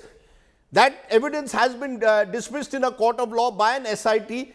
Why should the government of India therefore not respond strongly is the argument that Mr. Modi's supporters make. See, I've had an opportunity to look at a documentary. I've seen the first part. I think one can have two views on whether you agree with it or not, but I personally didn't find anything which, you need to ban as such. And, the issue of Mr. Modi's role has been in the Indian politics for 20 years. So surely I'm a little actually surprised, even from a perspective of self-interest, why would a government do that? Because it only attracts more eyeballs to the issue. The more you ban, the more people are inquisitive, oh, what does it have, right? So that's number one. But I want to make a larger point about this. I think the challenge today, the government has used the emergency powers under the IT rules of 2021. I think it's very important to understand that government should never have the power to regulate or censor something. Be it the Press Council of India in the context of the textual press, or be it the censor board in the context of cinematographic. But that's wishful thinking, Shraddha. From the time of Indira Gandhi, and we can even go back earlier to Nehru, from time to time, governments do not like to be put under the have resorted to censorship. It's not something that started in 2014. You have state governments like Mamata Banerjee's who arrest a professor for a Facebook post. I take your point fully, Rajdeep. I am in agreement with you that this is not just, specific to a political party. It's happened across the board. It happens even today. The point I'm making is this. I think it's important that there are independent, genuinely independent regulators for these kind of things. You can't leave these powers with the government, because what happens then is obviously the kind of bans we are seeing now. And just give one example.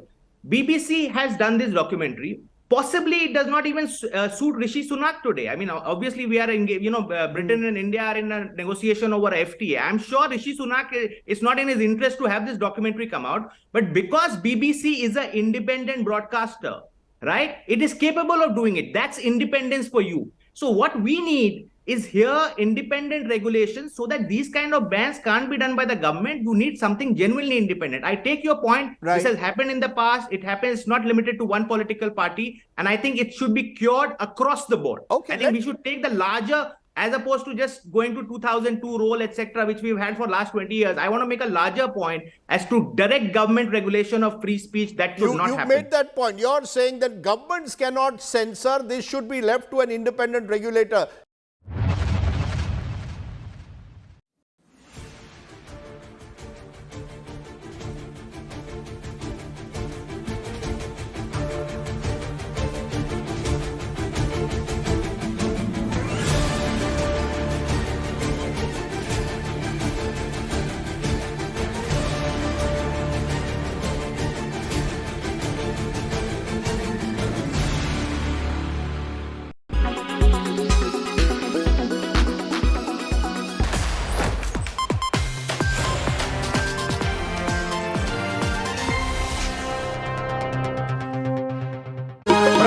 शास्त्राम जी महाराज का 104वां पवित्र Rapist Baba out on parole again. Love charger rapist sword video goes viral. जैसे अभी उन्होंने बोला कि जी 5 साल बाद हमारे साथ मना रहे हो, तो फिर 5 केक तो काटने बनते ही हैं। तो आज पहला आपके लिए लेके आ रहे हैं। धन सदगुरु तेरा यात्रा गुरुजी। आशीर्वाद बेटा, आशीर्वाद। BJP नेता celebrate along with this rapist Baba. मैं कहता हूँ महत्वपूर्ण और नेक पहल डेरा सच्चा सौदा द्वारा की गई है। इसके लिए आपको बहुत-बहुत बधाई। This is how a rape convict is treated. And is this what he got parole for? That's our top focus on 5 Live.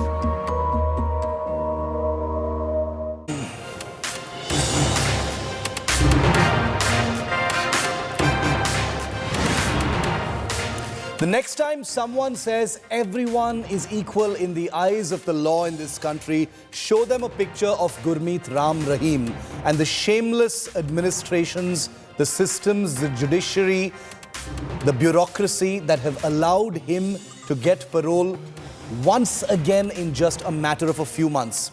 These are election compulsions. These are cheap political compulsions. And ML Khattar, the BJP Chief Minister of Haryana, cannot claim to be ignorant of what is happening, because what's happening with the Dera Chief reflects on the state of Haryana, the jail system, the administration, the judiciary and the state government. Let that be absolutely clear. I'm Shiv. I'm going to call it out here on 5 Live. The headlines first. Rahul Gandhi calls Digvijaya's remark on surgical strikes ridiculous, says don't appreciate Digvijaya's views. Total troubleshooting for Rahul Gandhi in the final stretch of his yatra. Sometimes, of course, there are people in every conversation who will say ridiculous things. And in this case, I'm sorry to have to say this about a senior leader. He said a ridiculous thing. 45 days since Municipal Corporation of Delhi election and no mayor for Delhi yet. Sloganeering, chaos and showdown between AAP and BJP councillors. House adjourned, massive protests breaking out.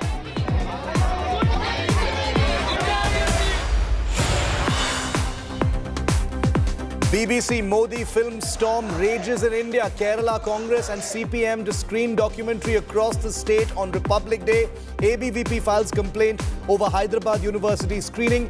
JNU Students' Union to also show the film. As countdown to the Karnataka election begins, Kolar becomes political epicenter. BJP mocks Siddaramaia's Kolar fight. Yediyurappa takes drama jibe at Siddaramaiah.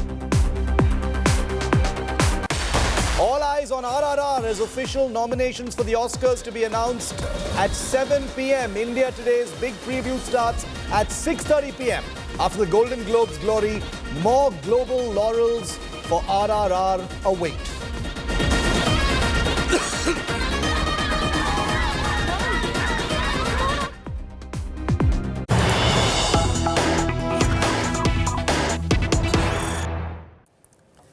This is probably the first time in history of this country that a minister has picked up stones and flung them in anger and disgust at not being given a seat to sit on.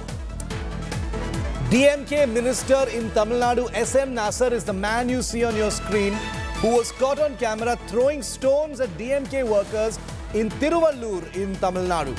Now, obviously this has triggered a political backlash, first from the Tamil Nadu BJP chief K. Annamalai, who has lashed out, saying in India's history, has anybody seen a government minister throwing stones at people in frustration, no decency, no decorum, and treating people like slaves? That's DMK for you. Well, the political backlash aside, SM Nasser is a minister in the MK Stalin government. He is a member of the DMK, and he's been caught on camera hurling a rock in a fit of anger. The reason is not clear just yet. Some reports talk about how he was not given a chair or a place to sit. It is not clear what the reason for him throwing that stone is. Let's get some clarity from India Today's Shilpa Nair joining us live from Chennai. Shilpa, what happened? Can you explain what happened in these pictures?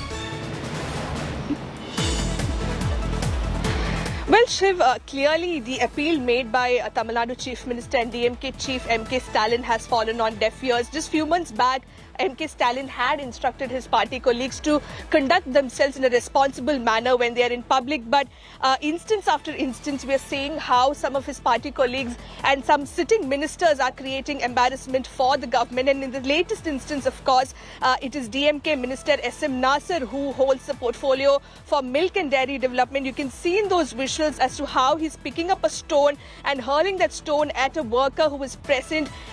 In fact, what we're given to understand from our local sources there is that the minister was angry because the workers were, they showed some kind of delay in getting chairs for the minister, and other officials were present, other party workers as well were present there, and that is the reason why the minister got angry. And even in the video you can see how the minister is scolding that particular party worker.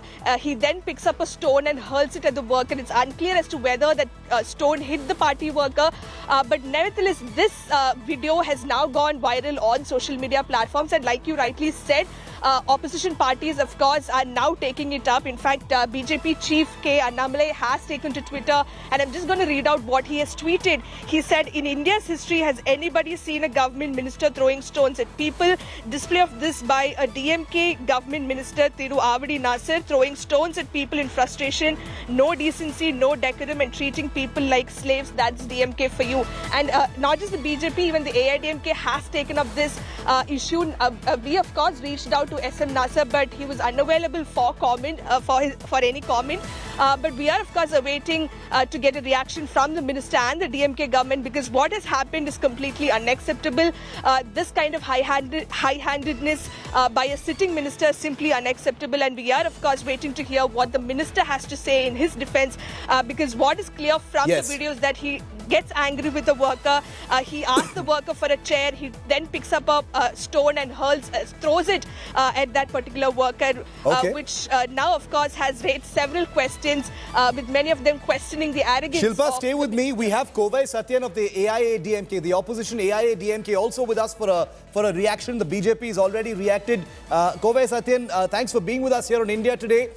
SM Nasir, minister in this government, hurling a rock. I don't think anybody has seen images of this kind before, of a minister allowing his anger to, make him actually pick up a rock and throw it apparently at some DMK workers. Your reactions to this?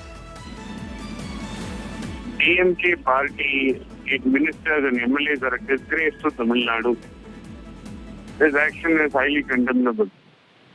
It is the cadres who have toiled and worked hard for years for them to be in the position what they are right now. Not giving the due respect and treating them as slaves. That's why AIDMK called the cadres of DMK as dynasty slaves. They work for one family and they have a dynasty rule. That's the reason why we call them as dynasty slaves. Despite them being treated as slaves, they deserve a little bit of respect on a humanitarian grounds, which is not there in the books of DMK. They only talk about self-respect, social justice and equality on public rallies and mics, on propagandas, but they don't follow. They don't respect. No, I'm actually wondering whether any action is going to be taken because this is a public representative. So the laws should be applying even more on someone like him because he's supposed to be a role model. He's a minister, in a progressive state like Tamil Nadu. How dare he pick up a rock and throw it at, like you rightly said, DMK workers who are the backbone of the party, the people actually doing all the work. You shouldn't be throwing rocks at anybody, but least of all, perhaps, those who are actually sweating every day for the health of the party that's in power in Tamil Nadu. So I'm wondering if any action is going to be taken against this minister who's been captured on camera. His name is SM Nasir. We also have, stay with me, Kovai Satyan, Narayan Tirupati of the BJP in Tamil Nadu is also with us on the phone line for a reaction. Mr. Tirupati, SM Nasir, minister picking up a rock and throwing it at DMK workers.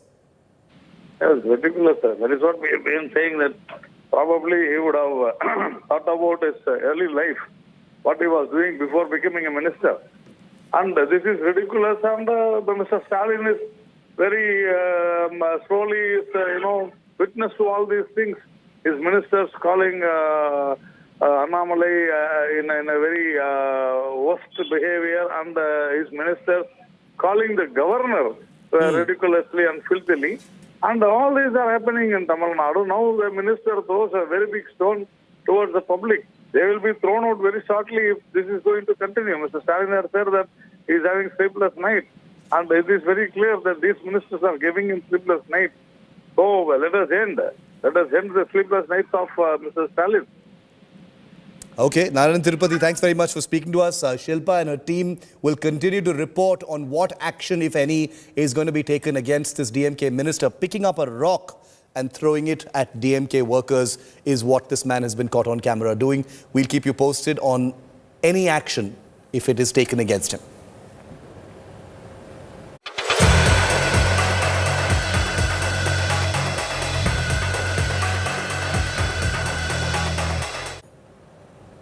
He's a rapist and a murderer. Dera Sacha Sauda chief and self-proclaimed godman, Gurmeet Singh Ram Rahim, has been granted 40 days parole once again. It happened on Friday, and since then, he's been on a celebratory spree, enjoying his 40 more days of freedom. He's doing satsang after satsang, meeting his sect, inaugurating a cleanliness drive, engaging with political leaders, and even cutting a cake with a sword. You heard that right, cutting a cake with a sword. This man is a rapist. This man is in jail for life. His VVIP parole has triggered, expectedly, a huge controversy. The big question is, did he get parole to cut a cake with a sword? And how shameless is the administration? How shameless is the system? How shameless is the state government to be oblivious or claim to be oblivious to why this is happening?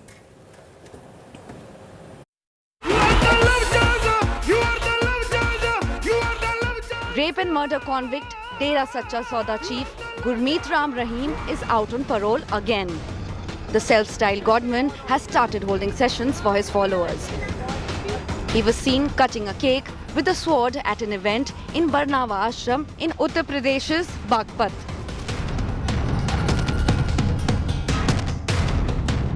तो जैसे अभी उन्होंने बोला कि जी 5 साल बाद हमारे साथ मना रहे हो, तो फिर 5 केक तो काटने बनते ही हैं।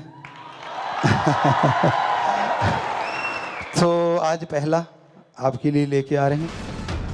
Ram Rahim inaugurated a mega cleanliness campaign organized by his volunteers across multiple locations in Haryana and other states.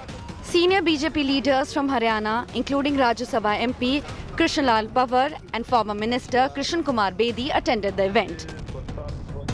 समय समय पर डेरा सच्चा सौदा ने जो सामाजिक कार्यों के अंदर अच्छे काम करने के अंदर जो ये एक रिकॉर्ड्स बनाए हैं, मैं आज पूरी साध संगत जी का और गुरु जी का धन्यवाद भी करता हूँ। Between 2020 and now, Ram Rahim has been granted parole of 133 days in all, raising questions of VIP treatment accorded to the convict. ये सरकार की कहीं न कहीं राम रहीम के प्रति जो है एक तरह से आस्था जो मंत्री व्यक्त करते थे, उसी आस्था के तहत में इस तरीके का बेल मिलना जो है लगातार जारी है।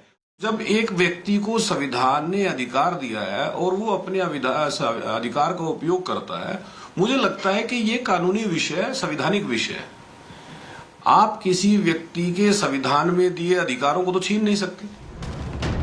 Haryana Chief Minister Manohar Lal Khattar, however, is unfazed by the criticism. ये जानकारी आप ही मुझे दे रहे हैं कि उनको पैरोल मिली है, और अगर मिली है तो कोई प्रोसीजर के अंतर्गत मिली होगी, कोई उनका अधिकार होगा। इसमें हम कोई न दखलंदाजी करते हैं न कभी करेंगे। Gurmeet Ram Rahim is serving a jail term of 20 years after being convicted in the rape and murder cases. But the Dera Sacha Sauda chief, who has thousands of followers, remains a hot draw for political leaders. Bureau Report, India Today. This shameless rapist Baba, who's only gaming a cowardly and spineless system, has gotten 133 days of parole so far since 2020. But on what grounds does the administration grant a rapist and murderer parole? Between 2019 and 2020, 6 parole applications had been rejected. In 2020, he was granted a day's parole on the 24th of October to meet his ailing mother. In 2021, this rapist murderer was granted a day's parole on the 21st of May to meet his ailing mother again. In 2022, 21 days in February, this was during the Punjab Assembly elections, and 30 days in June during the Haryana municipal polls, and then 40 days in October for the by-polls in Adhampur and also the Himachal Pradesh election. And now in 2023, this rapist murderer, this shameless godman, has been granted 40 days parole from the 21st of January. He's convicted for life, ladies and gentlemen, for rape. He is supposed to be in jail for life. Parole is a privilege, it is a right, it can be applied for. But are you telling me that the law is equal for everyone? Is it applied equally to everyone? Don't make me laugh when someone suggests that. Lalit Sharma joins us live from Chandigarh for more on this. Lalit, for what amazing heavenly reason has this rapist been given parole this time? from ailing mother to municipal polls in Haryana, to Punjab Assembly elections, to Himachal polls, to Adhampur by-election. Now what is the excuse? See, this time the Dera chief has been given the parole, 40 days parole to attend the birth anniversary of the former Dera chief Shah Satnam Singh, which falls on January 25, means tomorrow. But if we talk about the process for the furlough and the parole in Haryana, so under the Haryana Good Conduct Prisoners Temporary Release Act, which has been notified in April 11, 2022, a convict can get a parole of up to 90 days in a year. And if we talk about the self-claimed guardsman, in the past 3 months, it's for the second time he's been getting the parole for 40 days. So in the past, if we talk about 14 months, he has been given a furlough and a parole of 133 days. And he has already been convicted in 2017 by the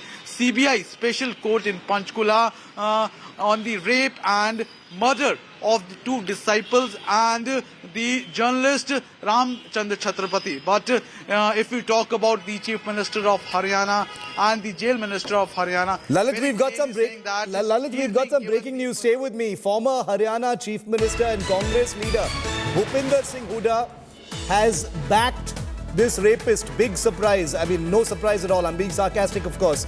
Bhupinder Singh Hooda has shown his support for the rapist murderer Gurmeet Ram Rahim. Says every prisoner has a right to parole, and this comes after Chief Minister M.L. Khattar also openly backed Rahim's right to parole, saying it is his right and that if he's been granted parole, then it must be keeping in mind all rules and regulations and that he will not intervene or interfere in the matter. Listen to Bhupinder Singh Hooda, who is also now shamelessly supported this.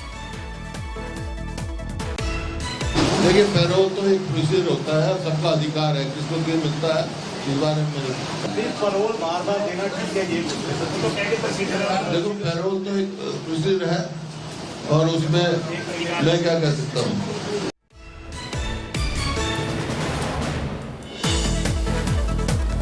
Lalit, coming back to you, what is on Gurmeet Ram Rahim's agenda? You know, today he's been cutting a cake with a sword.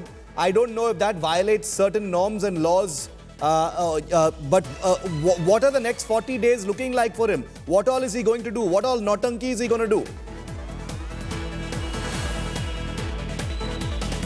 See, if you talk about all the Notankis after the release from the Sunaria jail on Saturday, on Sunday, he was seen cutting the cake with a big sword. And one thing what he was claiming that in the past 5 years he could not feel the freedom. So it's a big celebration after the release from the Sunaria jail. And he would cut another 5 cakes like this way only. But if you talk about not only Chief Minister of Haryana, Manoj Lal Khattar, or the Jail Minister of Haryana, Mr. Chautala, but other BJP leaders could also be seen attending the online satsang, in which the Rajya Sabha MP from Haryana, Krishan Lal Panwar, could be seen there. Other than that, the former Cabinet Minister, Krishan Bedi, who is the OSD to the Chief Minister, could also be seen attending there. So, if we talk about the BJP, especially a special thing has been given to Dera Chief. But right now, what we are also getting that the former Chief Minister of Haryana, Bhupinder Singh Hooda, could also be seen backing the Dera Chief. So it clearly shows that some sort of a special treatment is being given to the Dera Chief. You know, there's an old saying, honor among thieves. Not that I'm calling politicians thieves, but you know, when it comes to crooks, there is a wordless agreement among politicians that they will not disagree with each other publicly. And clearly, The rapist Baba has too much political capital in Punjab and Haryana for any politician to go against this rapist, this rape convict getting parole. 133 days in 2022 and now 40 more days in 2023. That is how broken this system is, and that is how shameless our political class is. Lalit, thanks very much for that. Crowded satsangs, hobnobbing with political leaders. The release of the Dera Sacha Sauda's rapist, Baba Ram Rahim, let's not call him Baba, he's a rapist, has always sparked an air of festivity every time he gets out of prison on parole. You've seen his ridiculous, idiotic songs. Ironically, the reason for the rapist Baba's parole has been attributed to good behavior. Take a look at this report.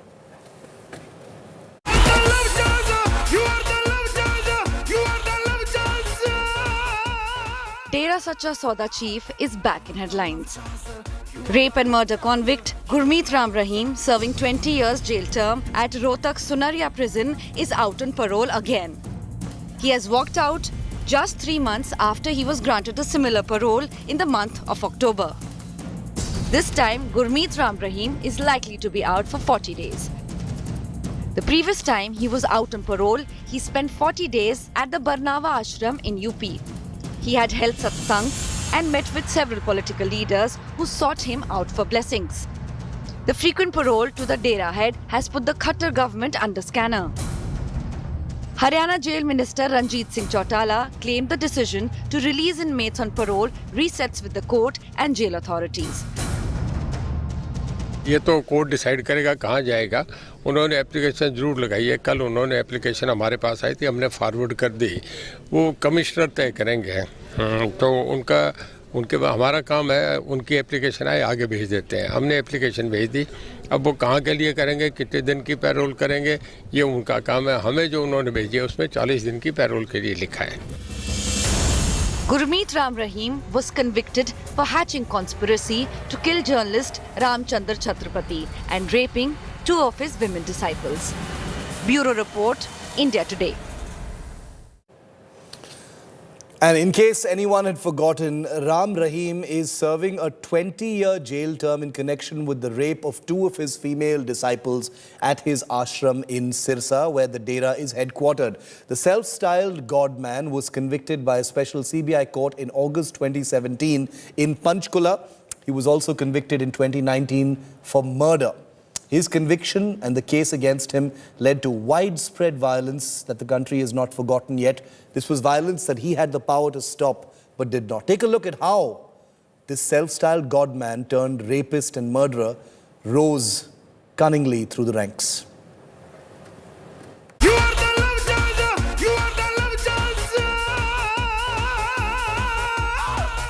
A swashbuckling hero, a bejeweled costume, often referred to as the Baba of Bling.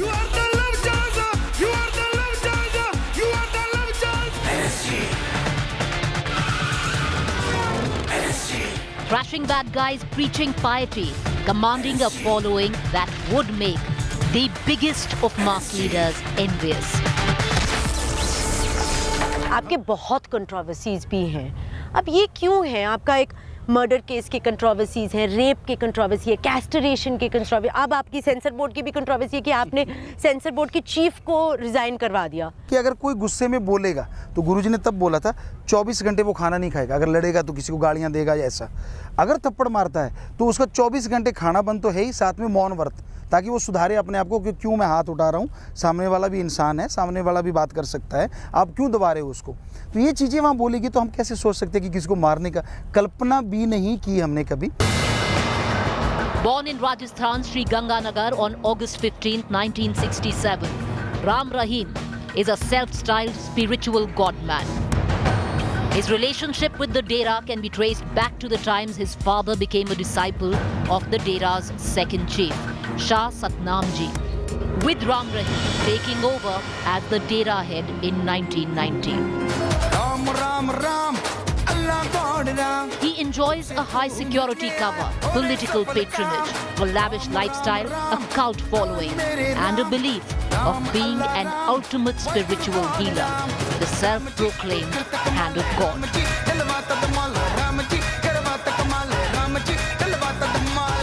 अपने आपने कैसे तय किया कि film जो देखता नहीं उसने कैसे तय किया कि फिल्म के जरिए अपना मैसेज देना है? क्योंकि जिसको देखो नौजवानों को वो फिल्म की तरफ ज़्यादा भागते हैं। कहाँ गए थे बेटा, कोई छुप छुपा के झूठ बोलता था, नहीं गुरुजी मैं तो बस वैसे ही, और बाद में पता चलता कि वो फिल्म देखने गए। सत्संग की बजाय फिल्म की तरफ जा रहे हैं, हमने क्यों ना फिल्म को ही सत्संग बना दें कि लोग उसको देखें। स्टंट देखना चाहते हैं नौजवान, वो हम दिखाएंगे और बताएंगे कि इस उम्र में हम अगर ब्रह्मचर्य का पालन करते हुए कर सकते हैं तो आप क्यों नहीं कर पाएंगे अगर आप इस पे चलें। A cavalcade of hundreds of vehicles follows him wherever he goes. Apart from his movies with gaudy stunts, Ram Rahim is famous for his concerts called Rubaru Nights. You are the love changer! You are the love changer! You are the love changer! The fact that his one command can bring lakhs onto the streets is reason enough for him being courted by every mainstream political party. But the Dera Sacha Sauda jail has also been one of the most controversial. He outraged many members of the Sikh community in April 2007 when he attired himself on the lines of the 10th Sikh Guru Gobind Singh. जिन आबलाओं की इज्जत तार तार की गई डेरा के अंदर, अगर उनको न्याय नहीं मिलता तो शायद देश के आवाम में न्यायपालिका के प्रति जो विश्वास है वो डामाडोल हो जाता। उन लड़कियों की इसमें सबसे ज़्यादा बड़ी जीत है जिन्होंने 15 साल पूरा संघर्ष किया। The Dera head was also accused of forcibly castrating 400 of his followers in 2014. The case is still being heard in court. Ram Rahim again came under the scanner in December 2014 after reports of arms training of his own private army at the Dera. अगर देश व सृष्टि की सेवा करना पाप है तो ये पाप हम आखिरी सांस तक करते रहेंगे। Bureau Report, India Today. Very quick break here on 5 Live. On the other side, Pathaan, the new movie with Shah Rukh Khan, is all set for a big blockbuster opening. We'll tell you all about it next.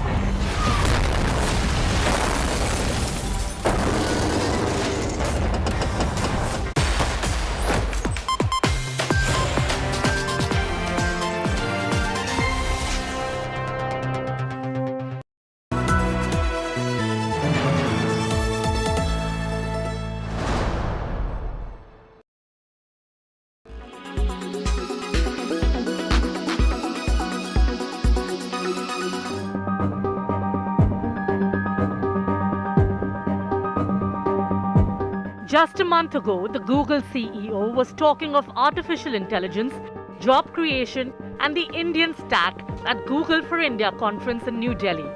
There was no talk, no inkling that Alphabet planned to lay off 12,000 employees in the new year. But lay off it did, shocking the entire IT industry, shaking its roots to the core. Google is not the only one leaving thousands jobless. Microsoft announced 10,000 job cuts last week via an email from CEO Satya Nadella. This includes firings at Microsoft's India Development Center in Hyderabad and at Bengaluru. Amazon fired 18,000 people, increasing the numbers being affected from 10,000 in November. Facebook's parent company Meta also announced it will lay off 11,000 employees. Salesforce reduced its roles by 7,000, nearly 10% of its workforce. Networking giant Cisco terminated 4,000 employees to deal with the economic slowdown. Even Elon Musk fired 3,700 employees at Twitter after buying the microblogging website. CEOs of these companies, from Satya Nadella to Mark Zuckerberg, have given several reasons for these firings. Pichai blamed the dramatic growth during pandemic years for its mass hirings, which were no longer sustainable. According to Andy Jassy, CEO of Amazon, the company took the drastic step to lower the costs for its customers. Mark Zuckerberg put the blame on economic downturn, increased competition, and loss in ad revenue. Microsoft, meanwhile, says customers accelerated their digital spend during the pandemic and were optimizing it now.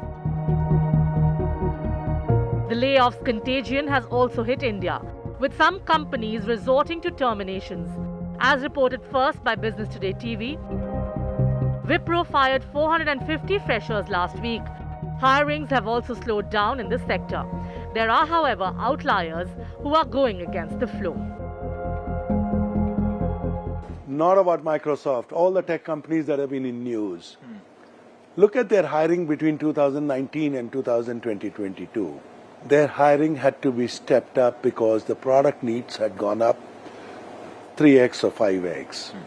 Now that the products have matured, at some day, you need to recognize that we do not need as many people to develop the same products.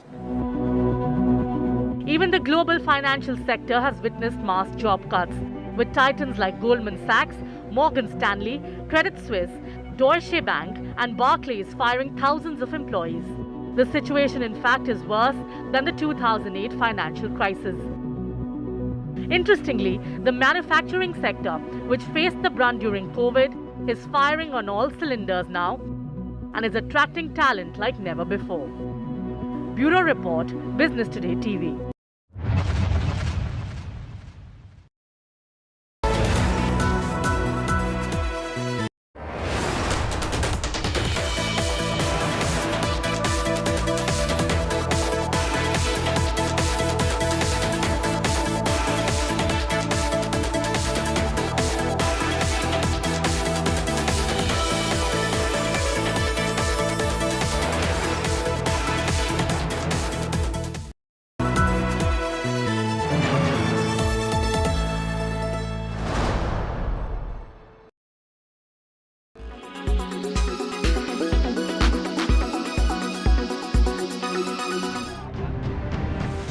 A two-part BBC documentary on the Gujarat riots made 20 years after it took place has left the government of India fuming. The response to the film, which is critical of Narendra Modi's handling of the riots when he was the Chief Minister of the state, has been swift and stern. The government has exercised emergency powers vested in it under the Information Technology Rules 2021 to block the documentary on YouTube and Twitter. The rules allow the government to remove any content in the interest of India's sovereignty, security, ties foreign nations and to maintain law and order. While the BBC has not aired the documentary in India, but clips from the first episode were being uploaded by users on the social media platforms, many of which have now been removed. The opposition is crying censorship. TMC MP Derek O'Brien tweeted a message from Twitter flagging a clip from the film posted by him. Another TMC MP, Mahua Moitra, posted an archive link to circumvent the ban, a route taken by many others. The BJP, on the other hand, is crying conspiracy and accusing the British broadcaster of insulting the country's judiciary, which gave a clean chit to Prime Minister Modi. Opposition leader Asaduddin Owaisi wondered if the government will impose a similar ban on a film being made on Mahatma Gandhi's assassin. Modi सरकार ने उस BBC के interview को अंग्रेजों के बनाए हुए कानून के तहत इंडिया में, भारत में, यूट्यूब पर, ट्विटर पर इसको बैन लगा दिया. The documentary by the national broadcaster of United Kingdom is embarrassing for the leadership of both UK and India at a time the two nations are in talk for a trade deal. India's Ministry of External Affairs has trashed the documentary as propaganda. We have a High Commission, we have information to that video. Okay, so that is not being screened here. I am repeating again. We think it's a propaganda piece. Our assessment is a propaganda piece. Now, how can you say that? I'm saying it. We have seen it and I feel it's a propaganda piece. I don't know what's the perspective. You could say it's not aired here. True. We need to go the extra mile. Prime Minister Modi has found support in UK's Parliament. Lord Karan Billy Moria came out in support of the Indian Prime Minister, lavishing praise on him. Censorship is neither new to Indian government nor BBC. The BBC was expelled from India from 1970 to 1972 by the Congress government over negative portrayal of India. It was again expelled in 1975 due to emergency. With Aishwarya Paliwal, Bureau Report, India Today.